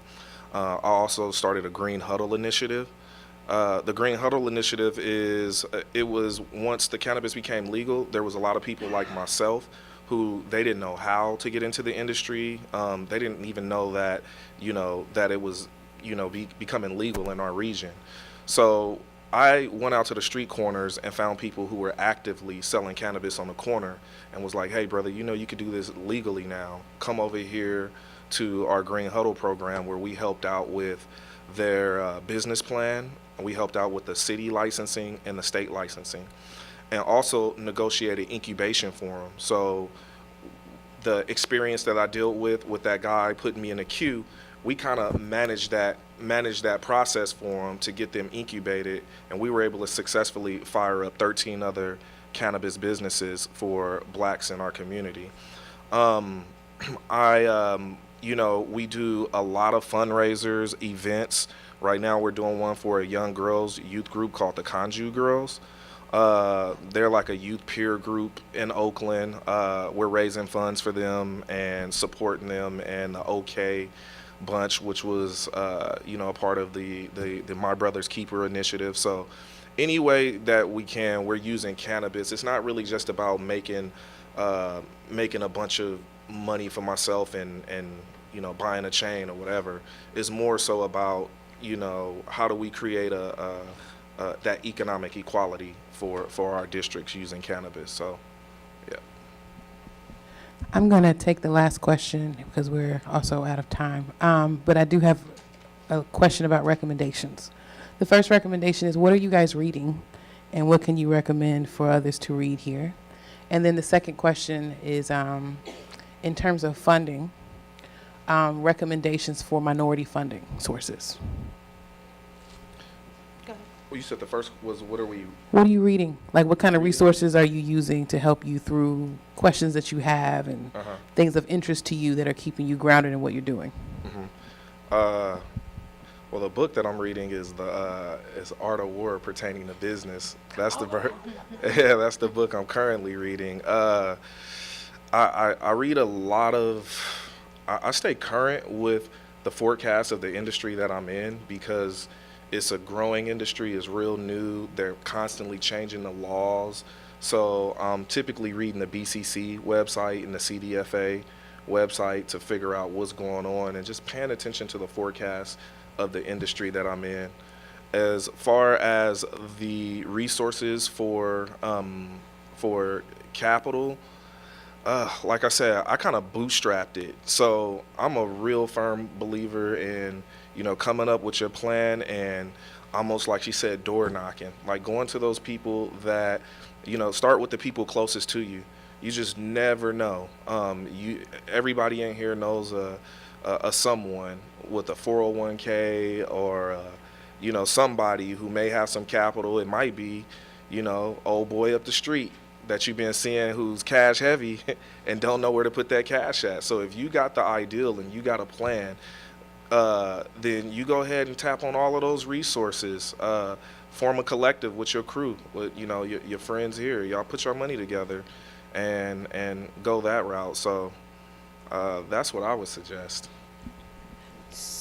So one of the books I'm reading is Power of Focus, and it just talks to you about some of your strengths and how to capitalize on that and pairing yourself up with someone else who's not quite the same. So I'm a starter, so just like he's saying, I find lots of nice shiny objects to pick up, but I need people to help me finish, because if not, I just have all these shiny objects that don't finish, and that's what I need help with. Money-wise, you would have thought I could get a loan for my business. Even though I had my husband $125,000, I could not get a loan. I went to many banks, and I just wanted to put mine down, and that they wouldn't, because they said, we get that you have this experience, because I ran salons too, but you don't have this business, so they wouldn't give me a loan. So we had to pay for it ourselves. So like I said, my dad gave me land, so I used that to go to the bank. They would give me money on that land to pay off my credit cards, because that would lower my debt. So now I had $138,000 in credit card debt. Now I have that $138,000 free. Now I can use that and I have a loan.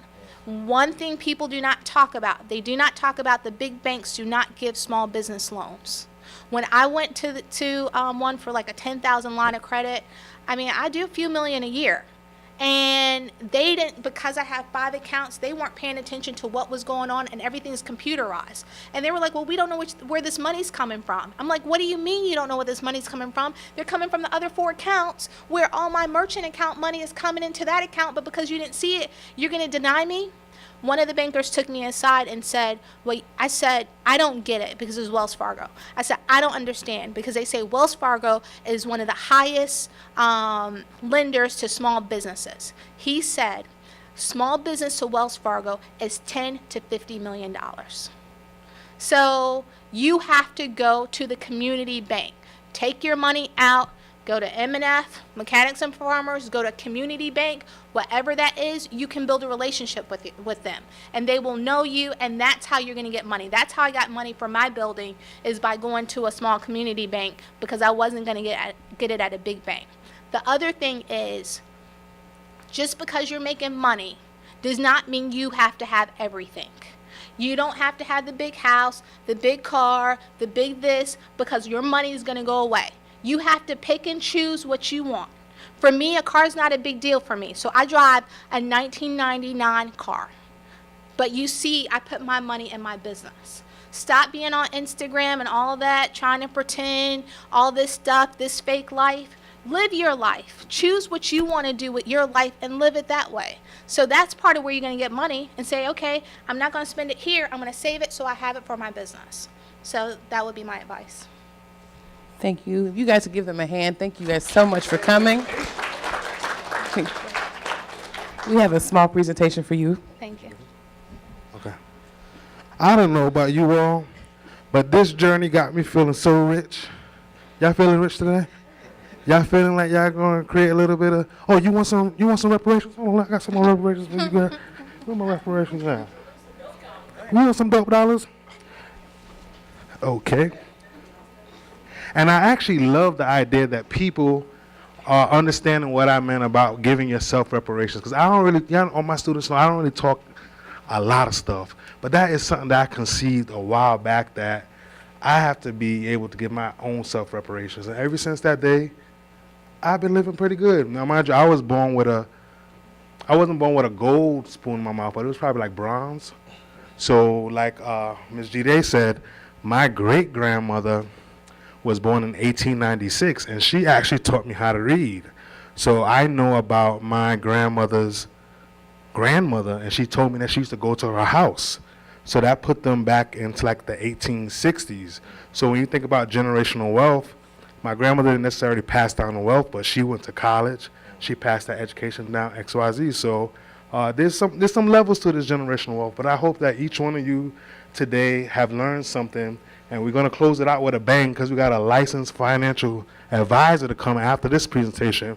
But hopefully you young folk are thinking about how you're going to start creating your generational wealth today. So on behalf of the entire North Carolina A&T State University, we want to give our guest presenters another round of applause, please. Thank you very, very much for that insightful, very, very insightful and meaningful presentation. We thank you very much. Okay? All right, we're going to take maybe about a 700-second break, and we're going to get our last presenter in here. And we're going to take a few pictures. And if anybody want a little bit of dope money, come holler at your boy. All right. Oh, this is loud. Okay, cool. Thank you.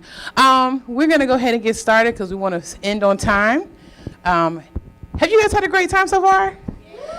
I feel like today has been one of the best days of the semester. So I'm really grateful that you guys are here. This is our last presentation.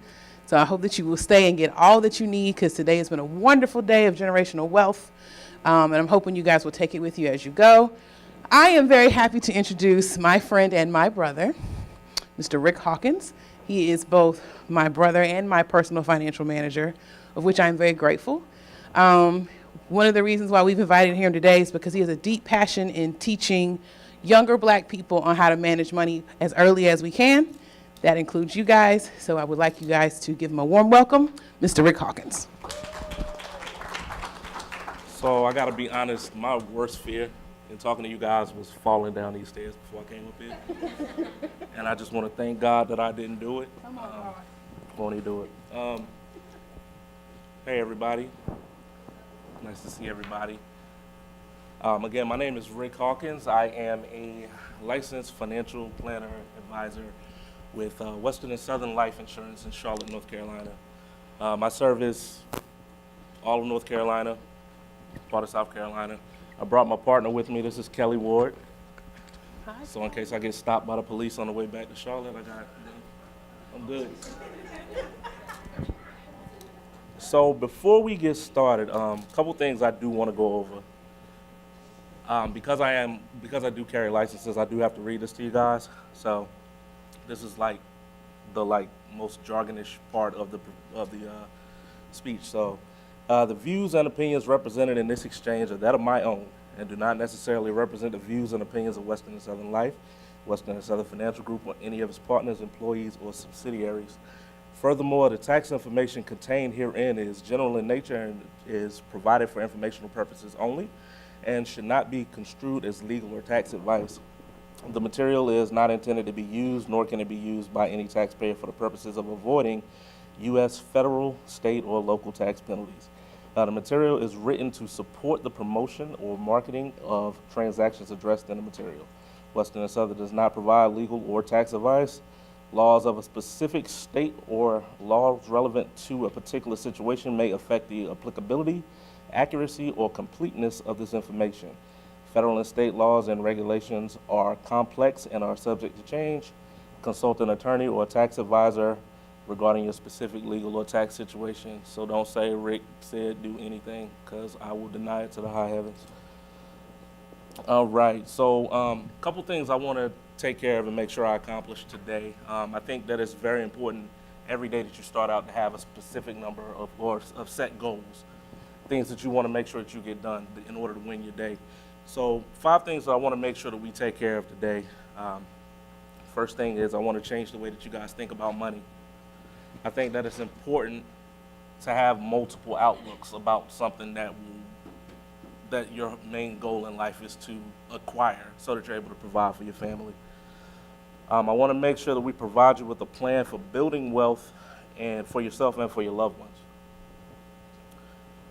Furthermore, I want to make sure that we further the conversation with open dialogue to cultivate growth. So once I'm done, we're going to have a brief question and answer session, and Kelly's going to join me for that. She didn't know that until just now. That's what you get for riding with me. And also, I want to make sure you guys walk away informed. Most of all, I want to make sure we have a good time. So before I get started and tell you a little about myself, I want everybody to stand up for me if you can. Yeah, I'm that guy.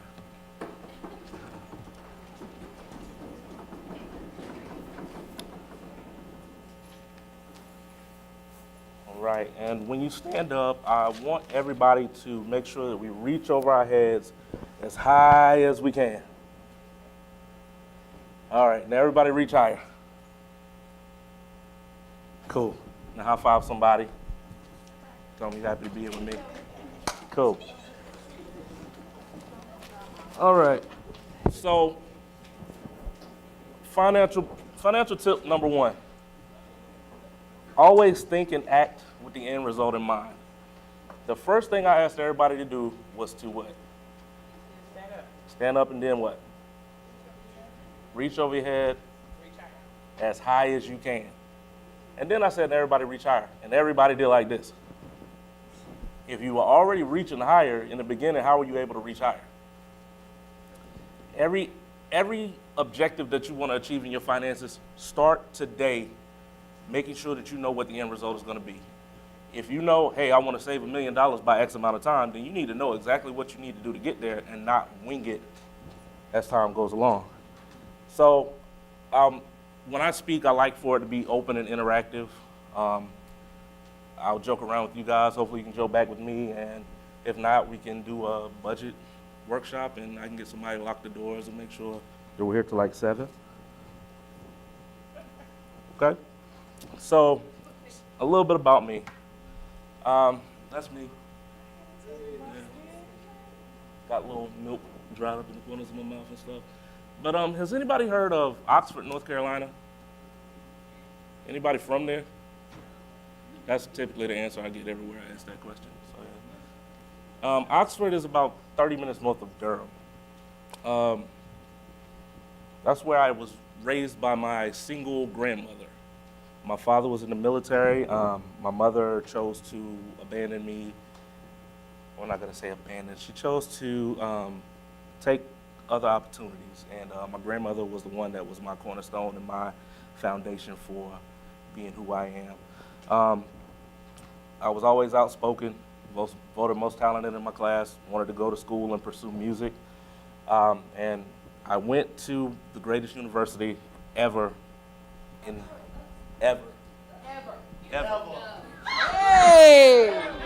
Hey! Okay, there you are. Welcome, guys. I'm Rick Hawkins. Happy to be here. So, I met Amber, Professor Bergen. Sorry. My freshman year, I met Professor James my freshman year. Professor James actually stole my girlfriend.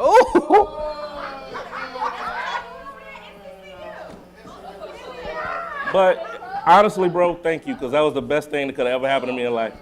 So I appreciate it.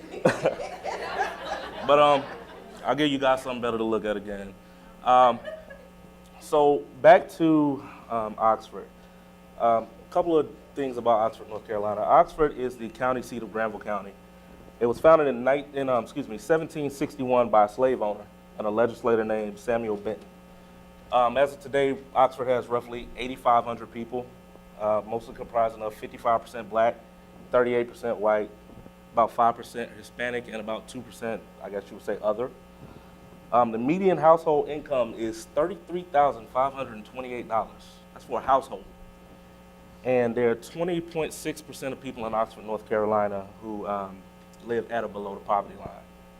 So that's 1 in 5 people that are struggling to not only make ends meet, but to even put food on their table. So to put that 20.6% in perspective, the North Carolina poverty line is 14.7%, and the U.S. poverty line is 13.5%. So I wasn't one of those people that had it rough growing up. I actually was okay, but a lot of my friends, suffered some things that I wouldn't wish on anybody. And with that being said, that's one of the reasons why I chose to pursue financial planning and financial literacy, is because I wanted to make sure that people that look like us, are able to grow and build their generational wealth and have the opportunities that others had. So long story short, while at Central, got dumped for, met another girl. She wouldn't go out with me. Met another girl, got engaged, moved to Charlotte. That's how I ended up in Charlotte. We broke up. The girl that didn't pay me any attention back then, we ended up getting married. Well, I don't know what we were looking at in this picture, but, And here I am. I got a phone call a couple weeks ago asking me to speak to you guys, and here I am today, and you have now been caught up on my life. A couple kids and stuff like that, but yeah, that's pretty much me. So as I get into this, first question I want to ask you guys, what does money mean to you? Anybody? What does money mean to you? What can you do with it? What will it mean for you and your family? In an ideal world, what does it look like? I will start calling on somebody, I promise. Hey. Opportunity. Okay. Anybody else? Professor James. What is money? What is money, sir? What does it mean to you? A method of borrowing, a method of exchange. Method of exchange? Services and goods. Okay. Okay. Has anybody ever heard this expression? Okay. I'm sure everybody's heard it. Don't waste my time because I got better things to do. If I spend this time with you, I could be somewhere making money and I never get that time back, right? So every moment y'all spend sitting here with me is money y'all are missing out on, and vice versa. So hopefully, I make it a prosperous experience for you guys. But I thought about this for a couple of days. I honestly was gonna sit in here and just go over the foundation of budgeting with you guys, but this kind of hit me, especially with the things that have happened over the last weekend. I'm sure you guys are all aware of, what happened to Nipsey Hussle and who that brother was and what he did for his community. And I'm sure he didn't wake up that morning saying, hey, today I'm going to get shot, you know. So I thought, well, what does this mean, and how can I apply this to this particular presentation? And then I thought back to a conversation I had with Professor James where he said, hey, is there any way you can incorporate reparations into your presentation? And I was like, reparations? But it's not a realistic expectation, so forth and so on. So anyhow, January 1st, 1863, the Emancipation Proclamation was issued, essentially freeing 4 million enslaved blacks. And at the time, slavery was a $3.5 billion industry. That's more than all manufacturing, railroads, and whatnot combined. In today's money, that $3.5 billion equates to $70,215,555,555.56.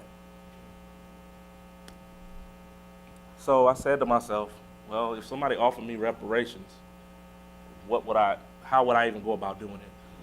And there's some math, so I'm going to do the math with you guys. First and foremost, let's take $3.5 billion in that money and divide it by the 4 million slaves that were alive on that day. We get $875 per slave.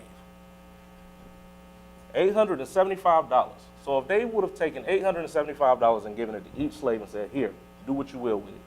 And one slave said, you know what, I'm going to put it in the market and watch it grow. Let's compound it at 7% interest over 156 years, which will leave us today. White people, y'all owe me $33,564,282.82.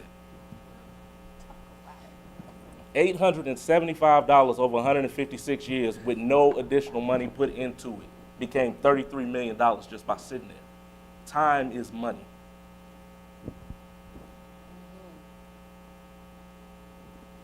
So moving forward, if we look at what that time frame that money wasn't able to grow did to our economy and did to the gap between blacks, whites, and others in the country, the median family wealth of white families, which is the amount that they have in savings plus their assets, meaning things they've acquired, houses, cars, et cetera, minus their debts. For white families, the average household is $171,000. For black families, $17,600. Have y'all heard me yet? There is a serious problem with this. And if we were to continue on the same trend that we were continuing on today, it would take us 228 years from today to amass $171,000 as our median income.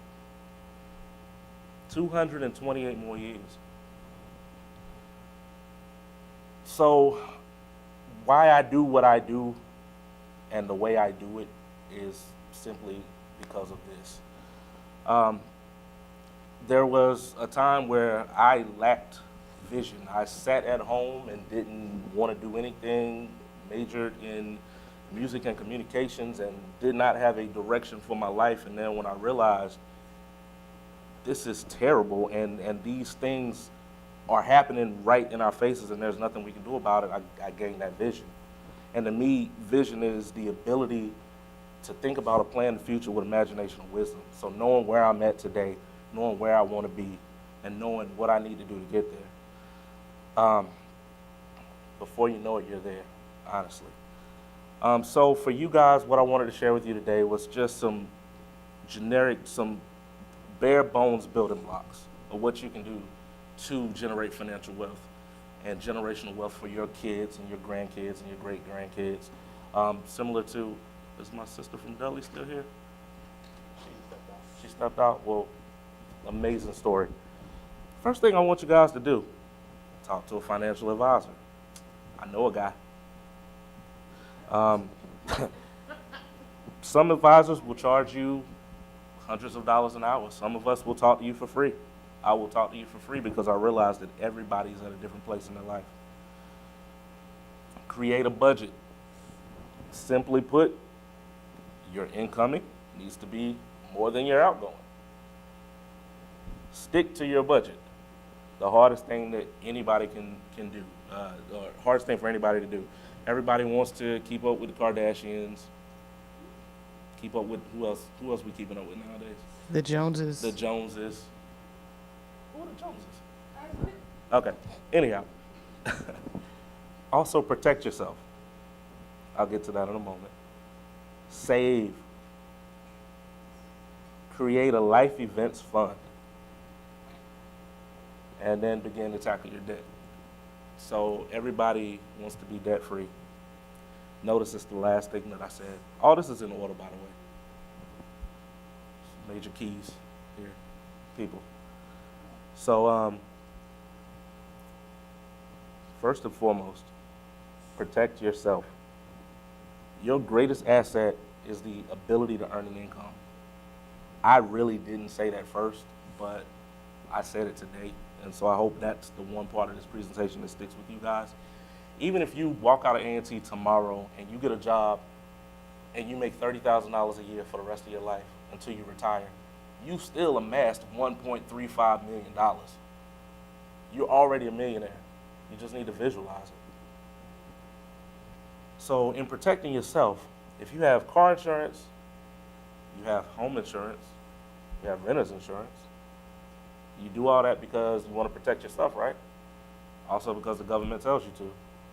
But why wouldn't you protect yourself? Why wouldn't you buy life insurance to protect yourself and your family in order to set up generational wealth? Save your money. Money trees is the perfect place for shade. Kendrick Lamar. 58% of Americans have less than $1,000 in savings. That's overall. That doesn't matter what color you are, where you come from. You have some people, of course, that have millions saved up, but then most of us don't have anything in the bank. Why is that? Anybody? Hey, I like you.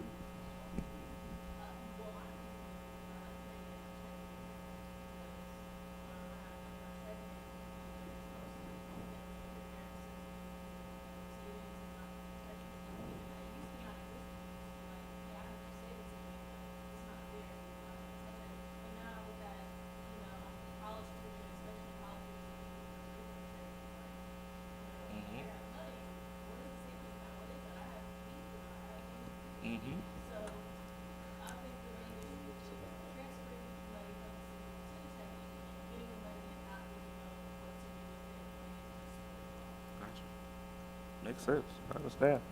She got weave to buy.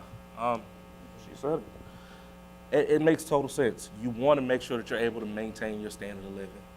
You want to make sure that you're able to be on the same level as the people in your circle. Definitely understandable.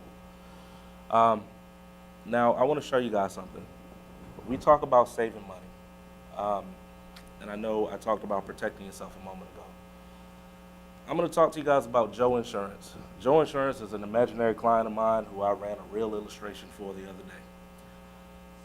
Now, Joe's 23 years old. He doesn't smoke. He's in good health. He's as healthy as he's ever going to be for the rest of his life. And I just want to run and show you guys a couple different scenarios. So these numbers probably make no sense to you guys, so I'm going to just give you the ones that you need. On the left, you'll see his age every year moving forward for the remainder of his life. He's going to live past 43. I got more slides. But if you look to the far right, there's a death benefit. So what I did was I said, Joe came to me and he said, Rick, I have $100 a month in excess money that I need to save, and I don't know what to do with it. Okay, Joe, let's see what we can do. Where it says contract annualized premium, $1,200, that is $100 a month for 12 months. Joe purchased a life insurance policy for $136,484 with his $100 a month. So we instantly turned $100 into $136,000. If that's not building wealth, I don't know what to tell you. Now, as time goes on, Joe is making his payments. What happens is, with this particular product, Joe's money goes into insuring him, but another portion of Joe's money goes into a savings account. And if you see where it says net cash value on this right side, year over year, you'll notice that number starts to grow. And we'll look on the right side. The left side is if, in the worst case scenario, the Great Depression happened. We're still going to pay Joe something, but this is today's numbers here on the right side. So if we look at year 10, Joe's 33 years old. Joe has cash value in this account of $7,032 just by putting up $100 a month. He spent $12,000, but he has $7,000 sitting in an account. But he also now has insurance worth $138,000, whereas he bought it with $136,000. So let's say a little bit of time goes on. Joe gets ready to retire. We're looking at age 63 down here. Now, unfortunately, probably everybody in this room is probably going to have to retire at 70, but that's neither here nor there today. By this time, Joe has spent $48,000 by giving me $100 a month. But Joe has amassed $83,107 in cash value. So if Joe gets sick, Joe needs an operation, Joe doesn't have whatever necessary means to cover that, Joe has $83,000 that he can play with. Can I say something? Sure. Or if Joe wants to give his child money to be able to buy a building, like the Dudley lady was talking about earlier, now there's the cash value to do it. There's your money to do it. And all Joe spent to do that was $48,000. There's no account, no savings account that you can put $48,000 in and amass $83,000, nearly double your money in that amount of time. It doesn't exist. It does through an insurance product, though. Now, let's say Joe gets a little older. Joe's 85 years old. Everybody see the 85 line, right? At this point, Joe has amassed $210,582 in cash value. Joe can't necessarily take care of himself anymore. Now Joe can take this money and provide long-term care for himself without having to liquidate all of his assets, without having to ask his kids, can he live with them and they wipe his butt. Joe can get the best service needed, and he's already done the hard part. And if Joe doesn't make it, if Joe passes away at 85, we're going to pay his family $261,002. And all he did was give me $100 a month. Joe has not even put $60,000 into this at this point, or maybe, no, 65. Joe's put about $80,000 into this, and Joe has $210,000 in cash value. Just a thought. Let's create a life events fund. No, he wasn't ready. So, once you protect yourself, once you started saving, you need to save for a particular goal. The ideal goal is to have a year of your income. That way, if anything happens, you have it available. If you want to go on a vacation, you don't have to worry about if this check lines up to this check to make sure that you're able to go and ball out. You got it. A life events fund doesn't necessarily mean something bad happened. Somebody's getting married, you want to pay for their honeymoon. Go for it. You've earned it. You can do it. Obviously, you're not going to be able to save a year of your salary in a year.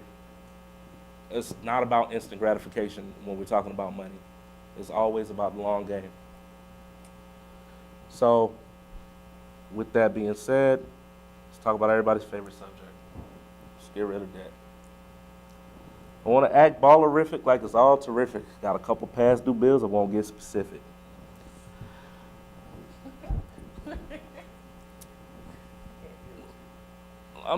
So, nobody's asked me yet why I haven't said anything about debt to this point. Everybody wants to be debt-free, right? Everybody wants to be debt-free, right? Yes. Thank you. Well, the reason why I haven't said anything about debt just yet is because typically if you're in debt, it is as a result of another problem that you have with one of the first three things that I spoke about. You weren't protected, you broke your leg, you had to pay the bill. You didn't save enough money, so something happened. You had to pay the bill. You didn't have your life events fund. You had to go and get that credit card to go on that vacation. So Just a little experiment here. I want to do. I need 2 volunteers, if you don't mind. You and she's sleeping. Oh, come on down. Yeah, you gotta come down. I appreciate the enthusiasm. I really do. There's something in it for you.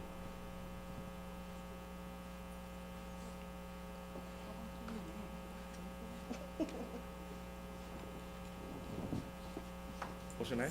Precious. Precious? And Jade. Jade. Okay, so Precious is going to be my person A. Jade, you're going to be my person B. Precious has $10,000 in the bank and $10,000 in debt. And Jade has no money in the bank, but she doesn't have any debt. Who's better off? Somebody said Jade? Got one for Jade. Anybody else? One for Precious. Anybody else? Okay, if you think Jade, raise your hand.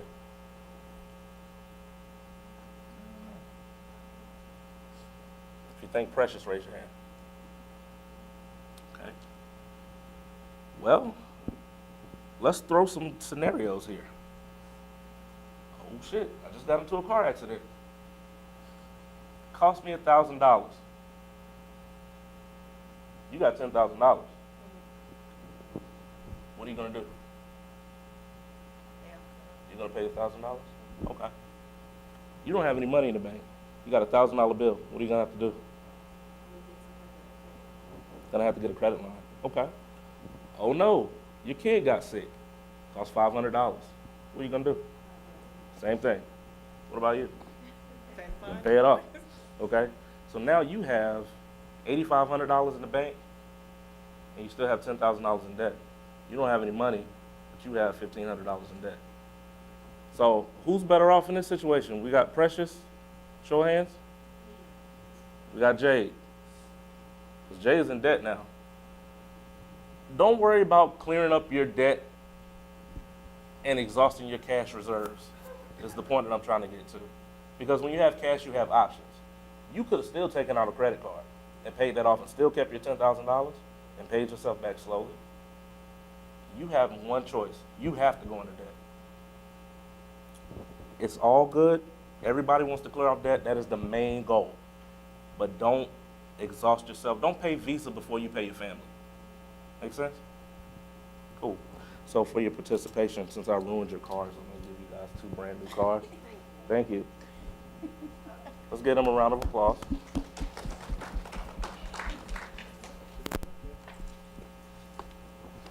So, as I close, I do want to go back and reiterate these 7 steps, these major keys. Talk to a financial advisor. It doesn't have to be me. I'm not for everybody. Trust me, I know. But make sure the person that you talk to has your best interest in mind and is not just trying to sell you a product. Create a budget. Stick to that budget. Protect yourself and your family. Save your money.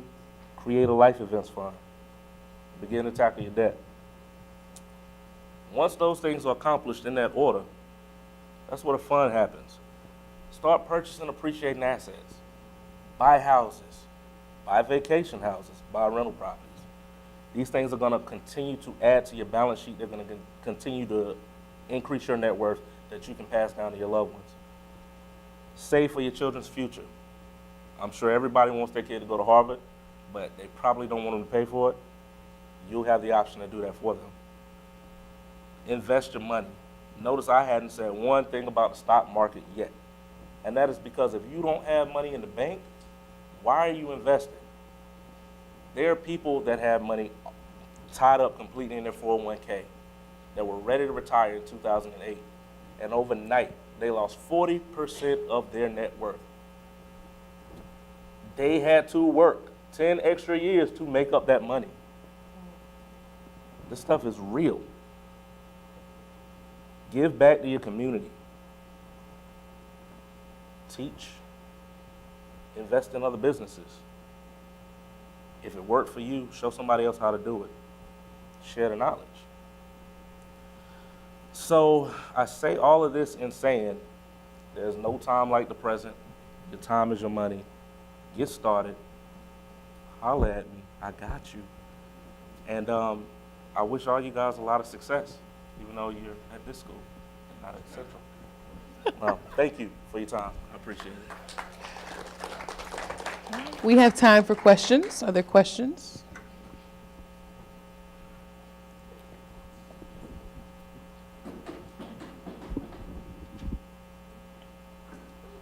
Hello.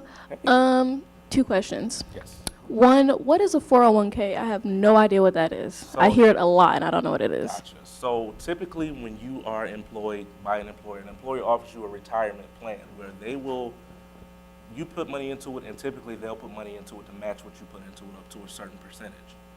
That money is cut, so let's say you have $100. They cut it into a bunch of different pieces, put it into a bunch of different stocks and bonds. So if something goes up and something goes down, it balances out so you don't lose too much money. And basically you continue to grow this as long as you're at that company, and when you retire, that's money that you can pull from to supplement your income. That sounds cool. It is cool. Now, I will say this much. As everything grows and you put the money into it, when it's time to pull it out, you will pay taxes. Oh, you have to pay taxes? Yeah, you gotta pay taxes. My guy with Joe Insurance, with his life insurance policy, if he needs to pull that money out, he doesn't have to pay any taxes. When his family gets that money when he dies, they don't have to pay any taxes on it.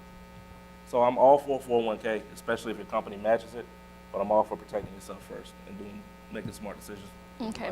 And second question, I assume you know what cryptocurrency is? Oh, yes. Bitcoins.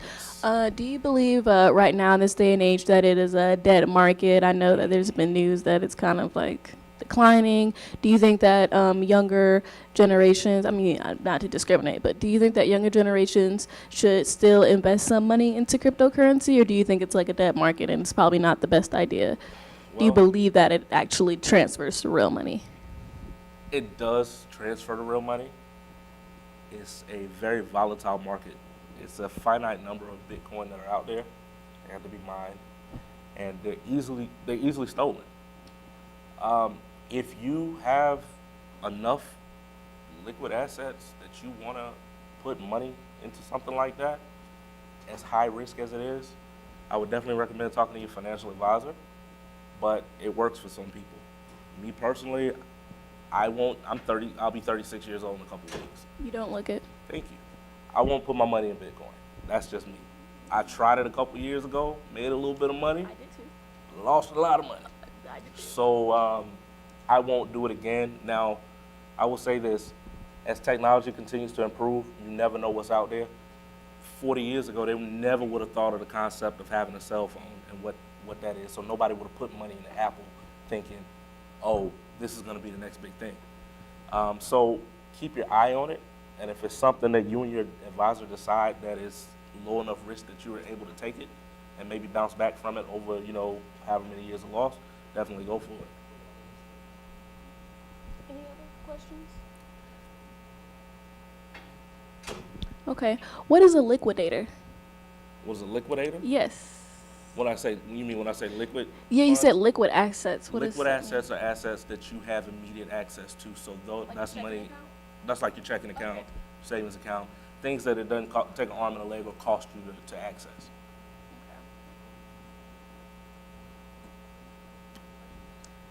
Anything else?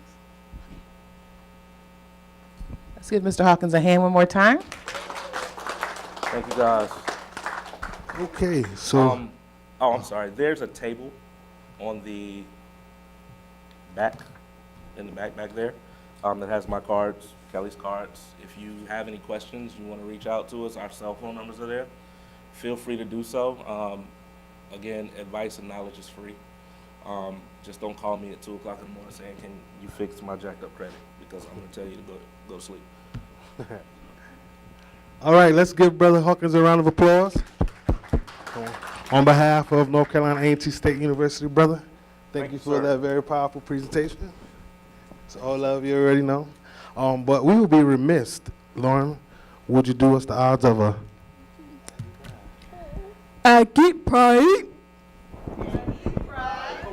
That was terrible. Wait, can I do it too? Yeah. No, yeah. If he wants some of this Aggie light, he can have it. I mean, homecoming is lit here, so I'm gonna do it. Exactly. Can we start over? Can that be a little bit better? Can we put a little bit more emphasis on the pride?